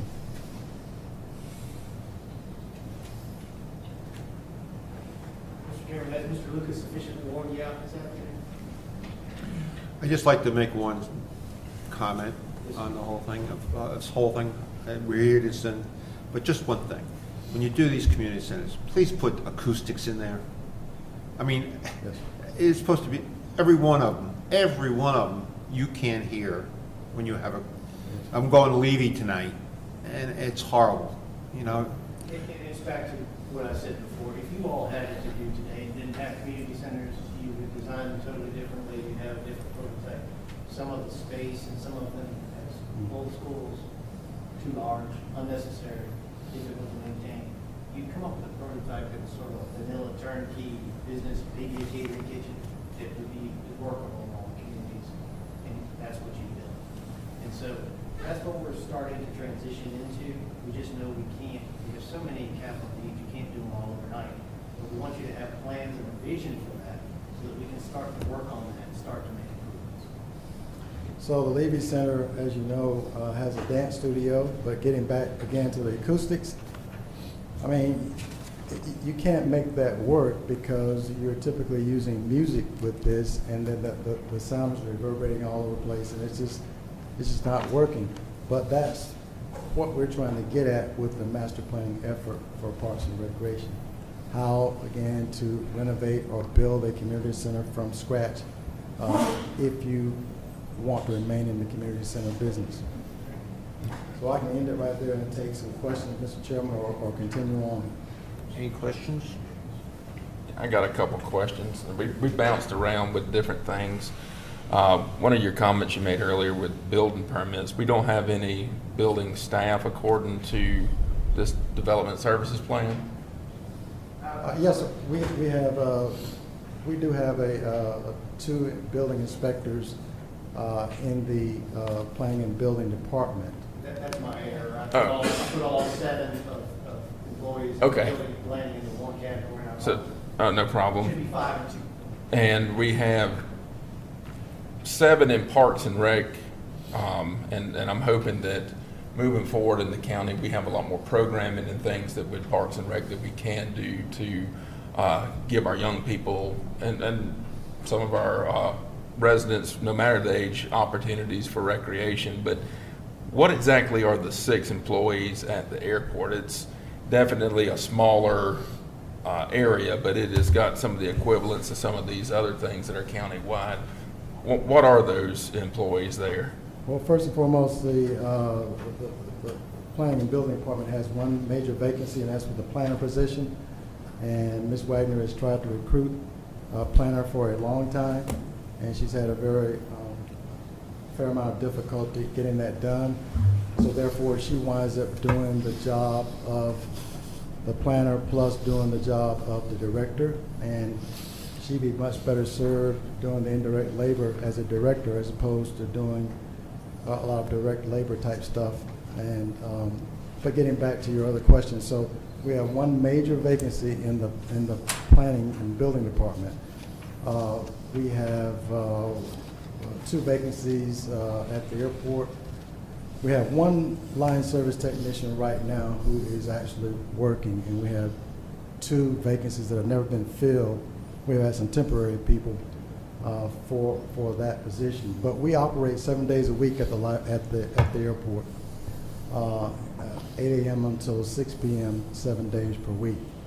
What we do is we have what we call the high season that goes from October 1st until May 30th. And that's when we have most of the turbine traffic coming and going, and so we do concierge stuff and refuelings and rental cars and all that stuff that goes along with that. But during that time, those employees are out there dealing with that. But when the high season is over, then we go into the low season, which goes from June until the end of September. And those same employees are not doing a whole lot of refueling of aircraft, but they're actually doing landscaping and mowing. So we have this reversal of the seasons, and we use the same employees to attempt to get the mowing done. Now, we have a contractor who does some of the mowing on Terminal North, but they do all the mowing on Terminal South. We choose not to use contractors for the mowing of the actual runway areas and the taxiway areas, simply because I don't want people coming and going who have not been trained properly how to respond and react around aircraft. I just don't want the liability for that. So we use our own personnel for that. Now, what we are struggling to do is to mow the grass at the airport plus mow the grass at Cypress Ridge Park. We need additional mowing equipment to actually get that done.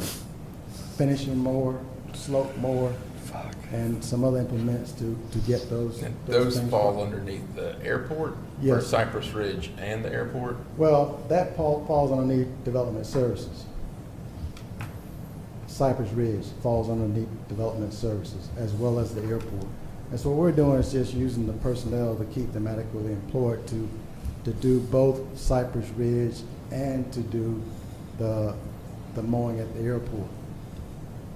Now, we have a contractor who takes care of the trees and the actual right-of-way at Cypress Ridge, but the actual fields, we have to, or someone has to mow themselves. And so we have tried to cost out the cost of mowing Cypress Ridge as well as mowing at the airport, and these costs happen to be much larger than it would take to just hire our own personnel to do the actual mowing. So I hope I've answered the question adequately. And how close are we getting to having an airport manager to where, I know you're interim now, to where you can focus on development services holistically instead of being in that position as well? Yeah, so what I'd like to do is to bring in an airport operations manager. I would retain the title of airport manager as far as the FAA is concerned and dealing with the FCC and those kind of agencies. So most airport directors and airport managers don't have anything to do with operations, but they are the ones who actually respond to the FAA. But someone else is actually doing the day-to-day operations of the airport. And that's what we need to have happen. The reason why we haven't done that so far is because of the kind of activities that are occurring out there. We don't feel like it's fair to bring someone in and throw them into that hornet's nest, and which has been taking place there at the airport. So You got some serious policy issues to address, get that stabilized as far as an operation, get your future vision and being step with that before we can do that to someone. A manager can manage an existing situation, but can't manage that environment currently. I think I'm done with my questions for this setting today. I've got one question. When do you think the airport's going to become net zero or make money for the taxpayers? I don't think that will ever occur, sir. The airports in this country that are general aviation airports now, there is a distinction between general aviation airports and Part 139 airports, the ones that serve certificated carriers. The ones that serve the airlines, most of them make money. There are a few general aviation airports that are very large that make money in the United States. Have you done a report to see how the airport's going to bring in money for Jasper County to offset the taxpayers? As far as revenues are concerned? Absolutely. Yes, sir, I can give you that report whenever you desire. You can get it tomorrow if you like. That'd be great. Can you email it to me? Not today. Well, tomorrow. I can get it tomorrow, let's just say at the council meeting. Okay.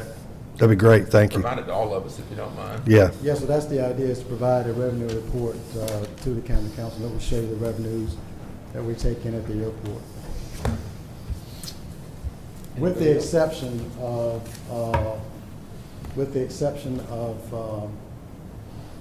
lease revenues. And that's a very small portion of the revenue anyway.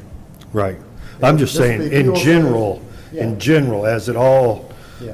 that's the biggest thing that I get from emails and texts. Hey, what are we doing out there? How's that helping me as a citizen in Jasper County? And it's a viable question. It's a good question. So I just want to be able to say, hey, here's the plan. You know, is there a 1 year, 5 year, 10 year? So that they know what that's going to bring into Jasper County. And that's when I say offset the cost of what we're doing here at $1,354,100. I just want to see what's going on. Yes, sir. I had planned to provide that anyway when the records are available, but I'll speed that up and have the records available on tomorrow evening. But I still must maintain that the airport will not make a profit, ever. Again, But it if it will. brings in $20 million worth of industry, it's an offset Exactly. with jobs, with our economy. Exactly. What we certify is that an airport should be an economic development project first and foremost, and it's a transportation project secondly. So there are indirect benefits to having an airport in any community, and there's a reason why 43 of the 46 counties have airports in them in the state of South Carolina. I can say that the Aeronautics Commission of South Carolina used to do a really good job of providing a summary for each airport and the economic impact of that airport. They have their own consultant come in and do Right. rundown and all that stuff. That's kind of what I was talking about. Do we have I that? don't think they've done that in the last couple of years. Yeah, well, Georgia does that. DOT actually runs the airports, but usually it's the state agency that shows you why it's important because they want you to be invested. Right? So we can also reach out to the Association of Counties. Well, but that last report that was done statewide was done in 2018 for airports. And it will be quite misleading if you read it because it adds in the multiplier effects and stuff like that.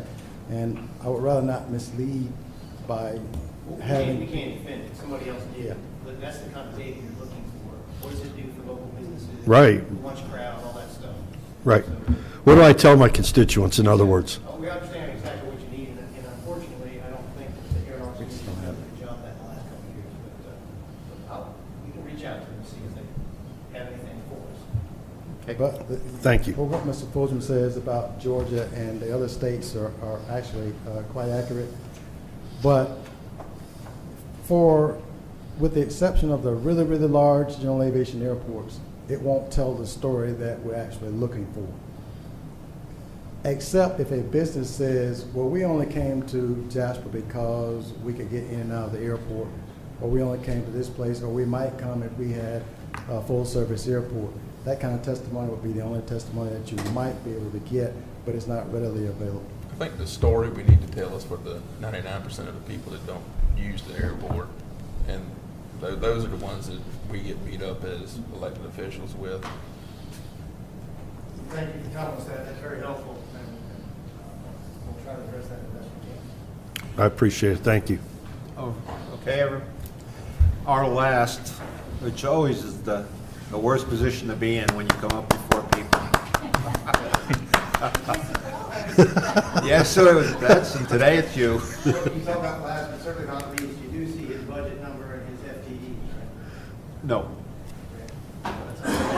It's on your page 6.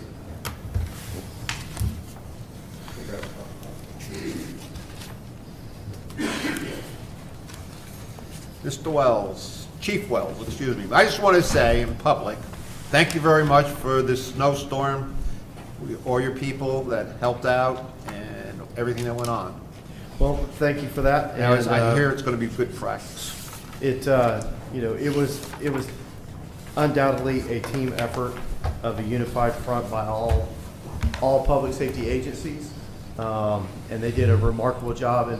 And the other thing to that is the press release. We had a unified joint information sharing group going that worked very well. We were happy to see that in action, and I think moving forward, that cooperative agreement there and Spirit did a tremendous service to our citizens. So we need to thank our public information and affairs officers across the board as well. First and foremost, thank you for the opportunity to stand before you today. As the administrator has indicated, we have 129 full-time employees. That is through 6 operational divisions. That's between Levy, Cherry Point, Fire Rescue Division, our Community Risk Reduction Division, E911 Telecommunications Division, and then the Emergency Services Division for us.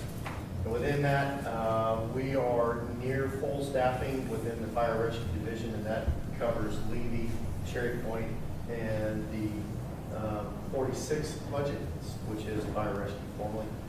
And within that, Deputy Chief Vaughn has done remarkable work in his previous employment record with the Department of Defense and developing out the Skill Bridge program. So we have done quite well in bringing over individuals that are separated from the Department of Defense who do have either no experience or some experience in the Fire Rescue Division and bringing them on board. The benefit of that program is that we do not pay for 6 months of their salary while they are transitioning out, learning it as a on-the-job program. And so right now, as it stands, we have 5 at the South Carolina Fire Academy. Should be graduating fairly soon. And those were mostly skill bridgers. And within that, it has been a tremendous asset for us. The training program also helps try and get those that are also within the communications division. Unfortunately, our last skill bridger, she was recalled by her command staff for one final mission. So that was an unfortunate inability to get them. The 911 Communications Division currently has 10 vacancies. We've been working diligently with our Human Resources Division to try and increase marketing and pull that together and decrease down those gaps. Current projects, as you can see, we have the aircraft rescue firefighting vehicle. That was a refurbished P-19 out of the Department of Defense. And so we have possession on that. And we are currently in the final phases of the training program. The South Carolina Fire Academy currently has 32 of our personnel over the past year trained and certified in aircraft rescue firefighting. The initiative for the new fire engines and pumpers, in the next couple of days you will see those starting to filter out into the community. We have completed our training assignments and missions with all personnel to get them familiarized with that equipment, and those will be going into service on or about February 1. The request for qualifications went out. We have submitted the addendum to the South Carolina Business Opportunity site and clarification and satisfaction of the request for information on the EMS billing. I anticipate in the next couple of weeks we'll be evaluating those packages out, scoring them, and then returning to you with a request to move forward on contractual services. The third-party EMS billing is intended to take a load of the financial concerns that maybe the treasurer and our chief finance officer have about the monies that move through the emergency services division, the bank accounts that we have. And so within that, it actually will streamline that process and I believe make it more accountable and transparent. The new Coosawhatchee Fire Station, MBCon went through that with you all. You've seen the conceptual design plans on that. The Tillman Fire Station replacement, we received back the cost estimate to just repair the bay, which was just under $37,000. The living quarters for that station do need to be gutted and mucked out. There is toxic mold within the living quarters. This is the 4th instance or incident of toxic mold intrusion into the living quarters. So within that, conversation with the building official and the fire marshal, everybody's in agreement that if we are at this point of gutting and mucking out the living quarters plus the repair to the apparatus bay, that station would need to come up to the current codes. And so within that, We know that based on the cost figure for the Coosahatchee Fire Station, there is a couple of options that we could go through, and that is we repair the station, or we do a temporary solution. We have explored out just raising the station itself and then working to build a temporary type garage structure. I think the easiest way to call it is, and I'm not supporting one particular vendor, that is like an Eagle style carport. It's just a metal sided with insulation, 3 days rolled up, and then a manufactured home to go in on that. There are some variances that we'll have to work with building planning and zoning on to accomplish that. We believe that we can get that station up and operational within 3 or 4 months. Based on that, that would be under an emergency procurement, so that we could just work with local mobile home vendors and some of our carport manufacturers locally to get those in play. And then that should stabilize that area and then give us time to come back and evaluate funding opportunities and replacement strategy for that station and identifying a better location for that station.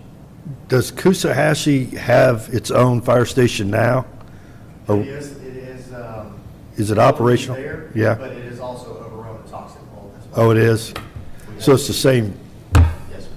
It also has further complications. It has a septic system on someone else's property. Oh. The setbacks don't meet the current standard. okay. And it was a gifted building. So I guess we just need to figure out what we're going to do in Tillman, what route to take. Yes, sir. But in the interim, we're pretty confident that $250,000 should get us up operational. That'll get a 3-bedroom mobile home, and then a replacement carport, and then that'll buy time. Right, what's it been down, 2 years now?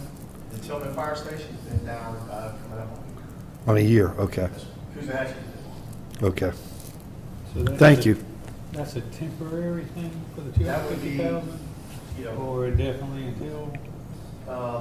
so the $250,000 would give us, within a couple of months, we believe that we can realistically get the old fire station torn down, utilize the same concrete pad, put a Temporary. carport style enclosed garage with just a bay heater on it so that we don't have to worry about freezing temperatures and water and fire trucks. And then just a quick 3-bedroom mobile home that would tie into the current septic well that's on site. Again, we would probably have to work with building planning and zoning on some permit. And then within that buys the county time. That gives us the opportunity to come back and look at funding opportunities and, whether or not we acquire an additional piece of land that would allow us to construct a new station down the road. So it's giving this just a quick Band-Aid and the ability to gain some financial control on investment strategies for replacement of that building. Thank you. Yes, sir. The Levy Fire Station, that is another building that we inherited. It is occupied, and I can tell you that we are pumping a septic tank out about every 6 months, 6 weeks, not 6 months, every 6 weeks. And there are some other minor challenges with it. The staircase within that building does not meet any code on the rise and run for the staircase. You've got living quarters that are over an apparatus bay. So there are some things that need to occur to that station. So there are improvements that need to occur in that station, but that's what we're working with in VCOM. Minor 911 communication center renovation. The kitchen is a little bit old. It needs some tender loving care, and then the restroom and break room facility within the 911 center also need to take some renovations. Excuse me, go ahead. Sorry, just popping up again. How many people have been into the 911 center? Would you all like to take a tour of the 911 center? All right. Well, yes, sir. We'll happily bring in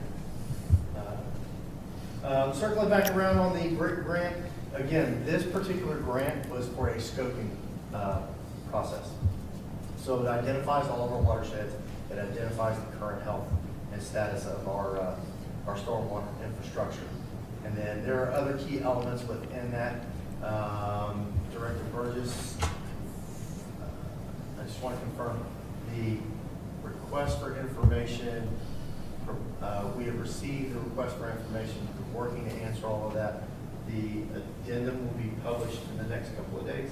Yes, tomorrow is the deadline for questions. Okay. So, because we get the questions in, we've been sending those to Kimberly Norman, the Country Council of Governments.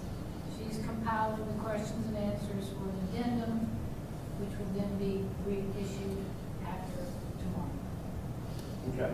And then within that, as far as the grading and evaluating team goes, I'd like to congratulate Director Iwanaki on being told to serve on that. We're also going to be reaching out to our municipal partners and trying to garner whether or not we can gain some of their stormwater folks or development services folks to sit in on the evaluation criteria for that. Again, this is just the tip of the iceberg as it comes to stormwater for Jasper County, and we look forward to expanding that program out once we get all of these studies compiled and complete. Prom Promise events.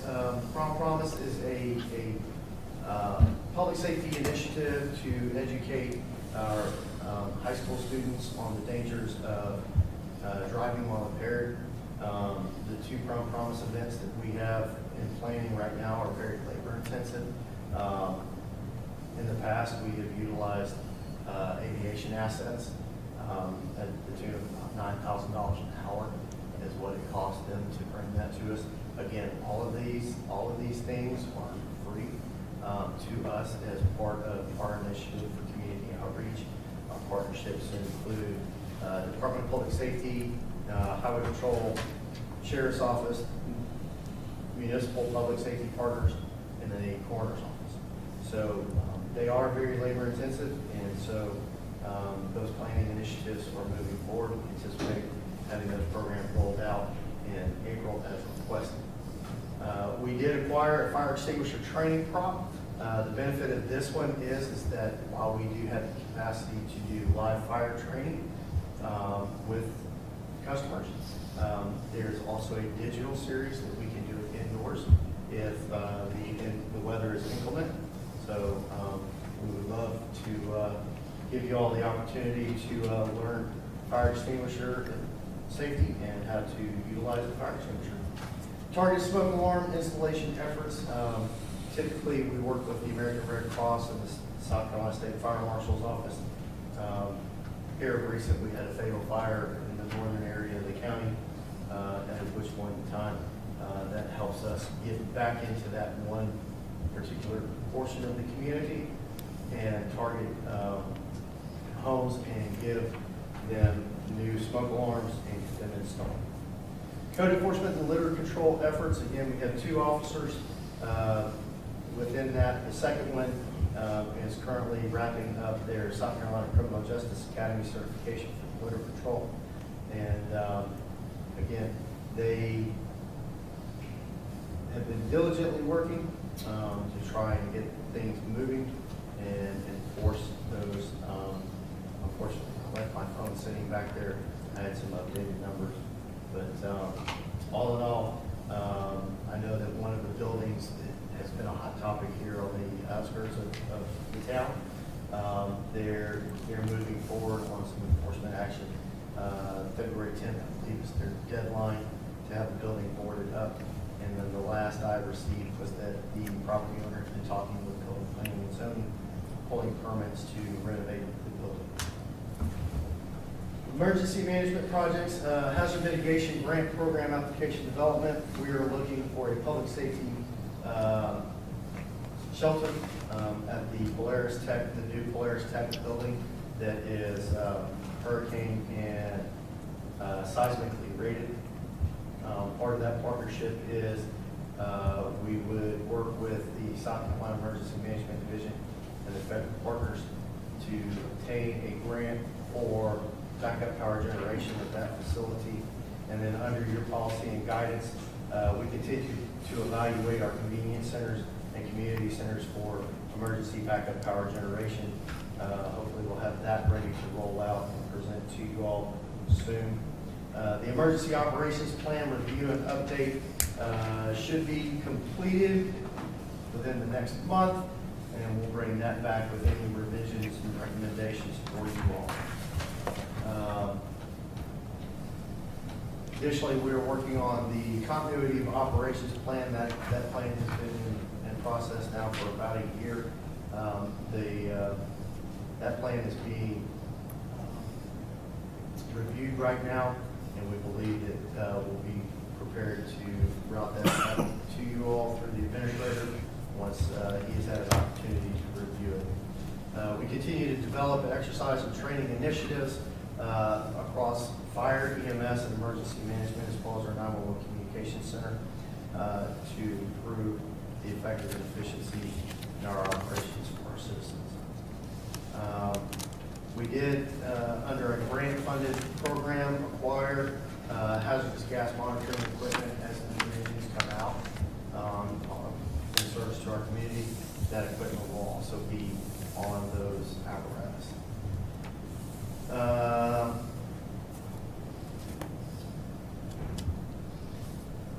Local Emergency Planning Committee, the LEPC, we partnered up with Hampton County, and we are doing our absolute best to revitalize that and work with our community partners, in which the community has the right to know, so that would be your Tier 2 reporting out. So we're working on that and trying to revitalize that and bring our community partners together and build a wonderful committee that will last and stand the test of time. The Community Emergency Response Team, that's CERT, is a volunteer program. It's not necessarily like fire suppression, but it does teach individuals in response to emergency situations and disaster within the community. So it's fostering and growing a volunteer program within the community. Working on policy changes regarding identification and reclassification of all employees to essential status, and being able to relatively support assignments during declared states of emergency. Historically, those employees have been unavailable, and we just want to make sure that they have an opportunity to remain behind and support county initiatives during disaster declaration. So we're working with the HR division and the administrator's office on that initiative. And then again, the frequency of hurricanes that we have been encountering and natural disasters, they are becoming more intense.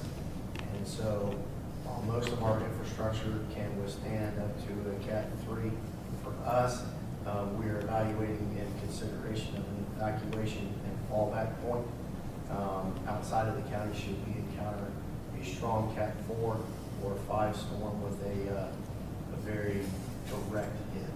So those are things that we are currently working on, and I'll be happy to answer any questions that y'all have. Any questions? Start on that end.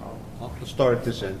Since you're always the last one, I'm going to make you the first. All right, I do have a few questions for you. You got 129 full-time staff, 13 being in Levy, 12 being Cherry Point. Yes. Unincorporated Hardeeville, I believe that's 12 as well. At Station 35. Where are the other staff and models? Where are they staffed at throughout the county? Okay, so we currently operate 6 medic units. That's 2 people per medic unit. Station 44, which is Robertville, has 1. Station 33 has 1, which is Point South. Station 32, Knowles Island, has 1, but there's also co-located an ambulance within that station. Station 45, which is Grays, has 1.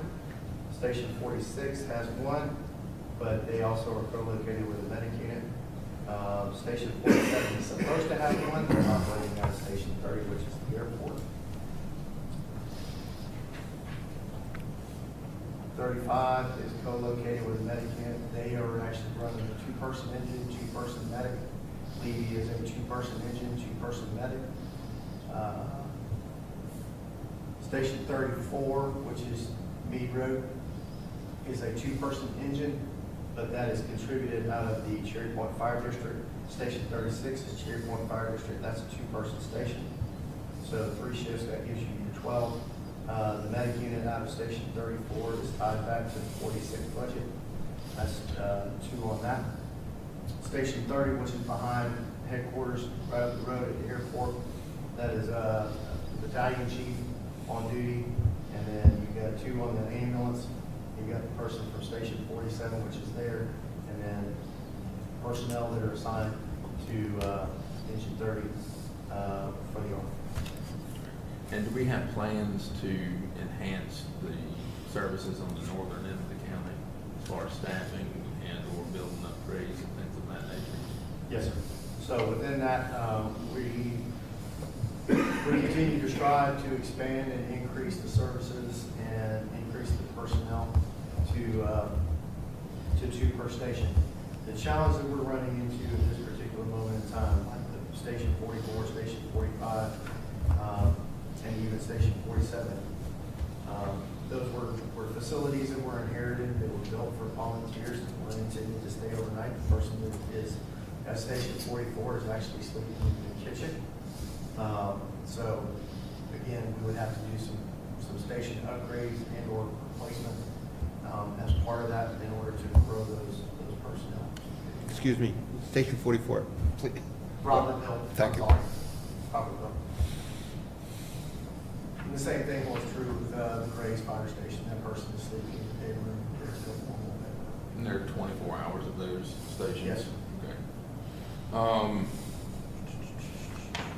Polaris Tech, you said you were going to get a generator to make that another emergency operation shelter. Is that what you? That's our intent is for public safety shelter. Public safety shelter. So if we recall staff, then either we have to put them up in a hotel room, or historically we work with Christian Baptist Church.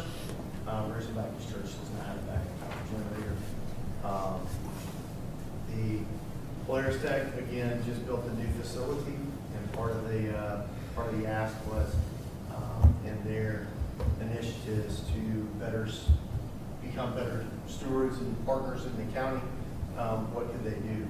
And so they have done some work to the building. They've pre-wired everything so that it basically is get a generator, get an automatic transfer switch, pretty much is good to go. So one of the things that we wanted to do is be able to do public safety sheltering there. So when we recall staff, whether it's the 911 communications center staff or some additional personnel that are overflows that cannot be housed in the fire stations, as well as the sheriff's office, they can go into that building and then we can house them there.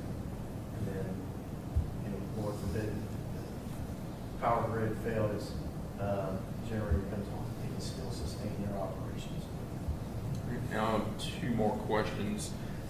Cherry Point Fire District, the structures, businesses, residents, they're still paying 31, 32 mills on top of their ad valorem tax there.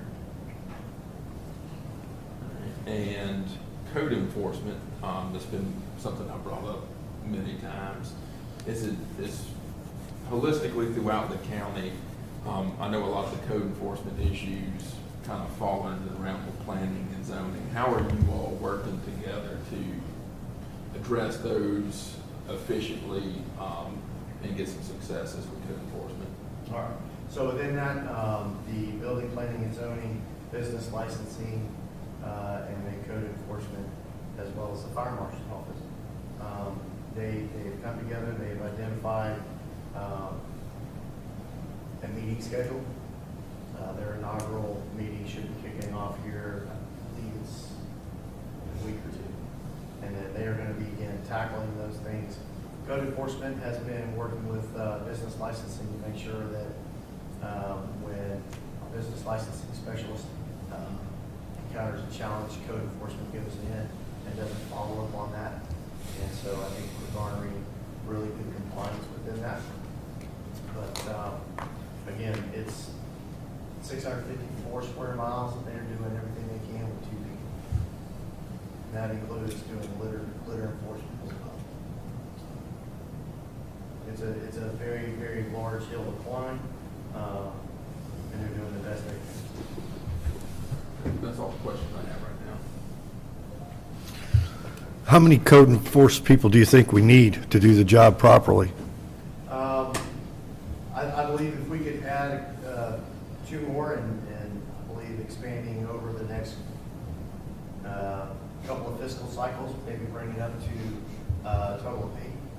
And then we could diversify and actually break up the county into zones in which they could focus, hyper-focus on those areas. Can we do that? Can you bring it to us? Did you want to add a couple? Can we? That's budget. We started an initiative back in the fall on recognizing we had a problem. We brought in a friend of mine that I know very well that has worked with Buckton and Hilton Codes Enforcement and has worked on their statutes, on their ordinances and things like that. Ask him to help run through and evaluate our system to see if we can identify areas of improvement, whether that be the actual code ordinances themselves, enforcement mechanisms, and who does it, those types of things. Working on getting a proposal of what we can see and what he's, it should be forthcoming soon, in the next, hopefully the next week, of what he sees, which would be a blueprint for all of us to come together in the coming weeks and say, okay, we've identified personnel issues, because we all, I think, recognize we don't have enough people for the size of the county.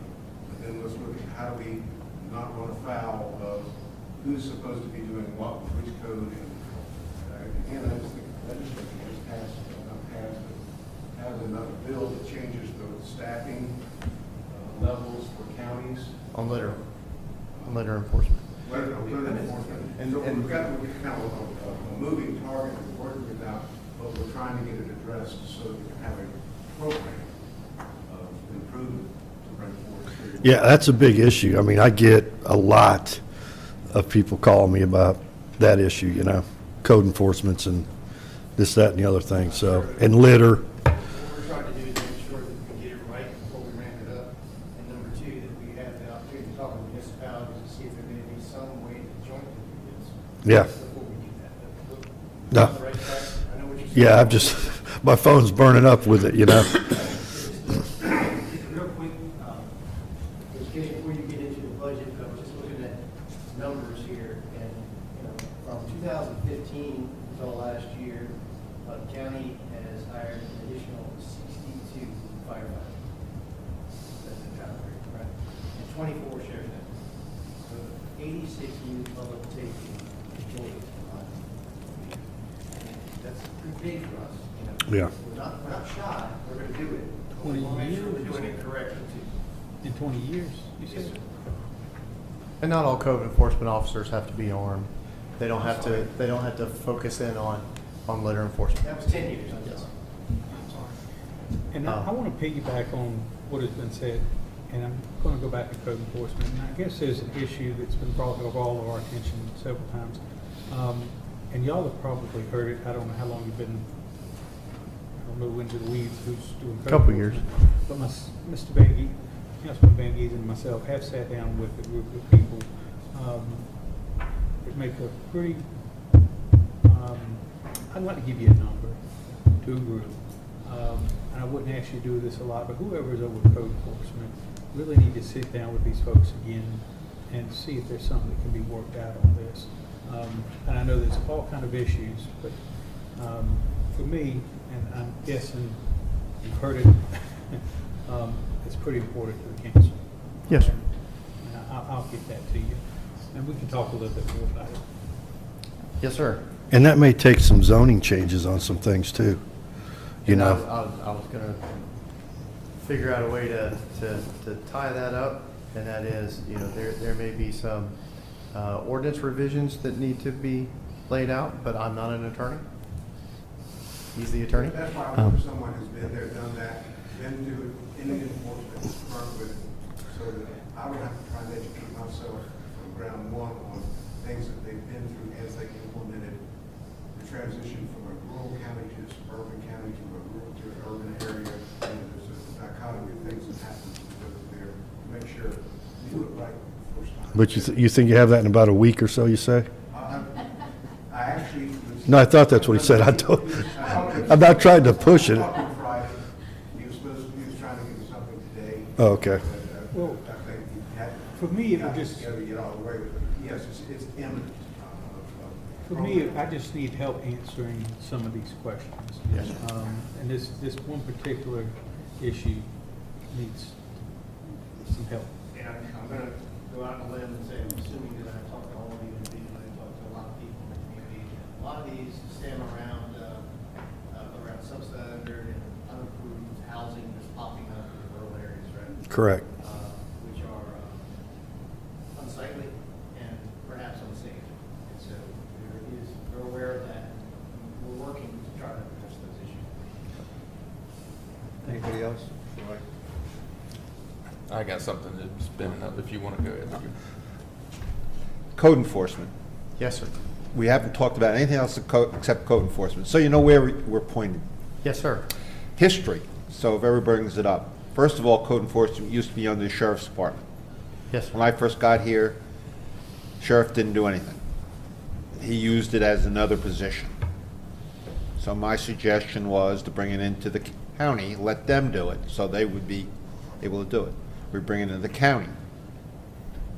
The first person we put on there is somebody that's on light duty to do code enforcement. They leave. If you go to the job description, you got a whole bunch of stuff they got to do, except for one little at the end about code enforcement. I think the way we get through this is make it a separate department, out of the purview of fire, out of purview of anybody. You may go back in there, but at the beginning, we got to do it. I've been to planning commissions. They've asked for information. They just get rounded numbers, no talking or anything, just numbers, a report. And they're concerned, they get the same problems we do. They get people calling them and saying, why are you doing this? Why are you doing that? Okay. So they need some detailed report. I think it's communication, a lot of communication, right? When we had the pink building, it's been an eyesore since I've been in Jasper County. Yes. Now we're finally starting on it. I mean, I think that sometimes this is my feeling now, personal feeling, is that people go into this code enforcement thinking that it's an avenue into something else. Because you have your badge, you have everything on and all that, they think fire, I'll get there someday. Yes, sir. And we lose them because we need fire people. And fire is actually more important than code enforcement, I think, in a lot of respect, because it means life or death. So we've got to kind of separate it out. So people realize, and I don't know if this is true, but I think people feel that they can move on to someplace else, and they're not there for one position. And I'm not condemning. I'm just trying to. You're showing your observations, and I appreciate all of them and agree with them. But I think the root of the problem is it is an absolutely overwhelming task. We don't have the proper resources for it, and we don't have a program that's built that we believe is multi-jurisdictional, that is tough enough to handle. So until we get there, we're not going to have success. You're going to have that revolving door. But we're always looking at getting a person that can carry a gun and give a license, not a license, but a citation, right? That's why you have a person that has to be through the police. A Class 3, Class 1 law enforcement officer certification will allow you to issue a state UTT or uniform traffic ticket. We do have a model right now in this county of how this should be handled, I think. and that's Lynn Boyles. Lynn Boyles goes out, recognizes things, issues a letter or tries to do something, and then she goes to DNR or she goes to you and say, this is a problem. And I think that we need, it's like a driver. Now I'll tell you in driving. That's a litter and enforcement issue, and then you have code enforcement. They're Yeah. two separate, and they're getting interwoven, and that's fine. I'm talking a model now, so I'm just saying that you have to have I'll give you another example. When I was, and I hate to go back and do this stuff, but we couldn't get CDL drivers. So all we did is, instead of having a tractor that's over 26,000 pounds, we bought tractors at 26,000 pounds, and we hauled just as much. But we did it. You know, the freight didn't sit there, it was moving. And that's, I think, the logjam that we come up with. There's so much there. You know, a letter out there, just a letter. Start with I it. think that's what we're missing. We're missing the structure behind it. Code enforcement, effective code enforcement really is relentless legal work. Right. It's continuing to show up at court. It's firing out letters. It's lots of record keeping, and it's expensive. But, you know, having a person writing tickets, it may be visible, but that doesn't get the job done. Correct. We've got to have that behind it, and that's what we're working on, trying to put together a robust program for you that you can consider funding.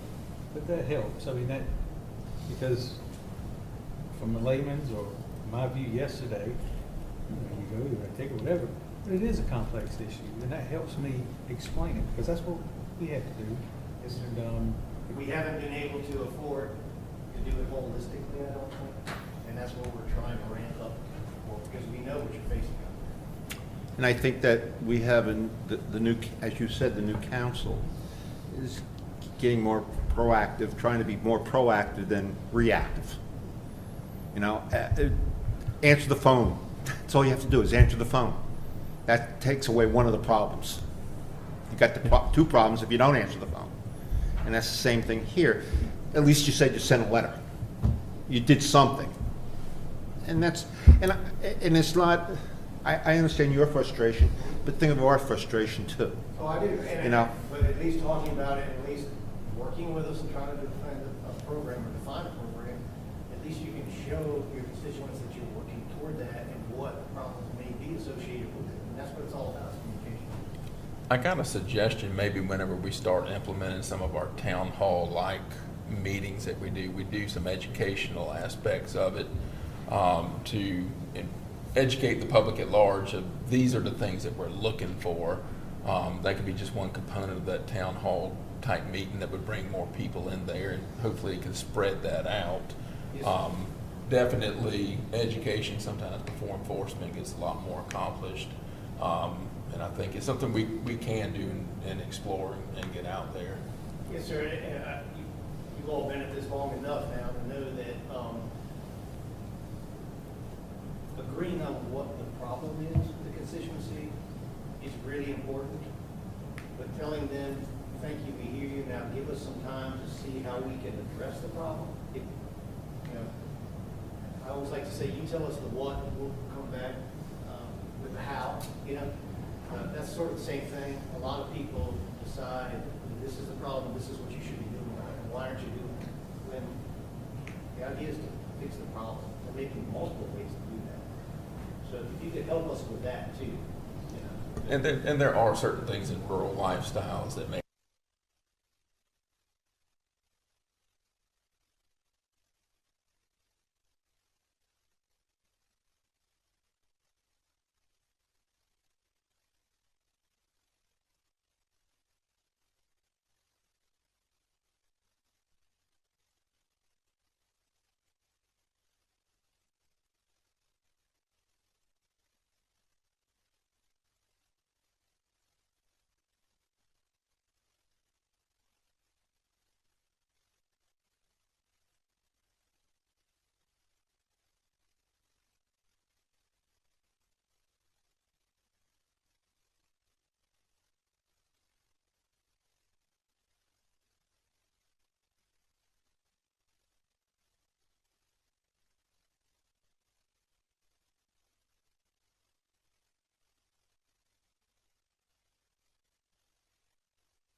changes in our code to be more cohesive in how we address things, whether it's a fire issue, a zoning issue, a life safety issue, or the control issue, to get those so that we have a holistic way to approach each of those problems and get them solved in as most efficient manner that we can.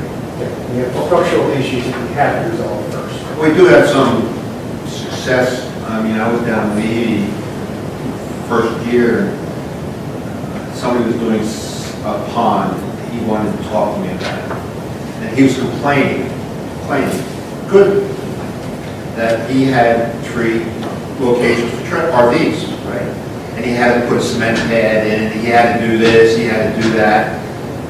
You go there, it's good. I mean, it's a nice little area. We've got people going there, camp and all that. Then you go someplace else, it's horrible. You know? No, totally understand, and tying into what Director Burgess, indicated earlier with our system.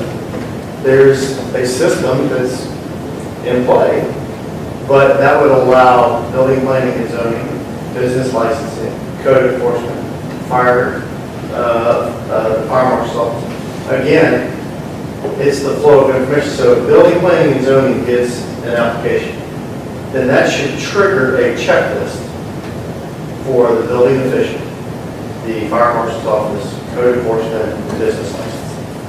And then once, it's just a workflow sheet, right? It goes on to the next step. So it comes into the building planning. All right, do they have their zoning certificate? Do they have all the proper permitting? All right, have they had all of their inspections? Have they accomplished and obtained a business license if it's applicable? So it's just a workflow process, and I believe Director Burgess is working her way through, trying to make that system more beneficial to the county and how that workflow process would go. Well, again, I go back to planning. You should be more, come before the planning commission a lot more and tell them what you're doing, because they get things. And then they get told, well, here's the numbers. Board members here, they did this, they did that. But what were the actual? I mean, it doesn't have to be all the time. And I know it's staffing part of the problem. I understand that. Right. But the only way we're going to solve this is by start to talk about it. Well, that and also being able to present some things to the planning commission that they can consider. That may be actual code changes that will help, that they may not even be aware of. Right.